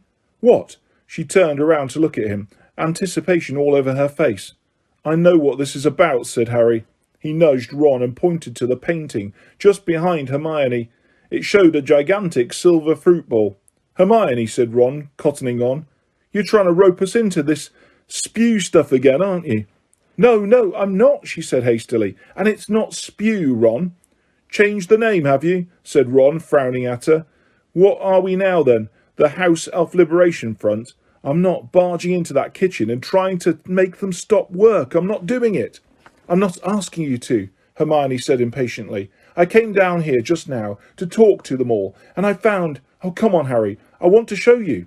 She seized his arm again, pulled him in front of the picture of the giant fruit bowl, stretched out her forefinger and tickled the huge green pear. It began to squirm, chuckling, and suddenly turned into a large green door handle. Hermione seized it, pulled the door open and pushed Harry back hard in the back, forcing him inside. He had one brief glimpse of an enormous, high-ceilinged room, large as the great hall above it, with mounds of glittering brass pots and pans heaped around the stone walls, and a great brick fireplace at the other end, when something small hurtled towards him from the middle of the room, squealing, "Harry Potter, sir, Harry Potter!" Next second, all the wind had been knocked out of him, as the squealing elf hit him hard in the midriff, hugging him so tightly he thought his ribs would break. Dobby? Harry gasped. It is Dobby, sir. It is, squealed the voice from somewhere around his navel. Dobby has been hoping and hoping to see Harry Potter, sir, and Harry Potter has come to see him, sir. Dobby let go and stepped back a few paces, beaming up at Harry, his enormous green tennis ball-shaped eyes brimming with tears of happiness. He looked almost exactly as Harry remembered him. The pencil-shaped nose, the bat-like ears, the long fingers and feet, all except the clothes, which were very different. When Dobby had worked for the Malfoys, he had always worn the same filthy old pillowcase. Now, however, he was wearing the strangest assortment of garments Harry had ever seen. He had made an even worse job of dressing himself than the wizards at the World Cup. He was wearing a tea cosy for a hat, on which he had pinned a number of bright badges, a tie patterned with horseshoes over a bare chest, a pair of what looked like children's football shorts, and odd socks. One of these, Harry saw, was the black one he had removed from his own foot and tricked Mr. Malfoy into giving Dobby, therefore setting Dobby free. The other was covered in pink and orange stripes. "Dobby, what are you doing here?" Harry said in amazement. "Dobby has come to work at Hogwarts, sir," Dobby squealed excitedly. "Professor Dumbledore gave Dobby and Winky jobs, sir." "Winky," said Harry. "She's here too." "Yes, sir, yes," said Dobby, and he seized Harry's hand and pulled him off into the kitchen, between the 4 long wooden tables that stood there. Each of these tables, Harry noticed as he passed them, was positioned exactly beneath the 4 house tables above, in the great hall. At the moment, they were clear of food, dinner having finished, but he supposed that an hour ago they had been laden with dishes that were then sent up through the ceiling to the counterparts above. At least 100 little elves were standing around the kitchen, beaming, bowing and curtsying as Dobby led Harry past them. They were all wearing the same uniform, a tea towel stamped with the Hogwarts crest and tied, as Winky's had been, like a toga. Dobby stopped in front of the brick fireplace and pointed. "Winky, sir," he said. Winky was sitting on a stool by the fire. Unlike Dobby, she had obviously not foraged for clothes. She was wearing a neat little skirt and blouse with matching blue hat, which had holes in it for her large ears. However, while every one of Dobby's strange collection of garments was so clean and well cared for that it looked brand new, Winky was plainly not taking care of her clothes at all. There were soup stains all down her blouse and a burn in her skirt. "Hello, Winky," said Harry. Winky's lip quivered. Then she burst into tears, which spilled out of her great brown eyes and splashed down her front, just as they had done at the Quidditch World Cup. "Oh dear," said Hermione. She and Ron had followed Harry and Dobby to the end of the kitchen. "Winky, don't cry, please don't." But Winky cried harder than ever. Dobby, on the other hand, beamed up at Harry. Would Harry Potter like a cup of tea?" he squeaked loudly, over Winky's sobs. Yeah, okay," said Harry. Instantly, about 6 house elves came trotting up behind him, bearing a large silver tray laden with a teapot, cups for Harry, Ron and Hermione, a milk jug and a large plate of biscuits. "Good service," Ron said, in an impressed voice. Hermione frowned at him, but the elves all looked delighted and bowed very low and retreated. "How long have you been here, Dobby?" Harry asked as Dobby handed round the tea. "Only a week, Harry Potter, sir," said Dobby happily. "Dobby came to see Professor Dumbledore, sir. You see, sir, it is very difficult for a house elf who has been dismissed to get a new position, sir. Very difficult indeed." At this, Winky howled even harder, her squashed tomato of a nose dribbling all down her front, though she made no effort to stem the flow. "Dobby has travelled the country for 2 whole years, sir, trying to find work," Dobby squeaked. "But Dobby hasn't found work, sir, because Dobby wants paying now." The house elves all around the kitchen, who had been listening and watching with interest, all looked away at these words, as though Dobby had said something rude and embarrassing. Hermione, however, said, "Good for you, Dobby." "Thank you, miss," said Dobby, grinning toothfully at her. "But most wizards doesn't want a house elf who wants paying, miss. That's not the point of a house elf, they says, and they slammed the door in Dobby's face. Dobby likes work, but he wants to wear clothes and he wants to be paid, Harry Potter. Dobby likes being free." The Hogwarts house elves had now started edging away from Dobby as though he was carrying something contagious. Winky, however, remained where she was, though there was a definite increase in the volume of her crying.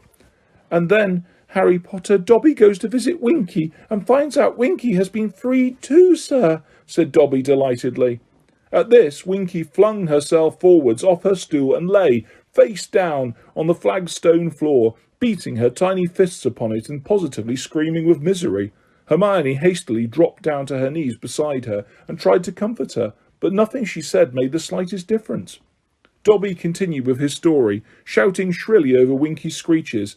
And then Dobby had the idea, Harry Potter, sir. Why doesn't Dobby and Winky find work together? Dobby says. Where is there enough work for 2 house elves? Says Winky. And Dobby thinks. And it comes to him, sir. Hogwarts. So Dobby and Winky come to see Professor Dumbledore, sir, and Professor Dumbledore took us on. Dobby beamed very brightly, and happy tears welled in his eyes again. And Professor Dumbledore says he will pay Dobby, sir, if Dobby wants paying. And so Dobby is a free elf, sir, and Dobby gets a galleon a week, and 1 day off a month.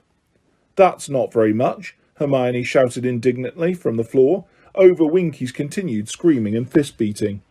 Professor Dumbledore offered Dobby 10 galleons a week, and weekends off, said Dobby, suddenly giving a little shiver, as though the prospect of so much leisure and riches were frightening.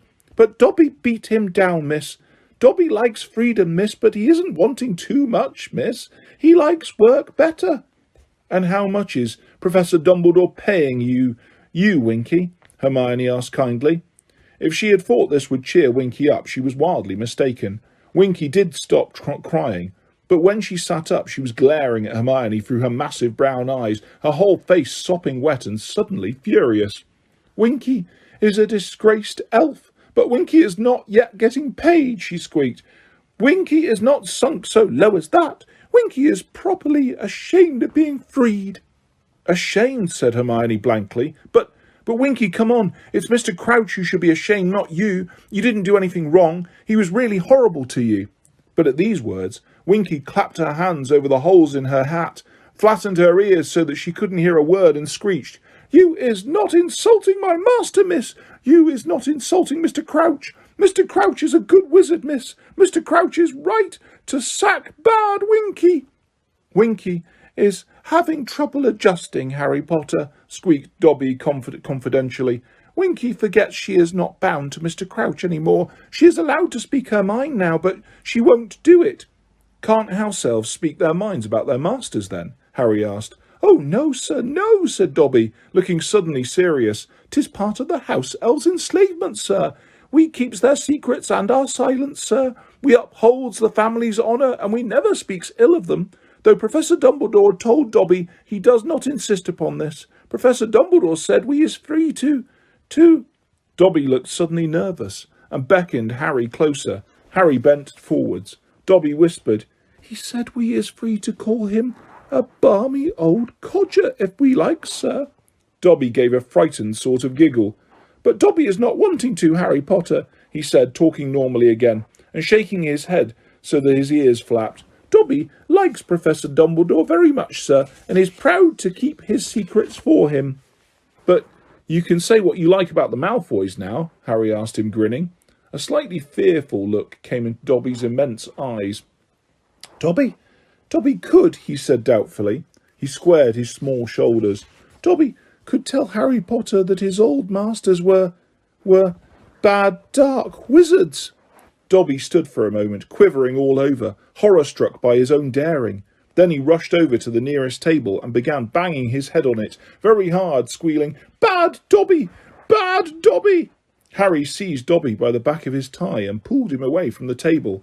Thank you, Harry Potter, thank you, said Dobby breathlessly, rubbing his head. You just need a bit of practice, Harry said. Practice? Squealed Winky furiously. You is ought to be ashamed of yourself, Dobby, talking about that way about your masters. They isn't my masters any more, Winky, said Dobby defiantly. Dobby doesn't care what they think any more. Oh, you is a bad elf, Dobby, moaned Winky, tears leaking down her face once more. My poor Mr. Crouch, what is he doing without Winky? He is needing me. He is needing my help. I is looking after the Crouches all my life, and my mother is doing it before me, and my grandmother is doing it before her. Oh, what is they saying if they knew Winky was freed? Oh, the shame, the shame! She buried her face in her skirt again and bawled. Winky, said Hermione firmly, I'm quite sure Mr. Crouch is getting along perfectly well without you. We've seen him. You know, you is seeing my master, said Winky breathlessly, raising her tear-stained face out of her skirt once more and goggling at Hermione.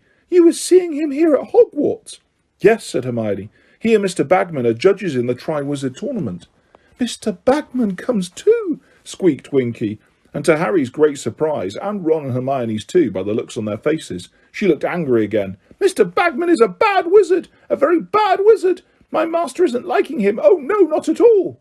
Bagman? Bad, said Harry. Oh, yes, Winky said, nodding her head furiously. My master is telling Winky some things, but Winky is not saying. Winky keeps her master's secrets. She dissolved yet again into tears. They could hear her sobbing into her skirt. Poor master, no Winky to help him no more. They couldn't get another sensible word out of Winky. They left her to keep on crying and finish their tea, while Dobby chatted happily about his life as a free elf and his plans for his wages. Dobby is going to buy a jumper next, Harry Potter, he said happily, pointing at his bare chest. Tell you what, Dobby, said Ron, who seemed to have taken a great liking to the elf. I'll give you the one my mum knits me this Christmas. I always get one from her. You don't mind maroon, do you? Dobby was delighted. We might have to shrink it a bit for you, Ron told him, but it'll go well with your tea cosy. As they prepared to take their leave, many of the surrounding elves pressed in upon them, offering snacks to take back upstairs. Hermione refused, with a pained look at the way the elves kept bowing and curtsying, but Harry and Ron loaded their pockets with cream cakes and pies. Thanks a lot, Harry said to the elves, who had all clustered around the door to say good night. See you, Dobby. Harry Potter, can Dobby come and see you sometime, sir? Dobby asked tentatively. Course you can, said Harry, and Dobby beamed. You know what, said Ron, once he, Hermione and Harry had left the kitchens behind and were climbing the steps into the entrance hall again. In all these years, I've been really impressed with Fred and George, nicking food from the kitchens. Well, it's not exactly difficult, is it? They can't wait to give it away. I think this is the best thing that could have happened to those elves, you know, said Hermione, leading the way back up to the marble staircase. Dobby coming back to work here, I mean. The other elves will see how happy he is, being free, and slowly it'll dawn on them that they want that too. Let's hope they don't look too closely at Winky, said Harry. Oh, she'll cheer up, said Hermione, though she sounded a bit doubtful.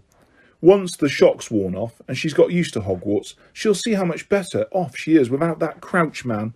She seems to love him, said Ron thickly. He had just started on a cream cake. Doesn't think much of Bagman, though, does she, said Harry. Wonder what Crouch says at home about him. Probably says he's not a very good head of department, said Hermione. And let's face it, he's got a point, hasn't he? I'd still rather work for him than old Crouch, said Ron. At least Bagman's got a sense of humour. Don't let Percy hear you saying that, Hermione said, smiling slightly. Yeah, well, Percy wouldn't want to work for anyone with a sense of humour, would he, said Ron, now starting on a chocolate eclair. Percy wouldn't recognise a joke if it danced naked in front of him wearing Dobby's tea cosy. Potter, Weasley, will you pay attention? Professor McGonagall's irritated voice cracked like a whip through the Transfiguration class on Thursday, and Harry and Ron both jumped and looked up. It was the end of the lesson. They had finished their work. The guinea fowl they had been changing into guinea pigs had been shut away in a large cage on Professor McGonagall's desk. Neville's guinea pig still had feathers. They had copied down their homework from the blackboard, described with examples the ways in which transforming spells must be adapted when performing cross-species switches. The bell was due to ring at any moment, and Harry and Ron, who had been having a sword fight with a couple of Fred and George's fake wands at the back of the class, looked up, Ron now holding a tin parrot and Harry a rubber haddock. Now, Potter and Weasley have been kind enough to act their age, said Professor McGonagall with an angry look at the pair of them. As the head of Harry's haddock drooped and fell silently to the floor, Ron's parrot's beak had severed it moments before. I have something to say to you all. The Yule Ball is approaching, a traditional part of the Triwizard Tournament and an opportunity for us to socialise with our foreign guests.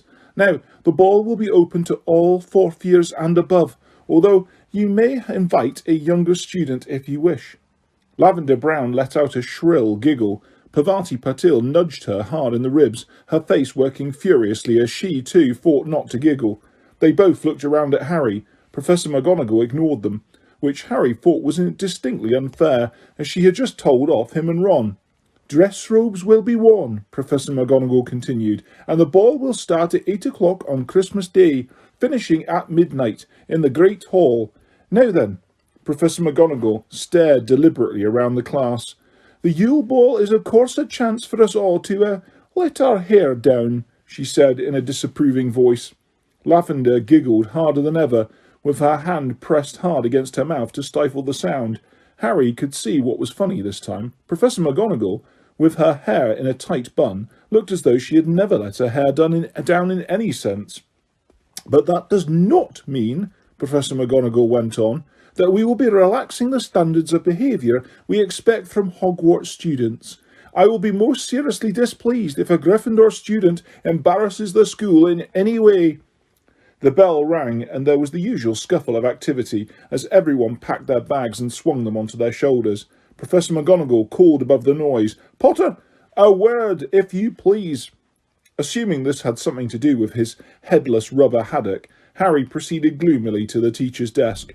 Professor McGonagall waited until the rest of the class had gone, and then said, "Potter, the champions and their partners." "What partners?" said Harry. Professor McGonagall looked suspiciously at him, as though she thought he was trying to be funny. "Your partners for the Yule Ball, Potter," she said coldly. "Your dance partners." Harry's inside seemed to curl up and shrivel. Dance partners? He felt himself going red. I don't dance," he said quickly. "Oh, yes, you do," said Professor McGonagall irritably. "That's what I'm telling you. Traditionally, the champions and their partners open the ball."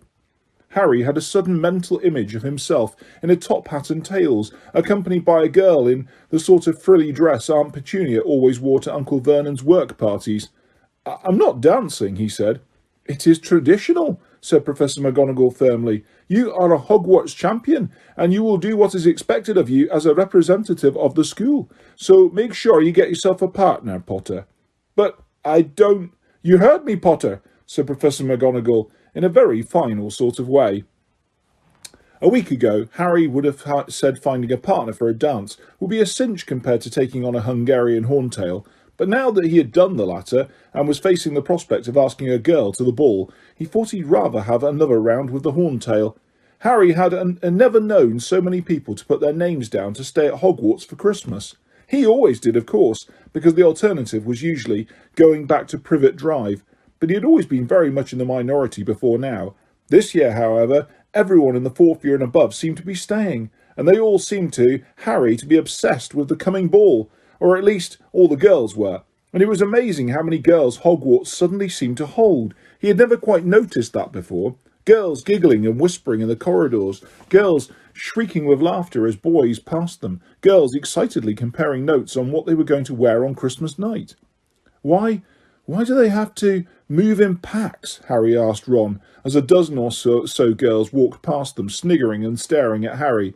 "How are you supposed to get one on their own to ask them?" "Lasso one," Ron suggested. "Got any idea who you're going to try?" Harry didn't answer. He knew perfectly well whom he'd like to ask, but working up the nerve was something else. Cho was a year older than he was. She was very pretty, she was a very good Quidditch player, and she was also very popular. Ron seemed to know what was going on inside Harry's head. "Listen, you're not going to have any trouble. You're a champion. You've just beaten a Hungarian Horntail. I bet they'll be queuing up to go with you." In tribute to their recently repaired friendship, Ron had kept the bitterness in his voice to a bare minimum. Moreover, to Harry's amazement, he turned out to be quite right. A curly-haired third-year Hufflepuff girl, to whom Harry had never spoken in his life, asked him to go to the ball with her the very next day. Harry was so taken aback, he said no before he'd even stopped to consider the matter. The girl walked off looking rather hurt, and Harry had to endure Dean's, Seamus's and Ron's taunts about her all through history of magic. The following day, 2 more girls asked him, a second year and, to his horror, a 5th year, who looked as though she might knock him out if he refused. "She was quite good-looking," said Ron fairly, after he'd stopped laughing. "She was a foot taller than me," said Harry, still unnerved. "Imagine what I'd look like trying to dance with her." Hermione's words about Krum kept coming back to him. They only like him because he's famous. Harry doubted very much if any of the girls who had asked it to be his partner so far would have wanted to go to the ball with him if he hadn't been school champion. Then he wondered if this would bother him if Cho asked him. On the whole, Harry had to admit that even with the embarrassing prospect of opening the ball before him, life had definitely improved since he had got through the first task. He wasn't attracting nearly as much unpleasantness in the corridors anymore, which he suspected had a lot to do with Cedric. He had an idea Cedric might have told the Hufflepuffs to leave Harry alone, in gratitude for Harry's tip-off about the dragons. There seemed to be fewer support Cedric Diggory badges around too. Draco Malfoy, of course, was still quoting Rita Skeeter's article at him every possible opportunity, but he was getting fewer and fewer laughs out of it, and just to heighten Harry's feeling of well-being, no story about Hagrid had appeared in the Daily Prophet. "She didn't seem very interested in magical creatures, to tell you the truth," Hagrid said when Harry, Ron and Hermione asked him how his interview with Rita Skeeter had gone during the last Care of Magical Creatures lesson of term. To their very great relief, Hagrid had given up on direct contact with the Scroots now, and they were merely sheltering behind his cabin today, sitting at a trestle table and preparing a fresh selection of food with which to tempt the Scroots.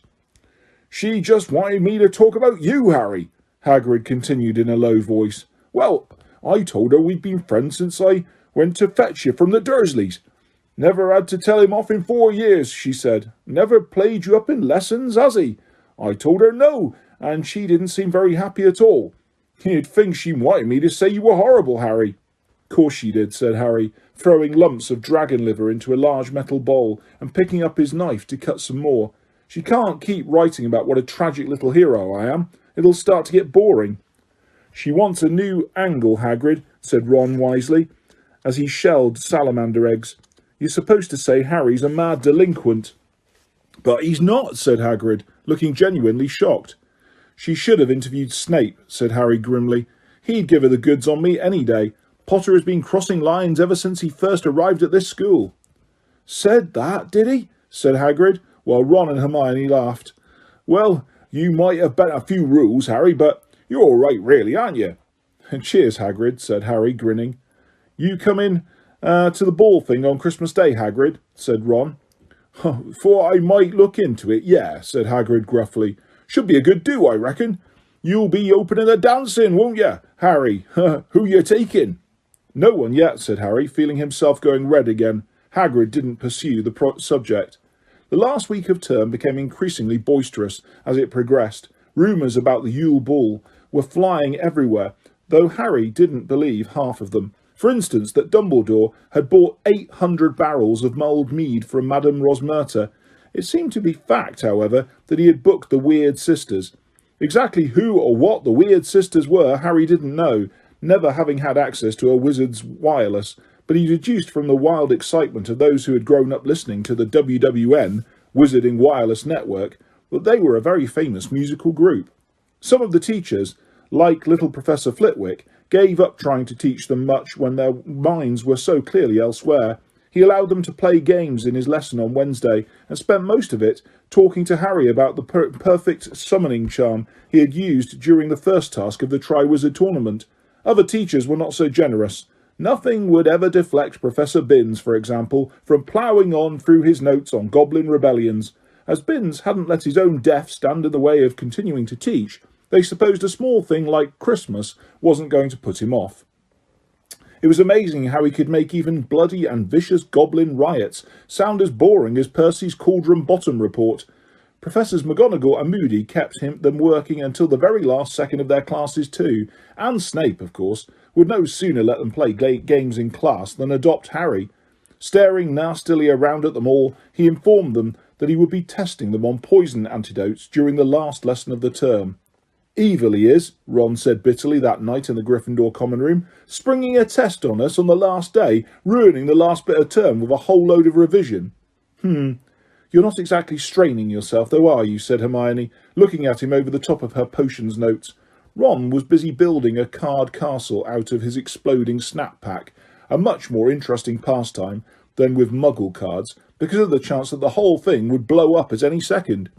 "It's Christmas, Hermione," said Harry lazily. He was rereading Flying with the Cannons for the 10th time in an armchair near the fire.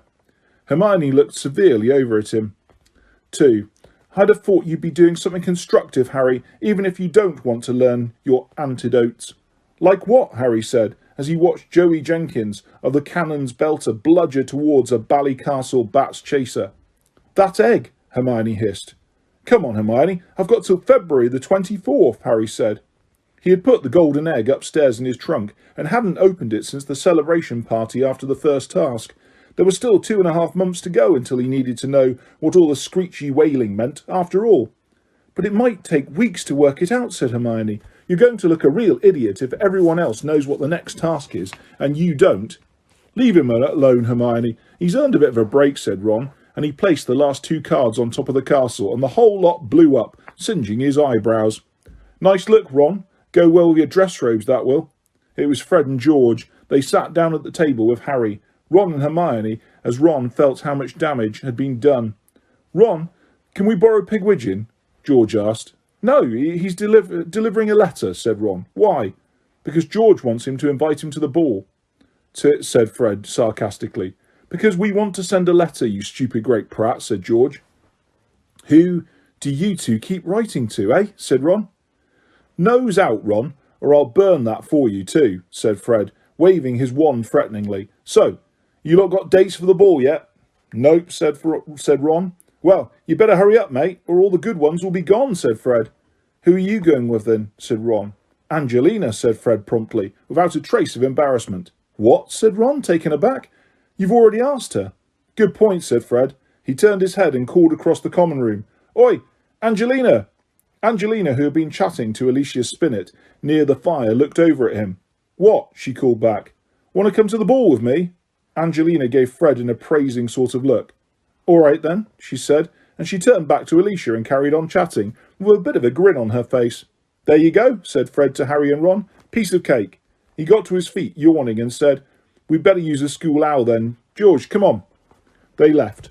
Ron stopped, feeling his eyebrows, and looked across the smouldering wreck of his card castle at Harry.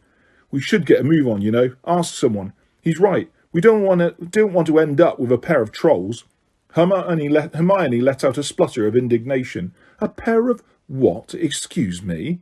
"Well, you know," said Ron, shrugging. "I'd rather go alone than with Eloise Midgin, say. Her acne's loads better lately, and she's really nice." "Her nose is off-centre," said Ron. "Oh, I see," Hermione said, bristling. "So basically you're going to take the best-looking girl who'll have you, even if she's completely horrible." Yeah, that sounds about right," said Ron. "I'm going to bed," Hermione snapped, and she swept off towards the girls' staircase without another word. The Hogwarts staff, demonstrating a continued desire to impress the visitors from Beauxbatons and Durmstrang, seemed determined to show the castle at its best this Christmas. When the decorations went up, Harry noticed that they were the most stunning he had yet seen inside the school. Everlasting icicles had been attached to the banisters of the marble staircase. The usual 12 Christmas trees in the Great Hall were bedecked with everything from luminous hollyberries to real hooting golden owls, and the suits of armour had all been bewitched to sing carols whenever anyone passed them. It was quite something to hear. "Oh, come all you faithful," sung by an empty helmet that only knew half the words. Several times, Filch the caretaker had to extract Peeves from inside the armour, which he had taken to hiding, filling in the gaps in the songs with lyrics of his own invention, all of which were very rude. And still Harry hadn't asked Cho to the ball. He and Ron were getting very nervous now, though as Harry pointed out, Ron would look much less stupid than he would without a partner. Harry was supposed to be starting the dancing with the other champions. "I suppose there's always moaning Myrtle," he said gloomily, referring to the ghost who haunted the girls' toilets in the second floor. "Harry, we've just got to grit our teeth and do it," said Ron on Friday morning, in a tone that suggested they were planning the storming of an impregnable fortress. "When we get back to the common room tonight, we'll both have partners. Agreed?" Okay," said Harry. But every time he glimpsed Cho that day, during break and then lunchtime, and once on the way to History of Magic, she was surrounded by friends. Didn't she ever go anywhere alone? Could he perhaps ambush her as she was going into a bathroom? But no, she even seemed to go there with an escort of 4 or 5 girls. Yet if he didn't do it soon, she was bound to have been asked by somebody else. He found it hard to concentrate in Snape's antidote test, and consequently forgot to add the key ingredient, a bezoar, meaning that he received bottom marks. He didn't care, though. He was too busy screwing up his courage for what he was about to do. When the bell rang, he grabbed his bag and hurried to the dungeon door. I'll meet you at dinner, he said to Ron and Hermione, and he dashed off upstairs. He'd just have to ask Cho for a private word, that was all. He hurried off through the packed corridors looking for her, and, rather sooner than he'd expected, he found her emerging from a Defence Against the Dark Arts lesson. Cho? Could I have a word with you? Giggling should be made illegal, Harry thought furiously, as all the girls around Cho started doing it. She didn't, though. She said, "OK," and followed him out of earshot of her classmates. Harry turned to look at her, and his stomach gave a weird lurch, as though he had missed a step going downwards. He said. He couldn't ask her. He couldn't, but he had to. Cho stood there looking puzzled, watching him. The words came out before Harry had quite got his tongue around them. "Want to go ball with me?" "Sorry," said Cho. Do you want to go to the ball with me?" said Harry. Why did he have to go red now? Why?" "Oh," said Cho, and she went red too. "Oh, Harry, I'm really sorry." And she looked it too. "I've already said I'll go with someone else." "Oh," said Harry. It was odd. A moment before, his insides had been writhing like snakes, but suddenly he didn't seem to have any insides at all. "Oh, OK," he said. "No problem." "I'm really sorry," she said again. "That's OK," said Harry. They stood there looking at each other, and then Cho said, "Well, yeah," said Harry. "Well, bye," said Cho. Still very red. She walked away. Harry called after her before he could stop himself. "Who are you going with?"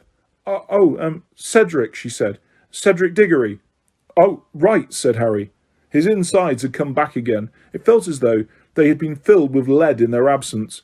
Completely forgetting about dinner, he walked slowly back up to Gryffindor Tower, Cho's voice echoing in his ears with every step he took. Cedric Diggory.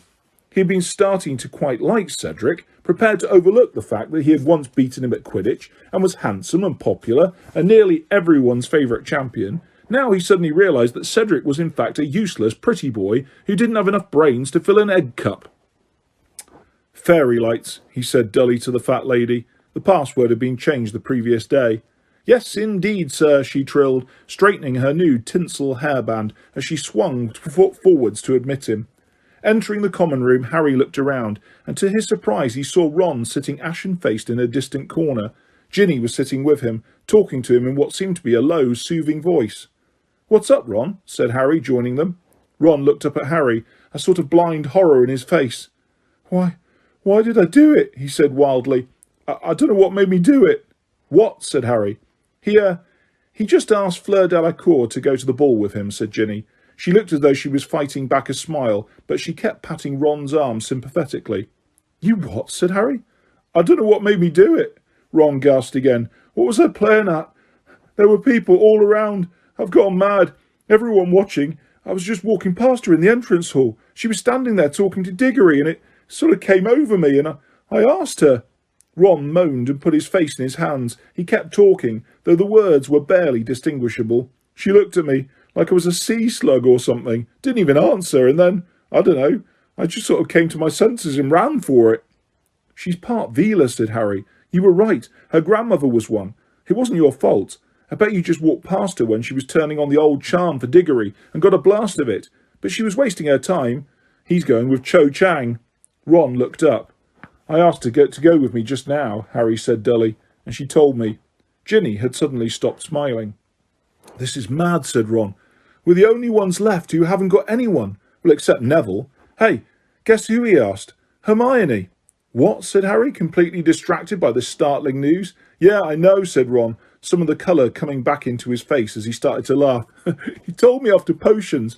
Said she's always been really nice, helping him out with work and stuff. But she told him she was already going with someone." "As if. She just didn't want to go with Neville. I mean, who would?" "Don't," said Ginny, annoyed. "Don't laugh." Just then Hermione climbed in through the portrait hole. "Why weren't you two at dinner?" she said, coming over to join them. "Because—" "Oh, shut up laughing, you two. Because they've both just been turned down by girls they asked to the ball," said Ginny. That shut Harry and Ron up. "Thanks a bunch, Ginny," said Ron sourly. "All the good-looking ones taken then, Ron," said Hermione loftily. "Eloise Midgen starting to look quite pretty now, is she? Well, I'm sure you'll find someone somewhere who'll have you." But Ron was staring at Hermione as though suddenly seeing her in a whole new light. Hermione, Neville's right. You are a girl. Oh, well spotted, she said acidly. Well, you can come with one of us. No, I can't, snapped Hermione. Oh, come on, he said impatiently. We need partners. We're going to look really stupid if we haven't got any. Everyone else has. I can't come with you, said Hermione, now blushing, because I'm already going with someone. No, you're not, said Ron. You just said that to get rid of Neville. Oh, did I, said Hermione, and her eyes flashed dangerously. Just because it's taken you 3 years to notice, Ron, doesn't mean no one else has spotted I'm a girl. Ron stared at her. Then he grinned again. Oh, okay. We know you're a girl, he said. That do? Will you come now? I've already told you, Hermione said very angrily. I'm going with someone else. And she stormed off towards the girls' dormitories again. She's lying, said Ron flatly, watching her go. She's not, said Ginny quietly. Who is it then? Said Ron sharply. I'm not telling you. It's her business, said Ginny. Right, said Ron, who looked extremely put out. This is getting stupid, Ginny. You can go with Harry, and I'll just... I can't, said Ginny. And she went scarlet too. I'm going with Neville. He asked me when Hermione said no, and I thought, well, I'm not going to be able to go otherwise. I'm not in 4th year. She looked extremely miserable. I think I'll go and have dinner, she said, and she got up and walked off to the portrait hole, her head bowed. Ron goggled at Harry. What's got into them? He demanded. But Harry had just seen Parvati and Lavender come in through the portrait hole. The time had come for drastic action. Wait here, he said to Ron, and he stood up, walked straight up to Parvati and said, Parvati, will you go to the ball with me? Parvati went into a fit of giggles. Harry waited for them to subside, his fingers crossed in the pocket of his robes. Yes, all right then, she said finally, blushing furiously. Thanks, said Harry in relief. Lavender, will you go with Ron? She's going with Seamus, said Parvati, and the pair of them giggled harder than ever. Harry sighed. Can't you think of anyone who could go with Ron? He said, lowering his voice so that Ron wouldn't hear. What about Hermione Granger? Said Parvati. She's going with someone else. Parvati looked astonished. Ooh, who? She said keenly. Harry shrugged. No idea, he said. So what about Ron? Well, said Parvati slowly, I suppose my sister might. Padma, you know, in Ravenclaw. I'll ask her if you like. Yeah, that would be great, said Harry. Let me know, will you? And he went back over to Ron, feeling that this ball was a lot more trouble than it was worth, and hoping very much that Padma Patil's nose was dead centre.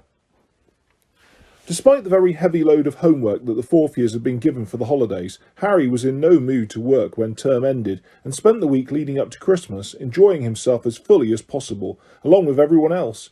Gryffindor Tower was hardly less crowded than during term time. It seemed to have shrunk slightly too, as its inhabitants were being so much rowdier than usual.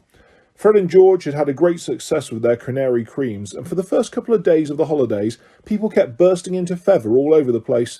Before long, however, all the Gryffindors had learnt to treat food anybody else offered them with extreme caution, in case it had a canary cream concealed in the centre, and George confided to Harry that he and Fred were now working on developing something else. Harry made a mental note never to accept so much as a crisp from Fred and George in future. He still hadn't forgotten Dudley and the tongue toffee. Snow was falling thickly upon the castle and its grounds now. The pale blue Beauxbatons carriage looked like a large, chilly, frosted pumpkin next to the iced gingerbread house that was Hagrid's cabin. While the Durmstrang ship's portholes were glazed with ice, the rigging white with frost. The house elves down in the kitchen were outdoing themselves with a series of rich, warming stews and savoury puddings, and only Fleur Delacour seemed to be able to find anything to complain about. It is too heavy, all this Hogwarts food, they heard her saying grumpily, as they left the great hall behind her one evening, Ron skulking behind Harry, keen not to be spotted by Fleur. I will not fit into my dress robes. Oh, there's a tragedy, said Hermione snappily, as Fleur went out into the entrance hall. She really thinks a lot of herself, that one, doesn't she? Hermione, who are you going to the ball with? Said Ron. He kept springing this question on her, hoping to startle her into a response by asking it when she least expected it. However, Hermione merely frowned and said, I'm not telling you. You'll just make fun of me. You're joking, Weasley, said Malfoy behind them. You're not telling me someone's asked that to the ball, not the long, mallard mudblood. Harry and Ron both whipped around, but Hermione said loudly, waving to somebody over Malfoy's shoulder, Hello, Professor Moody. Malfoy went pale and jumped backwards, looking wildly around for Moody, but he was still up at the staff table, finishing his stew. "Twitchy little ferret, aren't you, Malfoy?" said Hermione scathingly, and she, Harry and Ron went up the marble staircase, laughing heartily.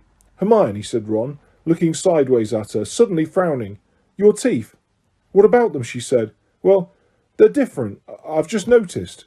"Of course they are. Did you expect me to keep those fangs Malfoy gave me?" "No, I mean, they're different to how they were before he put that hex on you. They're all straight and normal-sized." Hermione suddenly smiled very mischievously, and Harry noticed it too. It was a very different smile to the one he remembered. "Well, when I went up to Madame Pomfrey to get them shrunk, she held up a mirror and told me to stop her when they were back how they were normally," she said. "And I just let her carry on a bit." She smiled even more widely. "Mum and Dad won't be too pleased. I've been trying to persuade them to let me shrink them for ages, but they wanted me to carry on with my brace. You know they're dentists. They just don't think teeth and magic should. Look, Pigwidgeon's back." Ron's tiny owl was twittering madly on the top of the icicle-laden banisters, a scroll of parchment tied to his leg. People passing him were pointing and laughing, and a group of third-year girls paused and said, "Oh, look at that weeny owl. Isn't he cute?" "Stupid little feathery git," Ron hissed, hurrying up the stairs and snatching Pigwidgeon up. "You bring letters straight to the addressee. You don't hang around showing off." Pigwidgeon hooted happily, his head protruding over Ron's fist. The third-year girls all looked very shocked. "Clear off," Ron snapped at them, waving the fist, holding Pigwidgeon, who hooted more happily than ever as he soared through the air. "Here, take it, Harry," Ron added in an undertone, as the third-year girl scuttled away, looking scandalised. He pulled Sirius Reply off Pigwidgeon's leg. Harry pocketed it, and they hurried back to Gryffindor Tower to read it. Everyone in the common room was much too busy letting off more holiday steam to observe what anyone else was up to. Harry, Ron and Hermione sat apart from anyone else by a dark window that was gradually filling up with snow, and Harry read out. "Dear Harry, congratulations on getting past the Horntail. Whoever put your name in that goblet shouldn't be feeling too happy right now. I was going to suggest a conjunctivitis curse, as a dragon's eyes are its weakest point." "That's what Crumb did," Hermione whispered. "But your way was better. I'm impressed. Don't get complacent, though, Harry. You've only done one task. Whoever put you in for the tournament's got plenty more opportunity if they're trying to hurt you. Keep your eyes open, particularly when the person we discussed is around, and concentrate on keeping yourself out of trouble. Keep in touch. I still want to hear about anything unusual. Sirius." "He sounds exactly like Moody," said Harry quietly, tucking the letter away again inside his robes. "Constant vigilance. You'd think I'd walk around with my eyes shut, banging off the walls." "But he's right, Harry," said Hermione. "You have still got 2 tasks to do. You really ought to have a look at that egg, you know, and start working out what it means." "Hermione, he's got ages," snapped Ron. "Want a game of chess, Harry?" "Yeah, okay," said Harry. Then, spotting the look on Hermione's face, he said, "Come on. How am I supposed to concentrate with all this noise going on? I won't be able to hear the egg over this lot." "Oh, I suppose not," she sighed, and she sat down to watch their chess match, which culminated in an exciting checkmate of Ron's, involving a couple of recklessly brave pawns and a very violent bishop. Harry awoke very suddenly on Christmas Day, wondering what had caused his abrupt return to consciousness. He opened his eyes and saw something with very large, round, green eyes staring back at him in the darkness. So close, they were almost nose to nose. "Dobby!" Harry yelled, scrambling away from the elf so fast he almost fell out of bed. "Don't do that!" "Dobby is sorry, sir," squeaked Dobby anxiously, jumping backwards with his long fingers over his mouth. "Dobby is only wanting to wish Harry Potter Merry Christmas and bring him a present, sir. Harry Potter did say Dobby could come and see him sometime, sir." "It's okay," said Harry, still breathing rather faster than usual, while his heart rate returned to normal. Just prod me or something in future, all right? Don't bend over me like that." Harry pulled back the hangings around his 4-poster, took his glasses from his bedside table and put them on. His yell had awoken Ron, Seamus, Dean and Neville. All of them were peering through the gaps in their own hangings, heavy-eyed and tousle-haired. "Someone attacking you, Harry?" Seamus asked sleepily. "No, it's just Dobby," Harry muttered. "Go back to sleep." "Nah, presents," said Seamus, Spotting the large pile at the foot of his bed, Ron, Dean and Neville decided that now they were awake, they might as well get down to some present opening too. Harry turned back to Dobby, who was now standing nervously next to Harry's bed, still looking worried that he had upset Harry. There was a Christmas bauble tied to the loop on top of his tea cosy. "Can Dobby give Harry Potter his present?" he squeaked tentatively. "Of course you can," said Harry. I've got something for you too." It was a lie. He hadn't bought anything for Dobby at all, but he quickly opened his trunk and pulled out a particularly knobbly rolled-up pair of socks. They were his oldest and foulest mustard yellow, and had once belonged to Uncle Vernon. The reason they were extra knobbly was that Harry had been using them to cushion his sneakerscope for over a year now. He pulled out the sneakerscope and handed the socks to Dobby, saying, "Sorry, I forgot to wrap them." But Dobby was utterly delighted. "Socks are Dobby's favourite clothes, sir," he said, ripping off his old ones and pulling on Uncle Vernon's. "I has 7 now, sir, but, sir," he said, his eyes widening, having pulled both socks up to the highest extent so that they reached to the bottom of his shorts, "they has made a mistake in the shop, Harry Potter. They has given you 2 the same."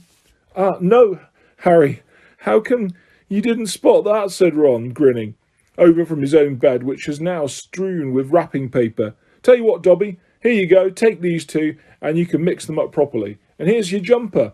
He threw Dobby a pair of violet socks he had just unwrapped, and the hand-knitted sweater Mrs. Weasley had sent.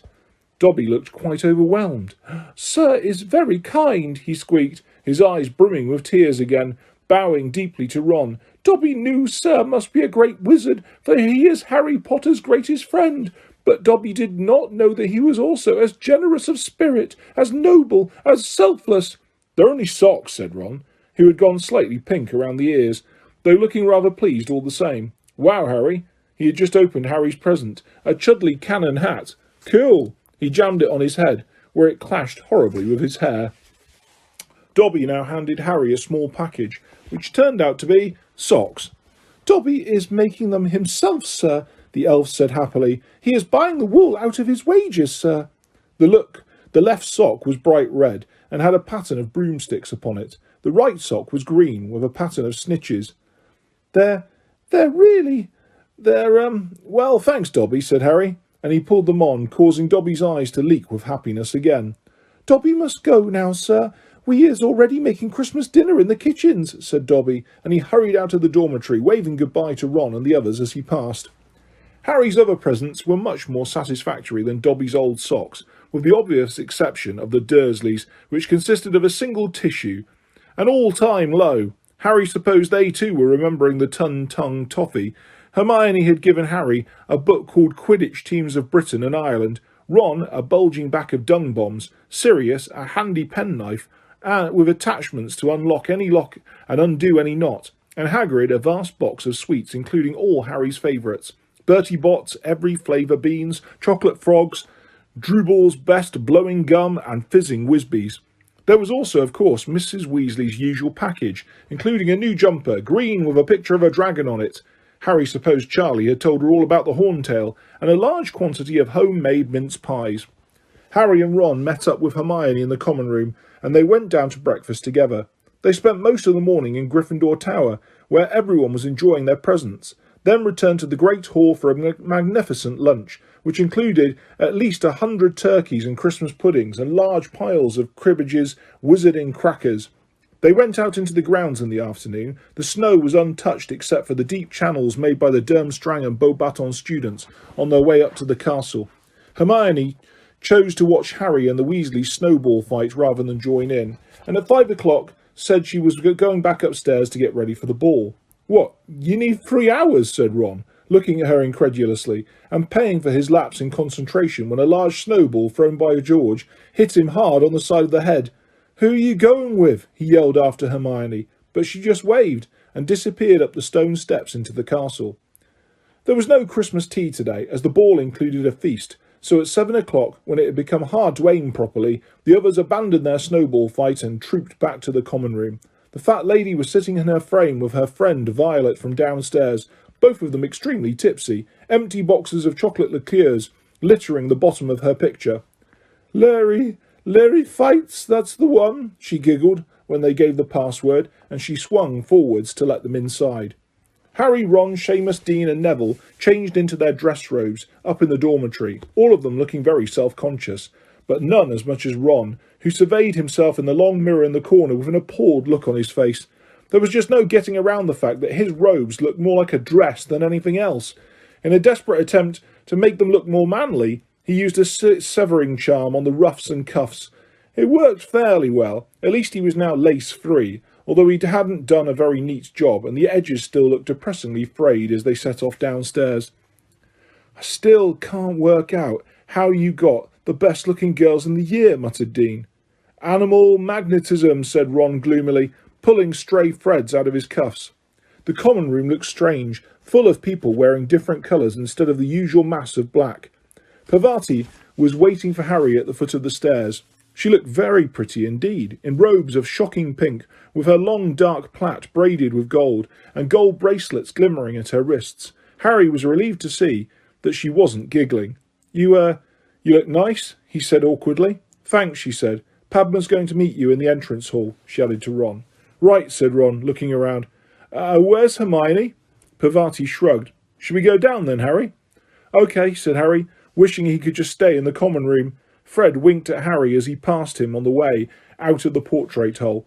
The entrance hall was packed with students too, all milling around waiting for 8 o'clock when the doors to the great hall would be thrown open. Those people who were meeting partners from different houses were edging through the crowd, trying to find each other. Parvati found her sister Padma and led her over to Harry and Ron. "Hi," said Padma, who was looking just as pretty as Parvati, in robes of bright turquoise. She didn't look too enthusiastic about having Ron as a partner, though. Her dark eyes lingered in the frayed neck and sleeves of the dress robes as she looked him up and down. "Hi," said Ron, not looking at her but staring around at the crowd. "Oh no." He bent his knees slightly to hide behind Harry because Fleur Delacour was passing, looking stunning in robes of silver-grey satin and accompanied by the Ravenclaw Quidditch captain Roger Davis. When they had disappeared, Ron stood straight up again and stared over the heads of the crowd. "Where is Hermione?" he said again. A group of Slytherins came up the steps with their dungeon their dungeon common room. Malfoy was in front. He was wearing dress robes of black velvet with a high collar, which in Harry's opinion made him look like a vicar. Pansy Parkinson was clutching Malfoy's arm in very frilly robes of pale pink. Crabbe and Goyle were both wearing green. They resembled moss-coloured boulders, and neither of them, Harry was pleased to say, had managed to find a partner. The oak front doors opened, and everyone turned to look as the Durmstrang students entered with Professor Karkaroff. Crumb was at the front of the party, accompanied by a pretty girl in blue robes Harry didn't know.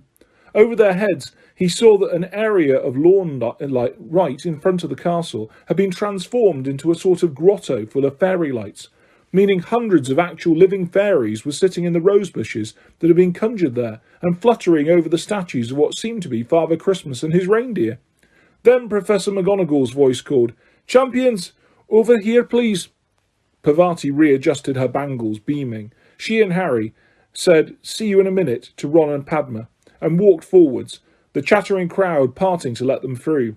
Professor McGonagall, who was wearing dress robes of red tartan, had arranged a rather ugly wreath of thistles around the brim of her hat, told them to wait on one side of the doors while everyone else went inside. They were to enter the great hall in procession when the rest of the students had sat down. Fleur Delacour and Roger Davis stationed themselves nearest the doors. Davis looked so stunned by his good fortune in having Fleur for a partner that he could hardly take his eyes off her. Cedric and Cho were close to Harry too. He looked away from them so he wouldn't have to talk to them. His eyes fell instead on the girl next to Crumb. His jaw dropped. It was Hermione. But she didn't look like Hermione at all. She had done something with her hair. It was no longer bushy, but sleek and shiny, and twisted up into an elegant knot at the back of her head. She was wearing robes made of a floaty, periwinkle blue material, and she was holding herself differently somehow. Or maybe it was merely the absence of the 20 or so books she usually had slung over her back. She was also smiling, rather nervously. It was true, but the reduction in the size of her front teeth was more noticeable than ever. Harry couldn't understand how he hadn't spotted it before. "Hi, Harry," she said. "Hi, Parvati." Parvati was gazing at Hermione in unflattering disbelief. She wasn't the only one either. When the doors to the Great Hall opened, Crumb's fan club from the library stalked past, throwing Hermione looks of deepest loathing. Pansy Parkinson gaped at her as she walked up high with Malfoy, and even he didn't seem to be able to find an insult to throw at her. Ron, however, walked right past Hermione without looking at her. Once everyone else was settled in the hall, Professor McGonagall told the champions and their partners to get in line in pairs and follow her. They did so, and everyone in the Great Hall applauded as they entered and started walking up towards a large round table at the top of the hall where the judges were sitting. The walls of the hall had been covered in sparkling silver frost, with hundreds of garlands of mistletoe and ivy crossing the starry black ceiling. The house tables had vanished. Instead, there were about 100 smaller lantern-lit ones, each sitting and seating about a dozen people. Harry concentrated on not tripping over his feet. Parvati seemed to be enjoying herself. She was beaming around at everybody, steering Harry so forcefully that he felt as though he was a show dog she was putting through its paces. He caught sight of Ron and Padma as he neared the top table. Ron was watching Hermione pass with narrowed eyes. Padma was looking sulky. Dumbledore smiled happily as the champions approached the top table, but Karkaroff wore an expression remarkably like Ron's as he watched Crumb and Hermione draw nearer. Ludo Bagman, tonight in robes of bright purple with large yellow stars, was clapping as enthusiastically as any of the students, and Madame Maxime, who had changed her usual uniform of black satin for a flowing gown of lavender silk, was applauding them politely. But Mr. Crouch, Harry suddenly realised, was not there. The fifth seat at the table was occupied by Percy Weasley. When the champions and their partners reached the table, Percy drew out the empty chair beside him, staring pointedly at Harry. Harry took the hint and sat down next to Percy, who was wearing brand new navy blue dress robes and an expression of great smugness. "I've been promoted," Percy said, before Harry could even ask, and from his tone he might have been announcing his election as supreme ruler of the universe. "I'm now Mr. Crouch's personal assistant, and I'm here representing him." "Why didn't he come?" Harry asked. He wasn't looking forward to being lectured on cauldron bottoms all through dinner. "I'm afraid to say Mr. Crouch isn't well, not well at all. Hasn't been right since the World Cup. Hardly surprising. Overwork. He's not as young as he was, though still quite brilliant, of course. The mind remains as great as it ever was. But the World Cup was a fiasco for the whole ministry, and then Mr. Crouch suffered a huge personal shock with the misbehaviour of the house elves of his Blinky, or whatever she was called. Naturally, he dismissed her immediately afterwards, but, well, as I say, he's getting on. He needs looking after, and I think he's found a definite drop in his home comforts since she left. And then we had the tournament to arrange, and the aftermath of the cup to deal with, that revolting Skeeter woman buzzing around. No, poor man. He's having a well-earned, quiet Christmas. I'm just glad he knew he had someone he could rely on to take his place." Harry wanted very much to ask whether Mr. Crouch had stopped calling Percy Weatherby yet, but resisted the temptation. There was no food as yet, as the glittering gold plates, but small menus lying in front of them each. Harry picked up his uncertainly and looked around. There were no waiters. Dumbledore, however, looked carefully down his own menu and then said very clearly to his plate, "Pork chops." And pork chops appeared. Getting the idea, the rest of the table placed their orders with their plates too. Harry glanced up at Hermione to see how she felt about this new and more complicated method of dining. Surely it meant plenty of extra work for the house elves. But for once, Hermione didn't seem to be thinking about spew. She was deep in talk with Victor Crumb and hardly seemed to notice what she was eating. It now occurred to Harry that he had never actually heard Crumb speak before. But he was certainly talking now, and very enthusiastically at that. "Well, we have a castle also, not as big as this, nor as comfortable. I am thinking," he was telling Hermione. "We have just 4 floors, and the fires are lit only for magical purposes, but we have grounds larger than even these, though in winter we have very little daylight, so we are not enjoying them. But in summer we are flying everywhere, over the lakes and the mountains." Now, Victor," said Karkaroff, with a laugh that didn't reach his cold eyes. "Don't go giving away anything else now, or your charming friend will know exactly where to find us." Dumbledore smiled, his eyes twinkling. "Ego, all this secrecy. One would almost think you didn't want visitors." "Well, Dumbledore, said Karkaroff, displaying his yellowing teeth to their fullest extent. We are all protective of our private domains, are we not? Do we not jealously guard the halls of learning that have been entrusted to us? Are we not right to be proud that we alone know our school's secrets and right to protect them? Oh, I would never dream of assuming I know all of Hogwarts' secrets, Igor, said Dumbledore amicably. Only this morning, for instance, I took a wrong turning on the way to the bathroom and found myself in a beautifully proportioned room I have never seen before, containing a really rather magnificent collection of chamber pots. When I went back to investigate more closely, I discovered that the room had vanished. But I must keep an eye out for it. Possibly it is only accessible at 5:30 in the morning, or it may only appear at the quarter moon, or when the seeker has an exceptionally full bladder. Harry snorted into his plate of goulash. Percy frowned, but Harry could have sworn Dumbledore had given him a very small wink. Meanwhile, Fleur Delacour was criticising the Hogwarts decorations to Roger Davis. This is nothing, she said dismissively, looking around at the sparkling walls of the great hall. At the Palace of Beauxbatons, we have ice sculptures all around the dining chamber of Christmas. They do not melt, of course. They are like huge statues of diamond glittering around the place, and the food is seemingly superb. And we have choirs of wood nymphs who serenade us as we eat. We have none of this ugly armour in the halls, and if a poltergeist ever entered into Beauxbatons, he would be expelled like that. She slapped her hand onto the table impatiently. Roger Davis was watching her talk with a very dazed look on his face, and he kept missing his mouth with his fork. Harry had the impression that Davis was too busy staring at Fleur to take in a word she was saying. Absolutely right, he said quickly, slapping his own hand down on the table in imitation of Fleur. Like that, yeah? Harry looked around the hall. Hagrid was sitting at one of the other tables. He was back in the horrible hairy brown suit and gazing up the top table. Harry saw him give a small wave, and looking around saw Madame Maxime return it, her opals glittering in the candlelight. Hermione was now teaching Crumb to say her name properly. He kept calling her Hermione.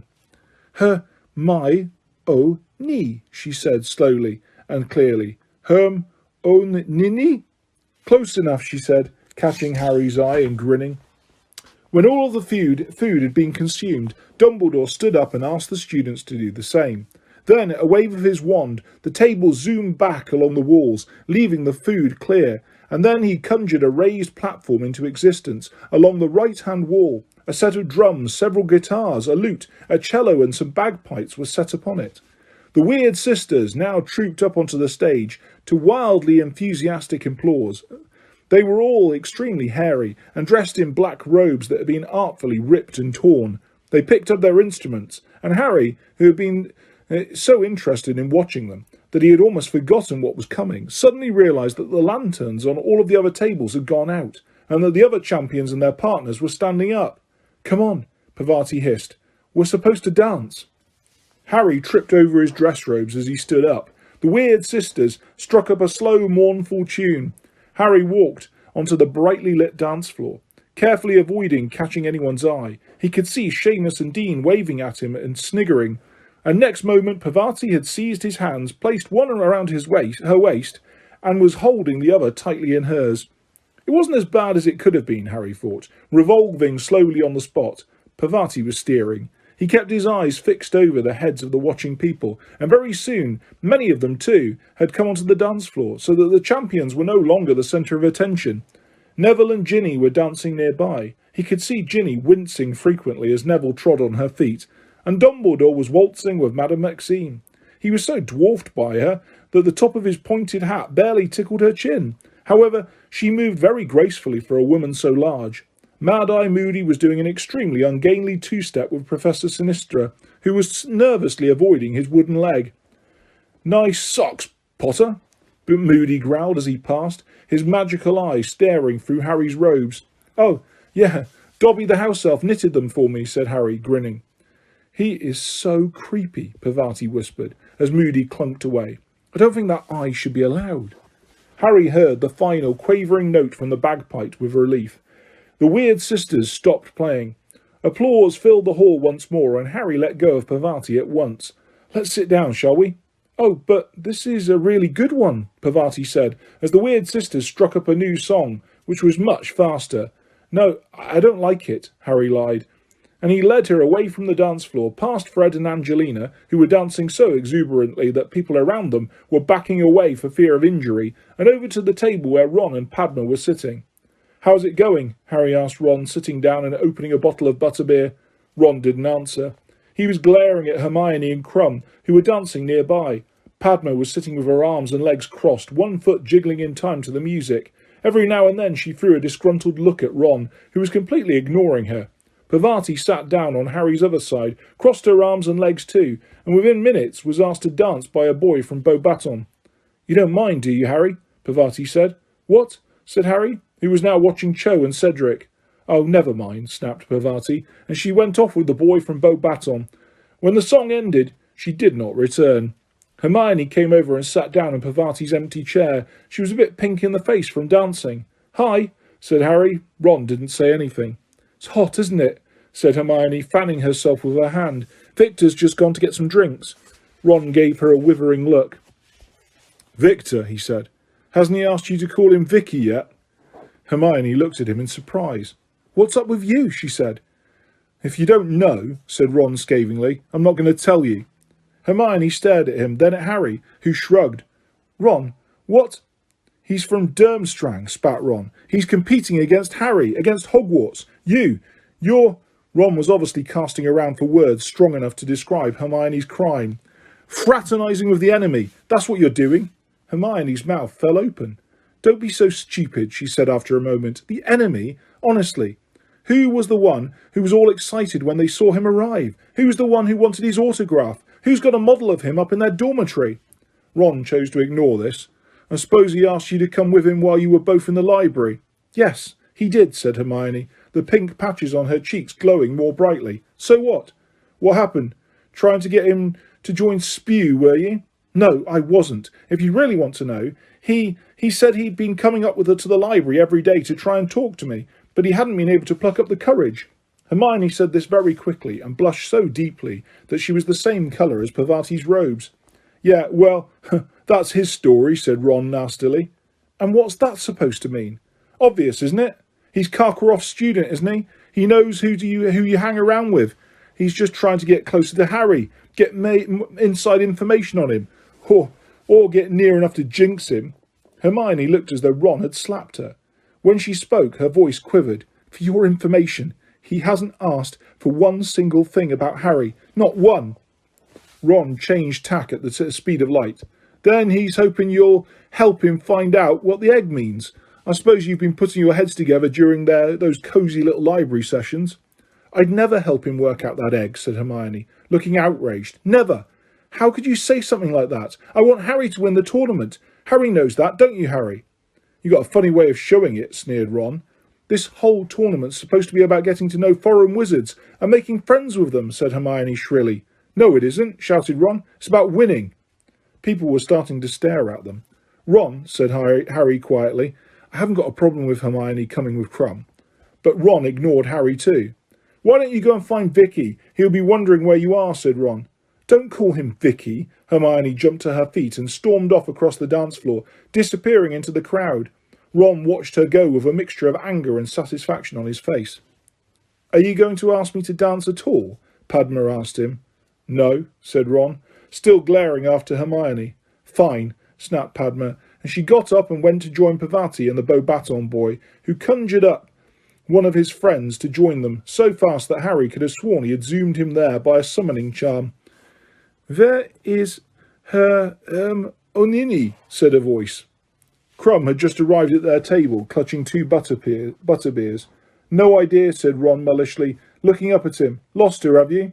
Crumb was looking surly again. Well, if you see her, tell her I have drinks, he said, and he slouched off. Made friends with Victor Crumb, have you, Ron? Percy had bustled over, rubbing his hands together and looking extremely pompous. Excellent, that's the whole point, you know, international magical cooperation. To Harry's annoyance, Percy promptly took Padma's vacated seat. The top table was now empty. Professor Dumbledore was dancing with Professor Sprout, Ludo Bagman with Professor McGonagall, Madame Maxine and Hagrid were cutting a wide path around the dance floor as they waltzed through the students, and Karkaroff was nowhere to be seen. When the next song ended, everybody applauded once more, and Harry saw Ludo Bagman kiss Professor McGonagall's hand and make his way back through the crowds, at which point Fred and George accosted him. "What do you think they're doing? Annoying senior ministry members," Percy hissed, watching Fred and George suspiciously. "No respect." Ludo Bagman shook off Fred and George fairly quickly, however, and spotted Harry, waved and came over to their table. "I hope my brothers weren't bothering you, Mr. Bagman," said Percy at once. "What?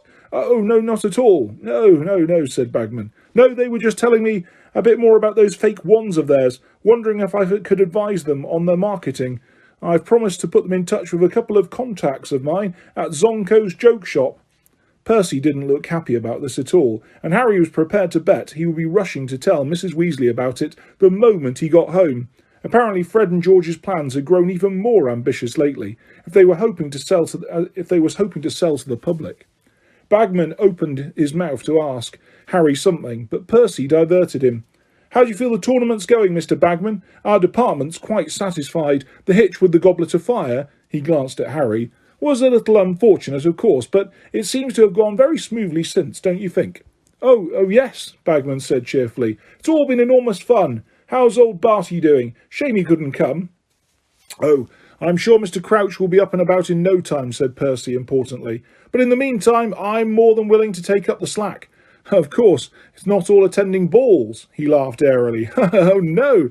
I've had to deal with all sorts of things that have cropped up in his absence. You heard Ali Bashir was caught smuggling a consignment of flying carpets into the country? And then we've been trying to persuade the Transylvanians to sign the international ban on duelling. I've got a meeting with their head of magical cooperation in the new year." "Let's go for a walk," Ron muttered to Harry. "Get away from Percy." Pretending they wanted more drinks, Harry and Ron left the table, edged around the dance floor and slipped out into the entrance hall. The front doors stood open, and the fluttering fairy lights in the rose garden winked and twinkled as they went down the front steps, where they had found themselves surrounded by bushes, winding ornamental paths and large stone statues. Harry could hear splashing water, which sounded like a fountain. Here and there people were sitting on carved benches. He and Ron set off alone, along one of the winding paths through the rose bushes, but they had gone only a short way when they heard an unpleasantly familiar voice. "Don't see what there is to fuss about, Igor."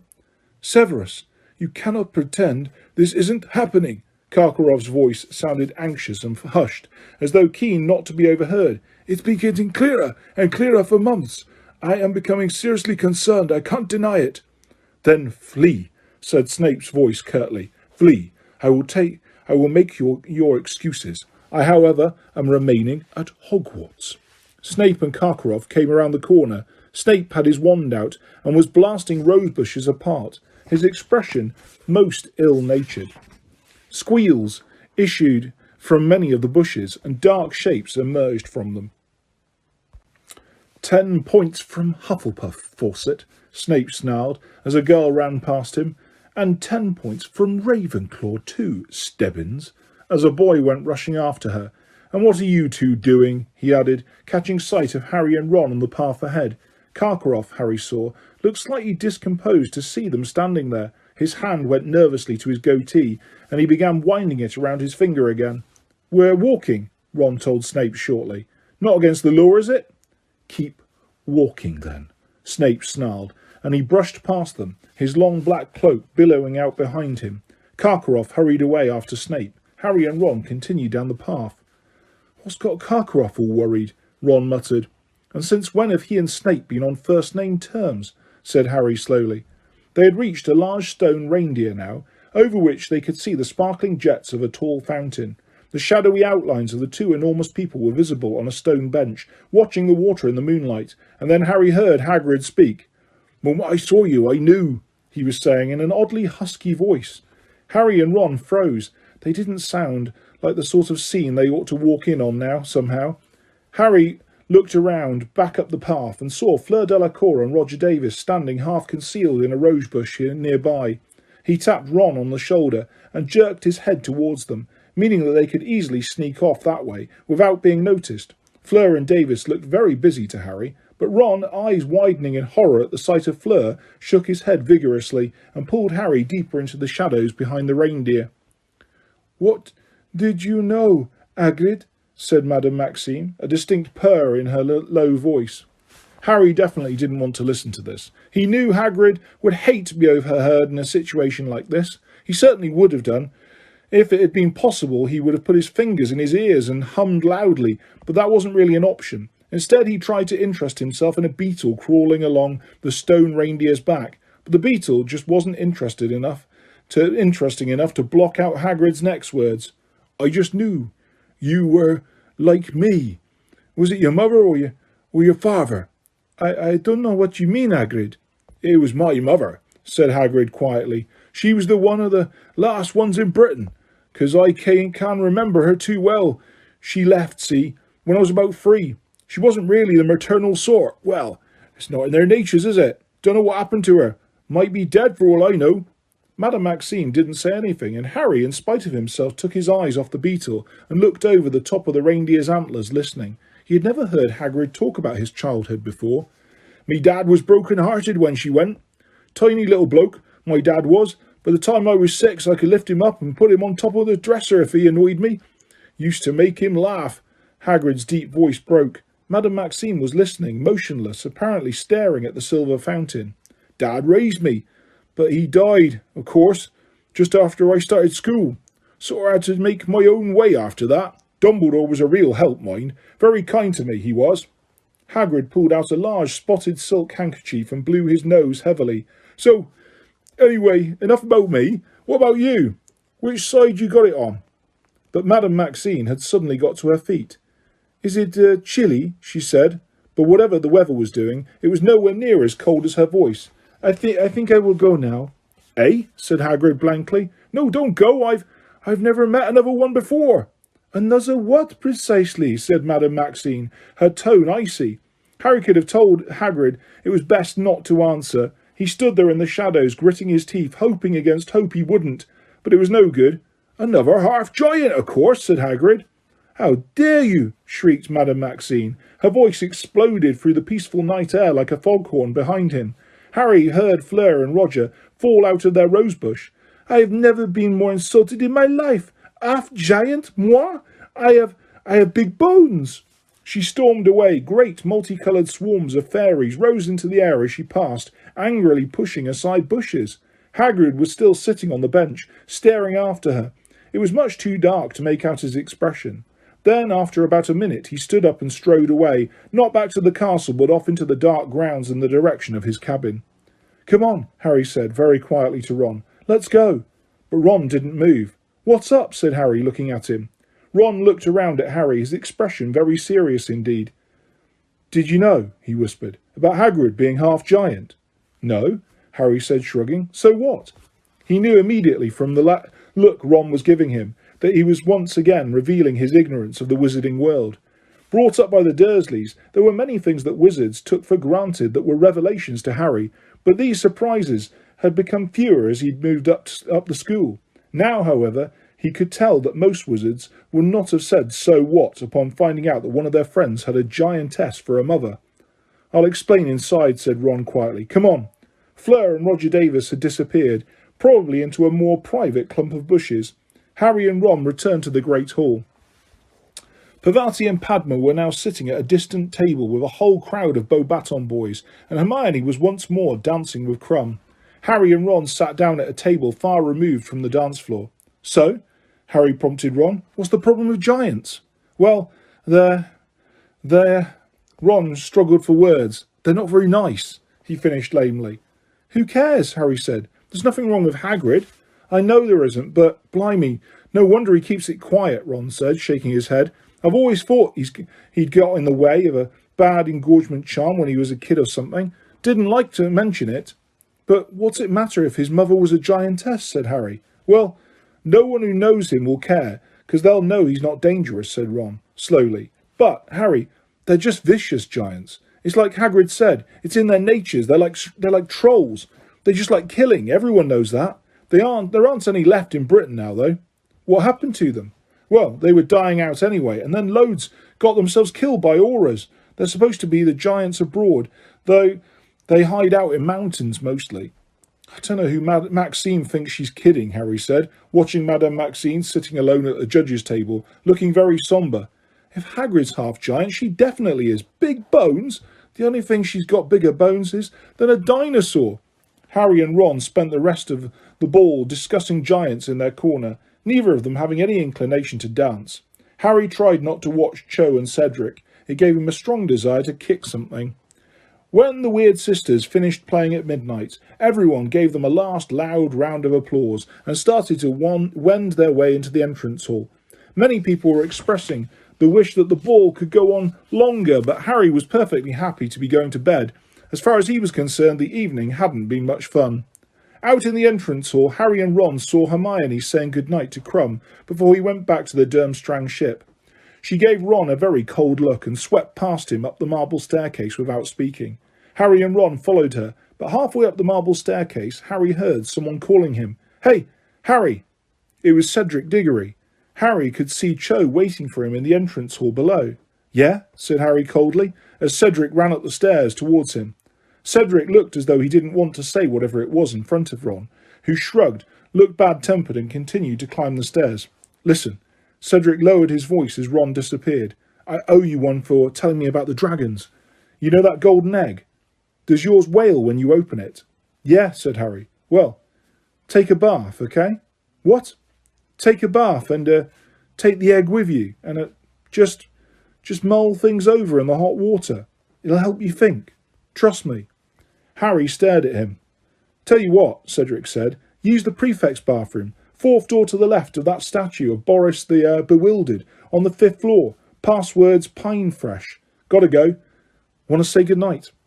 He grinned at Harry again and hurried back down the stairs to Cho. Harry walked back to Gryffindor Tower alone. That had been extremely strange advice. Why would a bath help him to work out what the wailing egg meant? Was Cedric pulling his leg? Was he trying to make Harry look a fool so Cho would like Cedric even more by comparison? The fat lady and her friend Vi were snoozing in the picture over the portrait hole. Harry had to yell fairy lights before he woke them up, and when he did, they were extremely irritated. He climbed into the common room and found Ron and Hermione having a blazing row. Standing 10 feet apart, they were bellowing at each other, each scarlet in the face. "Well, if you don't like it, you know what the solution is, don't you?" yelled Hermione. Her hair was coming down out of its elegant bun now, and her face was screwed up in anger. "Oh yeah?" Ron yelled back. "What's that? Next time there's a ball, ask me before someone else does, and not as a last resort." Ron mouthed soundlessly like a goldfish out of water as Hermione turned on her heel and stormed up the girls' staircase to bed. Ron turned to look at Harry. "Well," he spluttered, looking thunderstruck. "Well, that just proves. Completely missed the point." Harry didn't say anything. He liked being back on speaking terms with Ron too much to speak his mind right now, but he somehow thought that Hermione had got the point much better than Ron had.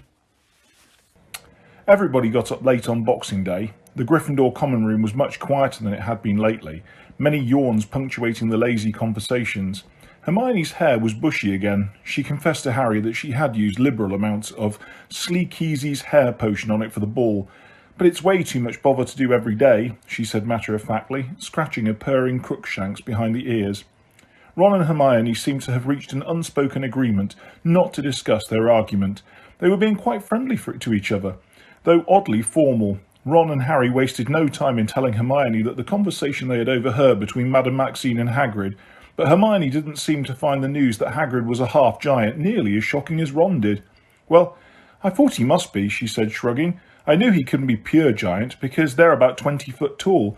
But honestly, all this hysteria about giants, they can't all be horrible. It's the same sort of prejudice that people have towards werewolves. It's just bigotry, isn't it?" Ron looked as though he would have liked to reply scathingly, but perhaps he didn't want another row, perhaps because he contented himself with shaking his head disbelievingly, while Hermione wasn't looking. It was time now to think of the homework they had neglected during the first week of the holidays. Everybody seemed to be feeling rather flat now that Christmas was over. Everybody except Harry, that is, who was starting once again to feel slightly nervous. The trouble was that February the 24th looked a lot closer from this side of Christmas, and he still hadn't done anything about working out the clue inside the golden egg. He therefore started taking the egg out of his trunk every time he went up to the dormitory, opening it and listening intently, hoping that this time it would make some sense. He strained to think what the sound reminded him of. apart from 30 musical saws, but he had never heard anything else like it. He closed the egg, shook it vigorously, and opened it again to see if the sound had changed, but it hadn't. He tried asking the egg questions, shouting over all the wailing, but nothing happened. He even threw the egg across the room, though he hadn't really expected that to help. Harry had not forgotten that hint that Cedric had given him, but his less than friendly feelings towards Cedric just now meant that he was keen not to accept his help if he could avoid it. In any case, it seemed to him that if Cedric had really wanted to give Harry a hand, he would have got a lot more explicit. Harry had told Cedric exactly what was coming in the final task, in the first task, and Cedric's idea of fair exchange had been to tell Harry to take a bath. Well, he didn't need that sort of rubbishy help, not from someone who kept walking down corridors hand in hand with Cho anyway. And so the first day of the new term arrived, and Harry set off to lessons, weighed down with books, parchments and quills as usual, but also with a lurking worry of the egg heavy in his stomach, as though he was carrying that around with him too. Snow was still thick upon the grounds, and the greenhouse windows were covered in condensation so thick they couldn't see out of them in herbology. Nobody was looking forward to the care of magical creatures much in the weather, though, as Ron said, the Scroots would probably warm them up nicely, either by chasing them or by blasting off so forcefully that Hagrid's cabin caught fire. When they arrived at Hagrid's cabin, however, they found an elderly witch, with closely cropped grey hair and a very prominent chin, standing before his front door. "Hurry up now! The bell rang 5 minutes ago," she barked at them as they struggled towards her through the snow. "Who are you?" said Ron, staring at her. "Where's Hagrid?" "My name is Professor Grubbly Plank," she said briskly. "I am your temporary care of magical creatures teacher." "Where's Hagrid?" Harry repeated loudly. "He is indisposed," said Professor Grubbly Plank shortly. Soft and unpleasant laughter reached Harry's ears. He turned. Draco Malfoy and the rest of the Slytherins were joining the class, all of them looking gleeful and none of them looking surprised to see Professor Grubbly Plank. "This way, please," said Professor Grubbly Plank, and she strode off around the paddock where the huge Beauxbatons horses were shivering. Harry, Ron and Hermione followed her, looking back over their shoulders at Hagrid's cabin. All the curtains were closed. Was Hagrid in there, alone and ill? "What's wrong with Hagrid?" Harry said, hurrying to catch up with Professor Grubbly Plank. "Never you mind," she said, as though she thought he was being nosy. "I do mind, though," said Harry hotly. "What's up with him?" Professor Grubbly Plank acted as though she couldn't hear him. She led them past the paddock where the Beauxbatons horses were standing, huddled against the cold, and towards a tree on the edge of the forest, where a large and beautiful unicorn was tethered. Many of the girls oohed at the sight of the unicorn. "Oh, it's so beautiful," whispered Lavender Brown. "How did she get it? They're supposed to be really hard to catch." The unicorn was so brightly white that it made the snow all around look grey. It was pawing the ground nervously with its golden hooves and throwing back its horned head. "Boys, keep back," barked Professor Grubbly Plank, throwing out an arm and catching Harry hard in the chest. "They prefer the woman's touch, unicorns. Girls to the front and approach with care. Come on, easy does it." She and the girls walked slowly forwards towards the unicorn, leaving the boys standing near the paddock fence watching. The moment Professor Grubbly Plank was out of earshot, Harry turned to Ron. "What do you reckon's wrong with him? You don't think a Scroot—" "Oh, he hasn't been attacked, Potter, if that's what you're thinking," said Malfoy softly. "No, he's just too ashamed to show his big ugly face." "What do you mean?" said Harry sharply. Malfoy put his hand inside the pocket of his robes and pulled out a folded page of newsprint. "There you go," he said. "Hate to break it to you, Potter." He smirked as Harry snatched the page, unfolded it and read it, with Ron, Seamus, Dean and Neville looking over his shoulder. It was an article topped with a picture of Hagrid looking extremely shifty. Dumbledore's giant mistake. Albus Dumbledore, eccentric headmaster of Hogwarts School of Witchcraft and Wizardry, has never been afraid to make controversial staff appointments, writes Rita Skeeter, special correspondent. In September of this year, he hired Alistair Mad-Eye Moody, the notoriously jinx-happy ex-Auror, to teach Defence Against the Dark Arts, a decision that caused many raised eyebrows at the Ministry of Magic, given Moody's well-known habit of attacking anybody who makes a sudden movement in his presence.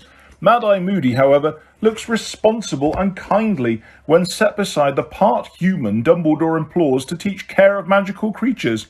Rubius Hagrid who admits to being expelled from Hogwarts in his third year, has enjoyed the position of gamekeeper at the school ever since, a job secured for him by Dumbledore. Last year, however, Hagrid used his mysterious influence over the headmaster to secure the additional post of Care of Magical Creatures teacher over the heads of many better qualified candidates. An alarmingly large and ferocious-looking man, Hagrid has been using his newfound authority to terrify the students in his care with a succession of horrific creatures. While Dumbledore turns a blind eye, Hagrid has maimed several pupils during a series of lessons, which many admit to be very frightening. I was attacked by a hippogriff, and my friend Vincent Crabbe got a bad bite of a flobberworm, says Draco Malfoy, a fourth-year student. We all hate Hagrid, but we're just too scared to say anything. Hagrid has no intention of ceasing his campaign of intimidation. However, in conversation with a Daily Prophet reporter last month, he admitted breeding creatures he has dubbed blast-ended scroots, highly dangerous crosses between manticores and fire crabs. The creation of new breeds of magical creature is, of course, an activity usually closely observed by the Department for the Regulation and Control of Magical Creatures. Hagrid, it seems, considers himself to be above such petty restrictions. "I was just having some fun," he says, before hastily changing the subject. As if this were not enough, the Daily Prophet has now unearthed evidence that Hagrid is not, as he has always pretended, a pure-blood wizard. He is not, in fact, even pure human. His mother, we can exclusively reveal, is none other than the giantess Fridwulfa, whose whereabouts are currently unknown. Bloodthirsty and brutal, the giants brought themselves to the point of extinction by warring among themselves during the last century. The handful that remained joined the ranks of He Who Must Not Be Named, and were responsible for some of the worst mass muggle killings of his reign of terror. While many of the giants who served He Who Must Not Be Named were killed by auras working against the dark side, Fridwulfa was not among them. It is possible she escaped to one of the giant communities still existing in foreign mountain ranges. It is his antics during Care of Magical Creatures lessons are any guide, however. Fridwulfa's son appears to have inherited her brutal nature.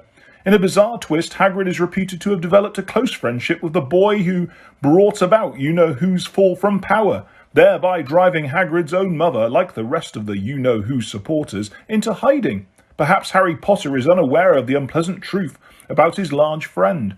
But Albus Dumbledore surely has a duty to ensure that Harry Potter, along with his fellow students, is warned about the dangers of associating with part giants.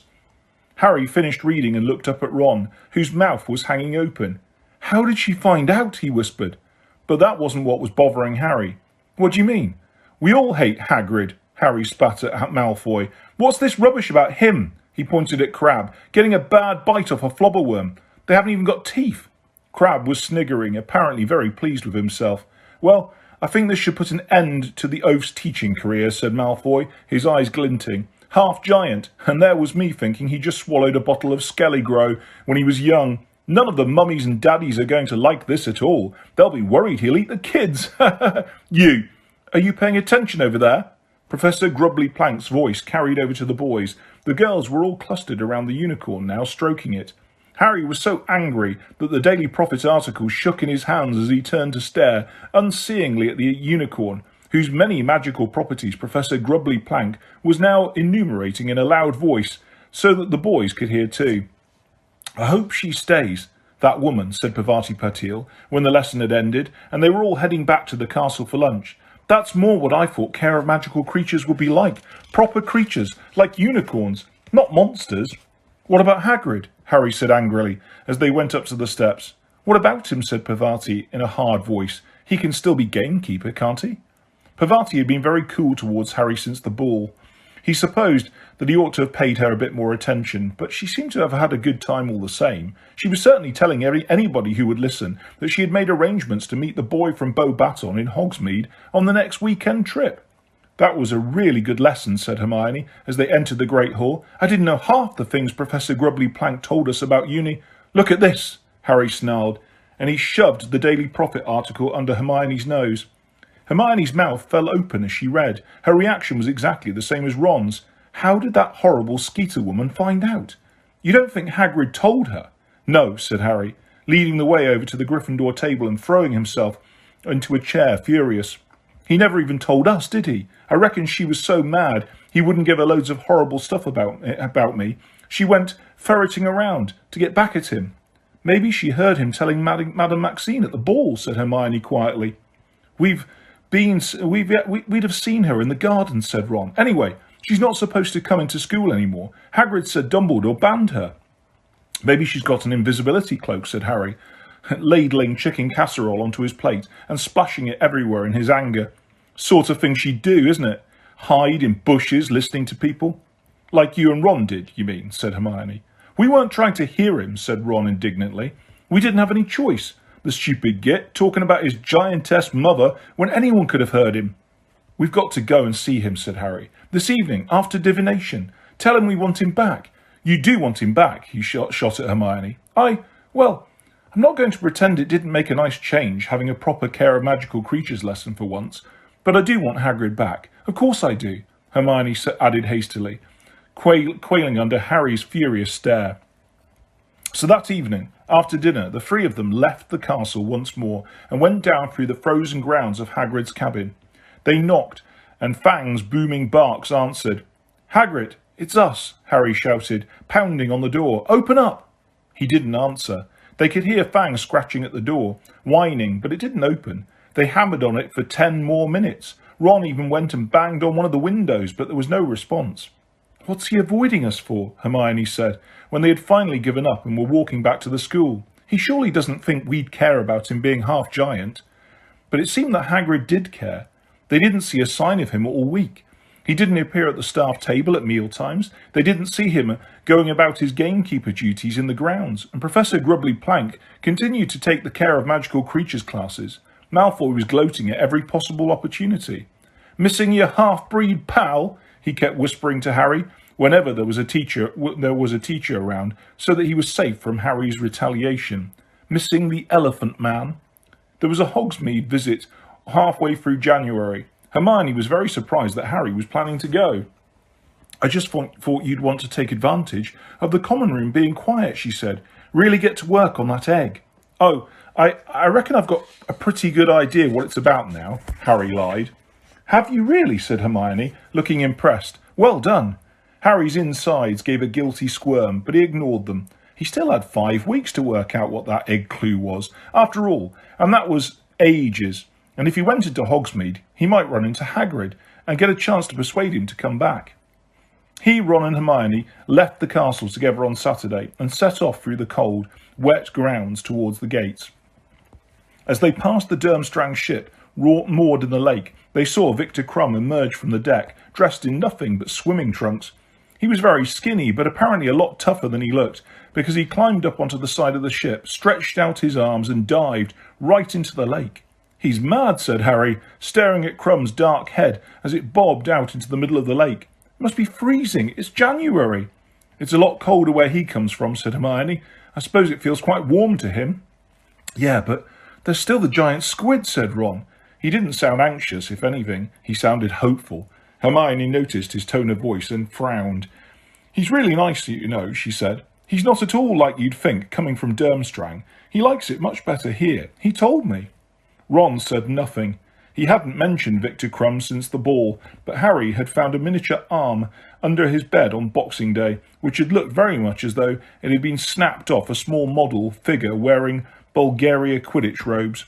Harry kept his eyes skinned for a sign of Hagrid all the way down to the slushy high street and suggested a visit to the Three Broomsticks once he had ascertained that Hagrid was not in any of the shops. The pub was as crowded as ever, but one quick look around at all the tables told Harry that Hagrid wasn't there. Heart sinking, he went up to the bar with Ron and Hermione, ordered 3 butterbeers from Madame Rosmerta, and thought gloomily that he might just as well have stayed behind and listened to the egg wailing after all. Doesn't he ever go into the office? Hermione whispered suddenly. Look! She pointed into the mirror behind the bar, and Harry saw Ludo Bagman reflected there, sitting in a shadowy corner with a bunch of goblins. Bagman was talking very fast in a low voice to the goblins, all of whom had their arms crossed and were looking rather menacing. It was indeed odd, Harry thought, that Bagman was here at the Three Broomsticks on a weekend when there was no Triwizard event, and therefore no judging to be done. He watched Bagman in the mirror. He was looking strained again, quite as strained as he had done that night in the forest before the dark mark had appeared. But just then Bagman glanced over at the bar, saw Harry and stood up. In a moment, Harry heard him say brusquely to the goblins, and Bagman hurried through the pub towards Harry, his boyish grin back in place. "Harry," he said, "how are you? Been hoping to run into you. Everything going all right?" "Fine, thanks," said Harry. "Wonder if I could have a quick private word, Harry," said Bagman eagerly. "You couldn't give us a moment, you two, could you?" Okay," said Ron, and he and Hermione went off to find a table. Bagman led Harry along the bar to the end furthest from Madame Rosmerta. "Well, I just thought I'd congratulate you again on your splendid performance against the Horntail, Harry," said Bagman. "Really superb." "Thanks," said Harry, but he knew that couldn't be all that Bagman wanted to say, because he could have congratulated Harry in front of Ron and Hermione. Bagman didn't seem in any particular rush to spill the beans, though.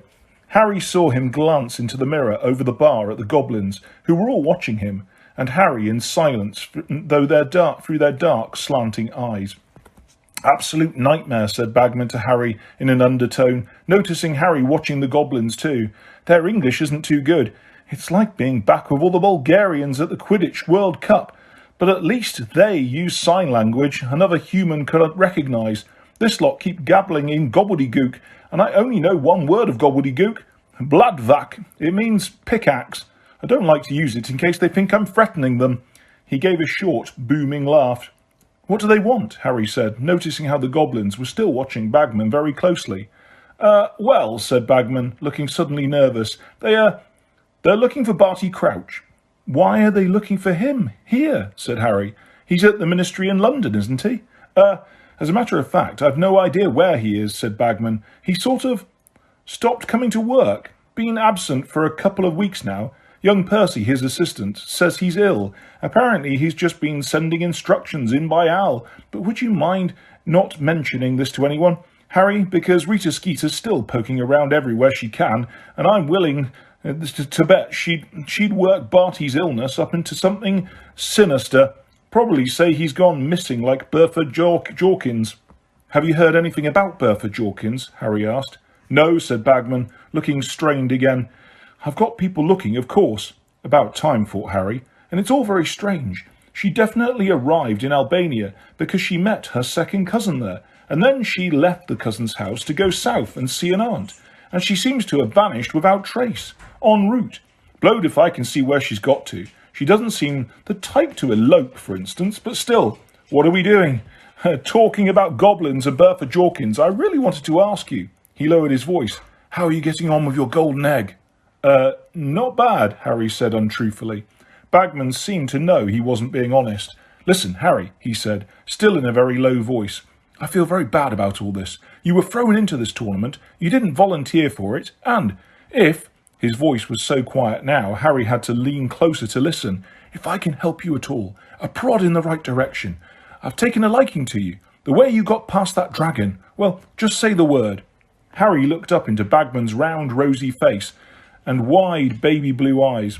"We're supposed to work out the clues alone, aren't we?" he said, careful to keep his voice casual, not sound as though he was accusing the head of department of magical games and sports of breaking the rules. Well, yes," said Bagman impatiently, "but come on, Harry. We all want a Hogwarts victory, don't we?" "Have you offered Cedric help?" Harry said. The smallest of frowns creased Bagman's smooth face. "No, I haven't," he said. Like I say, I've taken a liking to you. Just thought I'd offer."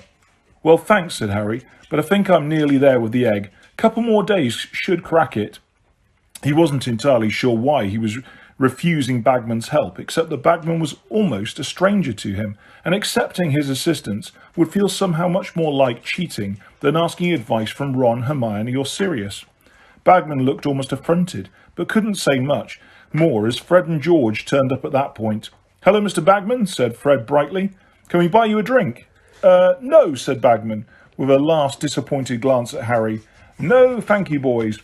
Fred and George looked quite as disappointed as Bagman, who was surveying Harry as though he had let him down badly. "Well, I must dash," he said. "Nice seeing you all. Good luck, Harry." He hurried out of the pub. The goblins all slid off their chairs and exited after him. Harry went to rejoin Ron and Hermione. What did he want? Ron said, the moment Harry had sat down. He offered to help me with the golden egg, said Harry. He shouldn't be doing that, said Hermione, looking very shocked. He's one of the judges, and anyway, you've already worked it out, haven't you? Nearly, said Harry. Well, I don't think Dumbledore would like it if he knew Bagman was trying to persuade you to cheat, said Hermione, still looking deeply disapproving. I hope he's trying to help Cedric as much. He's not, I asked, said Harry. Who cares if Diggory's getting help, said Ron. Harry privately agreed. Those goblins didn't look very friendly, said Hermione, sipping her butterbeer. What were they doing here? Looking for Crouch, according to Bagman, said Harry. He's still ill. Hasn't been into work. Maybe Percy's poisoning him, said Ron. Probably thinks if Crouch snuffs it, he'll be made head of the Department of International Magical Cooperation. Hermione gave Ron a don't joke about things like that look, and said, Funny, goblins looking for Mr. Crouch. They'd normally deal with the Department for the Regulation and Control of Magical Creatures. Crouch can speak loads of different languages, though, said Harry. Maybe they need an interpreter. Worrying about poor, ickle goblins now, are you? Ron asked Hermione. Thinking of starting up the SPUG, S-P-U-G or something, Society for the Protection of Ugly Goblins? Ha ha ha, said Hermione sarcastically. Goblins don't need protection. Haven't you been listening to what Professor Binns has been telling us about goblin rebellions? No, said Harry and Ron together. Well, they're quite capable of dealing with wizards, said Hermione, sipping more of her butterbeer. They're very clever. They're not like house elves, who never stick up for themselves. Uh-oh, said Ron, staring at the door. Rita Skeeter had just entered. She was wearing banana yellow robes today. Her long nails were painted shocking pink, and she was accompanied by her paunchy photographer. She bought drinks, and she and the photographer made their way through the crowds to a table nearby. Harry, Ron and Hermione glaring at her as she approached. She was talking fast and looking very satisfied about something. Didn't seem very keen to talk to us, did he, bozo? Now, why would that be, do you think? And what's he doing with a pack of goblins in tow anyway? Showing them the sights? What nonsense. He was always a bad liar. Reckon something's up. Think we should do a bit of digging. Disgraced ex-head of magical sports, Ludo Bagman. Snappy start to a sentence. Bozo, we just need to find a story to fit it. Trying to ruin someone else's life, said Harry loudly. A few people looked around. Rita Skeeter's eyes widened behind her jewelled spectacles as she saw who had spoken. Harry, she said, beaming. How lovely. Why don't you come and join? I wouldn't come near you with a 10-foot broomstick, said Harry furiously. What did you do that to Hagrid for, eh? Rita Skeeter raised her heavily pencilled eyebrows. Our readers have the right to know the truth, Harry. I am merely doing my... Who cares if he's half-giant? Harry shouted. There's nothing wrong with him. The whole pub had gone very quiet. Madame Rosmerta was staring over from behind her at the bar, apparently oblivious of the fact that the flagon she was filling with mead was overflowing. Rita Skeeter's smile flickered very slightly, but she hitched it back almost at once. She snapped open her crocodile skin handbag, pulled out her quick quotes quill, and said, How about giving me an interview about the Hagrid you know, Harry? The man behind the muscles, your unlikely friendship and the reasons behind it. Would you call him a father substitute? Hermione stood up very abruptly, but butterbeer clutched in her hand as though it was a grenade. You horrible woman, she said, through gritted teeth. You don't care, do you? Anything for a story, and anyone will do, won't they? Even Ludo Bagman. Sit down, you silly little girl, and don't talk about things you don't understand, said Rita Skeeter coldly, her eyes hardening as they fell on Hermione. I know things about Ludo Bagman that would make your hair curl. Not that it needs it, she added, eyeing Hermione's bushy hair. Let's go, said Hermione. Come on, Harry. Ron. They left. Many people were staring at them as they went. Harry glanced back as they reached the door. Rita Skeeter's quick quotes quill was out. It was zooming backwards and forwards over a piece of parchment on the table. She'll be after you next, Hermione, said Ron, in a low and worried voice as they walked quickly back up the street. Let her try, said Hermione shrilly. She was shaking with rage. I'll show her. Silly little girl, am I? Oh, I'll get her back for this. First Harry, then Hagrid. You don't want to go upsetting Rita Skeeter, said Ron nervously. I'm serious, Hermione. She'll dig something up on you. My parents don't read the Daily Prophet. She can't scare me into hiding, said Hermione, now striding along so fast that it was all Harry and Ron could do to keep up with her. The last time Harry had seen Hermione in a rage like this, she had hit Draco Malfoy around the face. And Hagrid isn't going to hide any more. He should never have let that excuse for a human being upset him. Come on. Breaking into a run, she led them all the way back onto the road, through the gates flanked by winged boars, and up through the grounds to Hagrid's cabin. The curtains were still drawn, and they could hear Fang barking as they approached. "Hagrid!" Hermione shouted, pounding on the front door. "Hagrid, that's enough. We know you're in there. Nobody cares if your mum was a giantess, Hagrid. You can't let that foul Skeeter woman do this to you. Hagrid, get out here. You're just being—" The door opened. Hermione said, and then stopped very suddenly, because she had found herself face to face not with Hagrid, but with Albus Dumbledore. "Good afternoon," he said pleasantly, smiling down at them. We wanted to see Hagrid," said Hermione in a rather small voice. "Yes, I surmised as much," said Dumbledore, his eyes twinkling. "Why don't you come in?" Okay," said Hermione. She, Ron and Harry went into the cabin. Fang launched himself upon Harry the moment he entered, barking madly and trying to lick his ears. Harry fended Fang off and looked around. Hagrid was sitting at his table, where there were 2 large mugs of tea. He looked a real mess. His face was blotchy, his eyes swollen, and he had gone to the other extreme where his hair was concerned. Far from trying to make it behave, it now looked like a wig of tangled wire. "Hi, Hagrid," said Harry. Hagrid looked up. "Lo," he said, in a weary, hoarse voice. "More tea, I think," said Dumbledore, closing the door behind Harry, Ron and Hermione, drawing out his wand and twiddling it. A revolving tea tray appeared in mid-air, along with a plate of cakes. Dumbledore magicked the tray onto the table, and everybody sat down. There was a slight pause, and then Dumbledore said, "Did you by any chance hear what Miss Granger was shouting, Hagrid?" Hermione went slightly pink, but Dumbledore smiled at her and continued, "Hermione, Harry and Ron still seem to want to know you, judging by the way they are attempting to break down the door." "Of course we still want to know you," Harry said, staring at Hagrid. "You don't think anything that Skeeter cow— Sorry, Professor," he added quickly, looking at Dumbledore. "I have gone temporarily deaf and haven't any idea what you said, Harry," said Dumbledore, twiddling his thumbs and staring at the ceiling. Right," said Harry sheepishly. "I just meant, Hagrid, how could you think we'd care about what that woman wrote about you?" 2 fat tears leaked out of Hagrid's beetle-black eyes and fell slowly onto his tangled beard.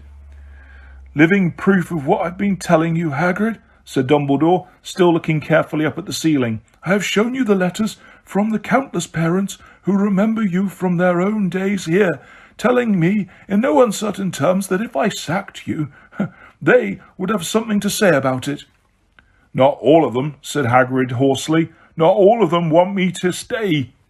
"Really, Hagrid, if you are holding out for universal popularity, I'm afraid you will be in this cabin for a very long time," said Dumbledore, now peering sternly over his half-moon spectacles. "Not a week has passed since I became headmaster at this school when I haven't had at least one owl complaining about the way I run it. But what should I do? Barricade myself in my study and refuse to talk to anybody?" "Yeah, you're not half giant," said Hagrid croakily. "Hagrid, look at what I've got for relatives," Harry said furiously. "Look at the Dursleys." "An excellent point," said Professor Dumbledore. "My own brother, Aberforth, was prosecuted for practicing inappropriate charms on a goat. If it was all over the papers. But did Aberforth hide? No, he did not. He held his head high and went about his business as usual. Of course, I'm not entirely sure he can read, so that may not have been bravery." "Come back and teach, Hagrid," said Hermione quietly. "Please come back. We really miss you." Hagrid gulped. More tears leaked out down his cheeks and onto his tangled beard. Dumbledore stood up. "I refuse to accept your resignation, Hagrid, and I expect you back at work on Monday," he said. "You will join me for breakfast at 8:30 in the Great Hall. No excuses. Good afternoon to you all." Dumbledore left the cabin, pausing only to scratch Fang's ears. When the door had shut behind him, Hagrid began to sob into his dustbin lid-sized hands. Hermione kept putting his arm, and at last Hagrid looked up, his eyes very red indeed, and said, "Great man, Dumbledore, great man." "Yeah, he is," said Ron. "Can I have one of those cakes, Hagrid?" "Help yourself," said Hagrid, wiping his eyes on the back of his hand. "Ah, he's right, of course, you're all right. I've been stupid. My old dad would have been ashamed of the way I've been behaving." More tears leaked out, but he wiped them away more forcefully and said, "Never shown you a picture of my old dad, have I? Here." Hagrid got up, went over to the dresser, opened a drawer and pulled out a picture of a short wizard with Hagrid's crinkled black eyes beaming as he sat on top of Hagrid's shoulder. Hagrid was a good 7 or 8 feet tall, judging by the apple tree beside him, but his face was beardless, young, round and smooth. He looked hardly older than 11. "That was taken just after I got into Hogwarts," said Hagrid croakily. "Dad was chuffed. Thought I might not be a wizard, see, 'cause me mum, well, anyway, course, I never was great shakes of magic, really, but at least he never saw me expelled. Died, see, in my 2nd year. Dumbledore was the only one who stuck up for me after Dad went. Got me the gamekeeper job. Trusts people, he does. Gives them second chances. That's what sets him apart from other heads, see? He'll accept anyone at Hogwarts, as long as they got the talent. Knows people can turn out okay, even if their families weren't, well, all that respectable. But some don't understand that. There's some who'd always hold it against you. There's some who'd even pretend they just had big bones rather than stand up and say, 'I am what I am. I am not ashamed.' Never be ashamed, my old dad used to say. There's someone who will hold it against you, but they're not worth bothering with." And he was right. I've been an idiot. I'm not bothering with her no more, I promise you that. Big bones. I'll give her big bones. Harry, Ron and Hermione looked at each other nervously. Harry would rather have taken 50 blast-ended scroots for a walk than admit to Hagrid that he had overheard him talking to Madame Maxime, but Hagrid was still talking, apparently unaware that he had said anything odd. "You know what, Harry?" he said, looking up from the photograph of his father. His eyes were bright. "When I first met you, you reminded me of me a bit. Mum and Dad gone, and you was feeling like you wouldn't fit in at Hogwarts, remember? Not sure where you really fit in. And now look at you, Harry, school champion." He looked at Harry for a moment and then said very seriously, "You know what I'd love, Harry? I'd love you to win. I really would. It'd show 'em all. Yeah, you don't have to be pure blood to do it. You don't have to be ashamed of what you do. Or I'd show 'em Dumbledore's the one who's got it right, letting anyone in as long as they can do magic. How you doing with that egg, Harry?" "Great," said Harry. Really great." Hagrid's miserable face broke into a wide, watery smile. "That's my boy. You know 'em, Harry. You show 'em. Beat 'em all." Lying to Hagrid wasn't quite like lying to anyone else. Harry went back to the castle later that afternoon with Ron and Hermione, unable to banish the image of the happy expression on Hagrid's whiskery face as he had imagined Harry winning the tournament. The incomprehensible egg weighed more heavily than ever on Harry's conscience that evening, and by the time he had got into bed, he had made up his mind. It was time to shelve his pride and see if Cedric's hint was worth anything at all.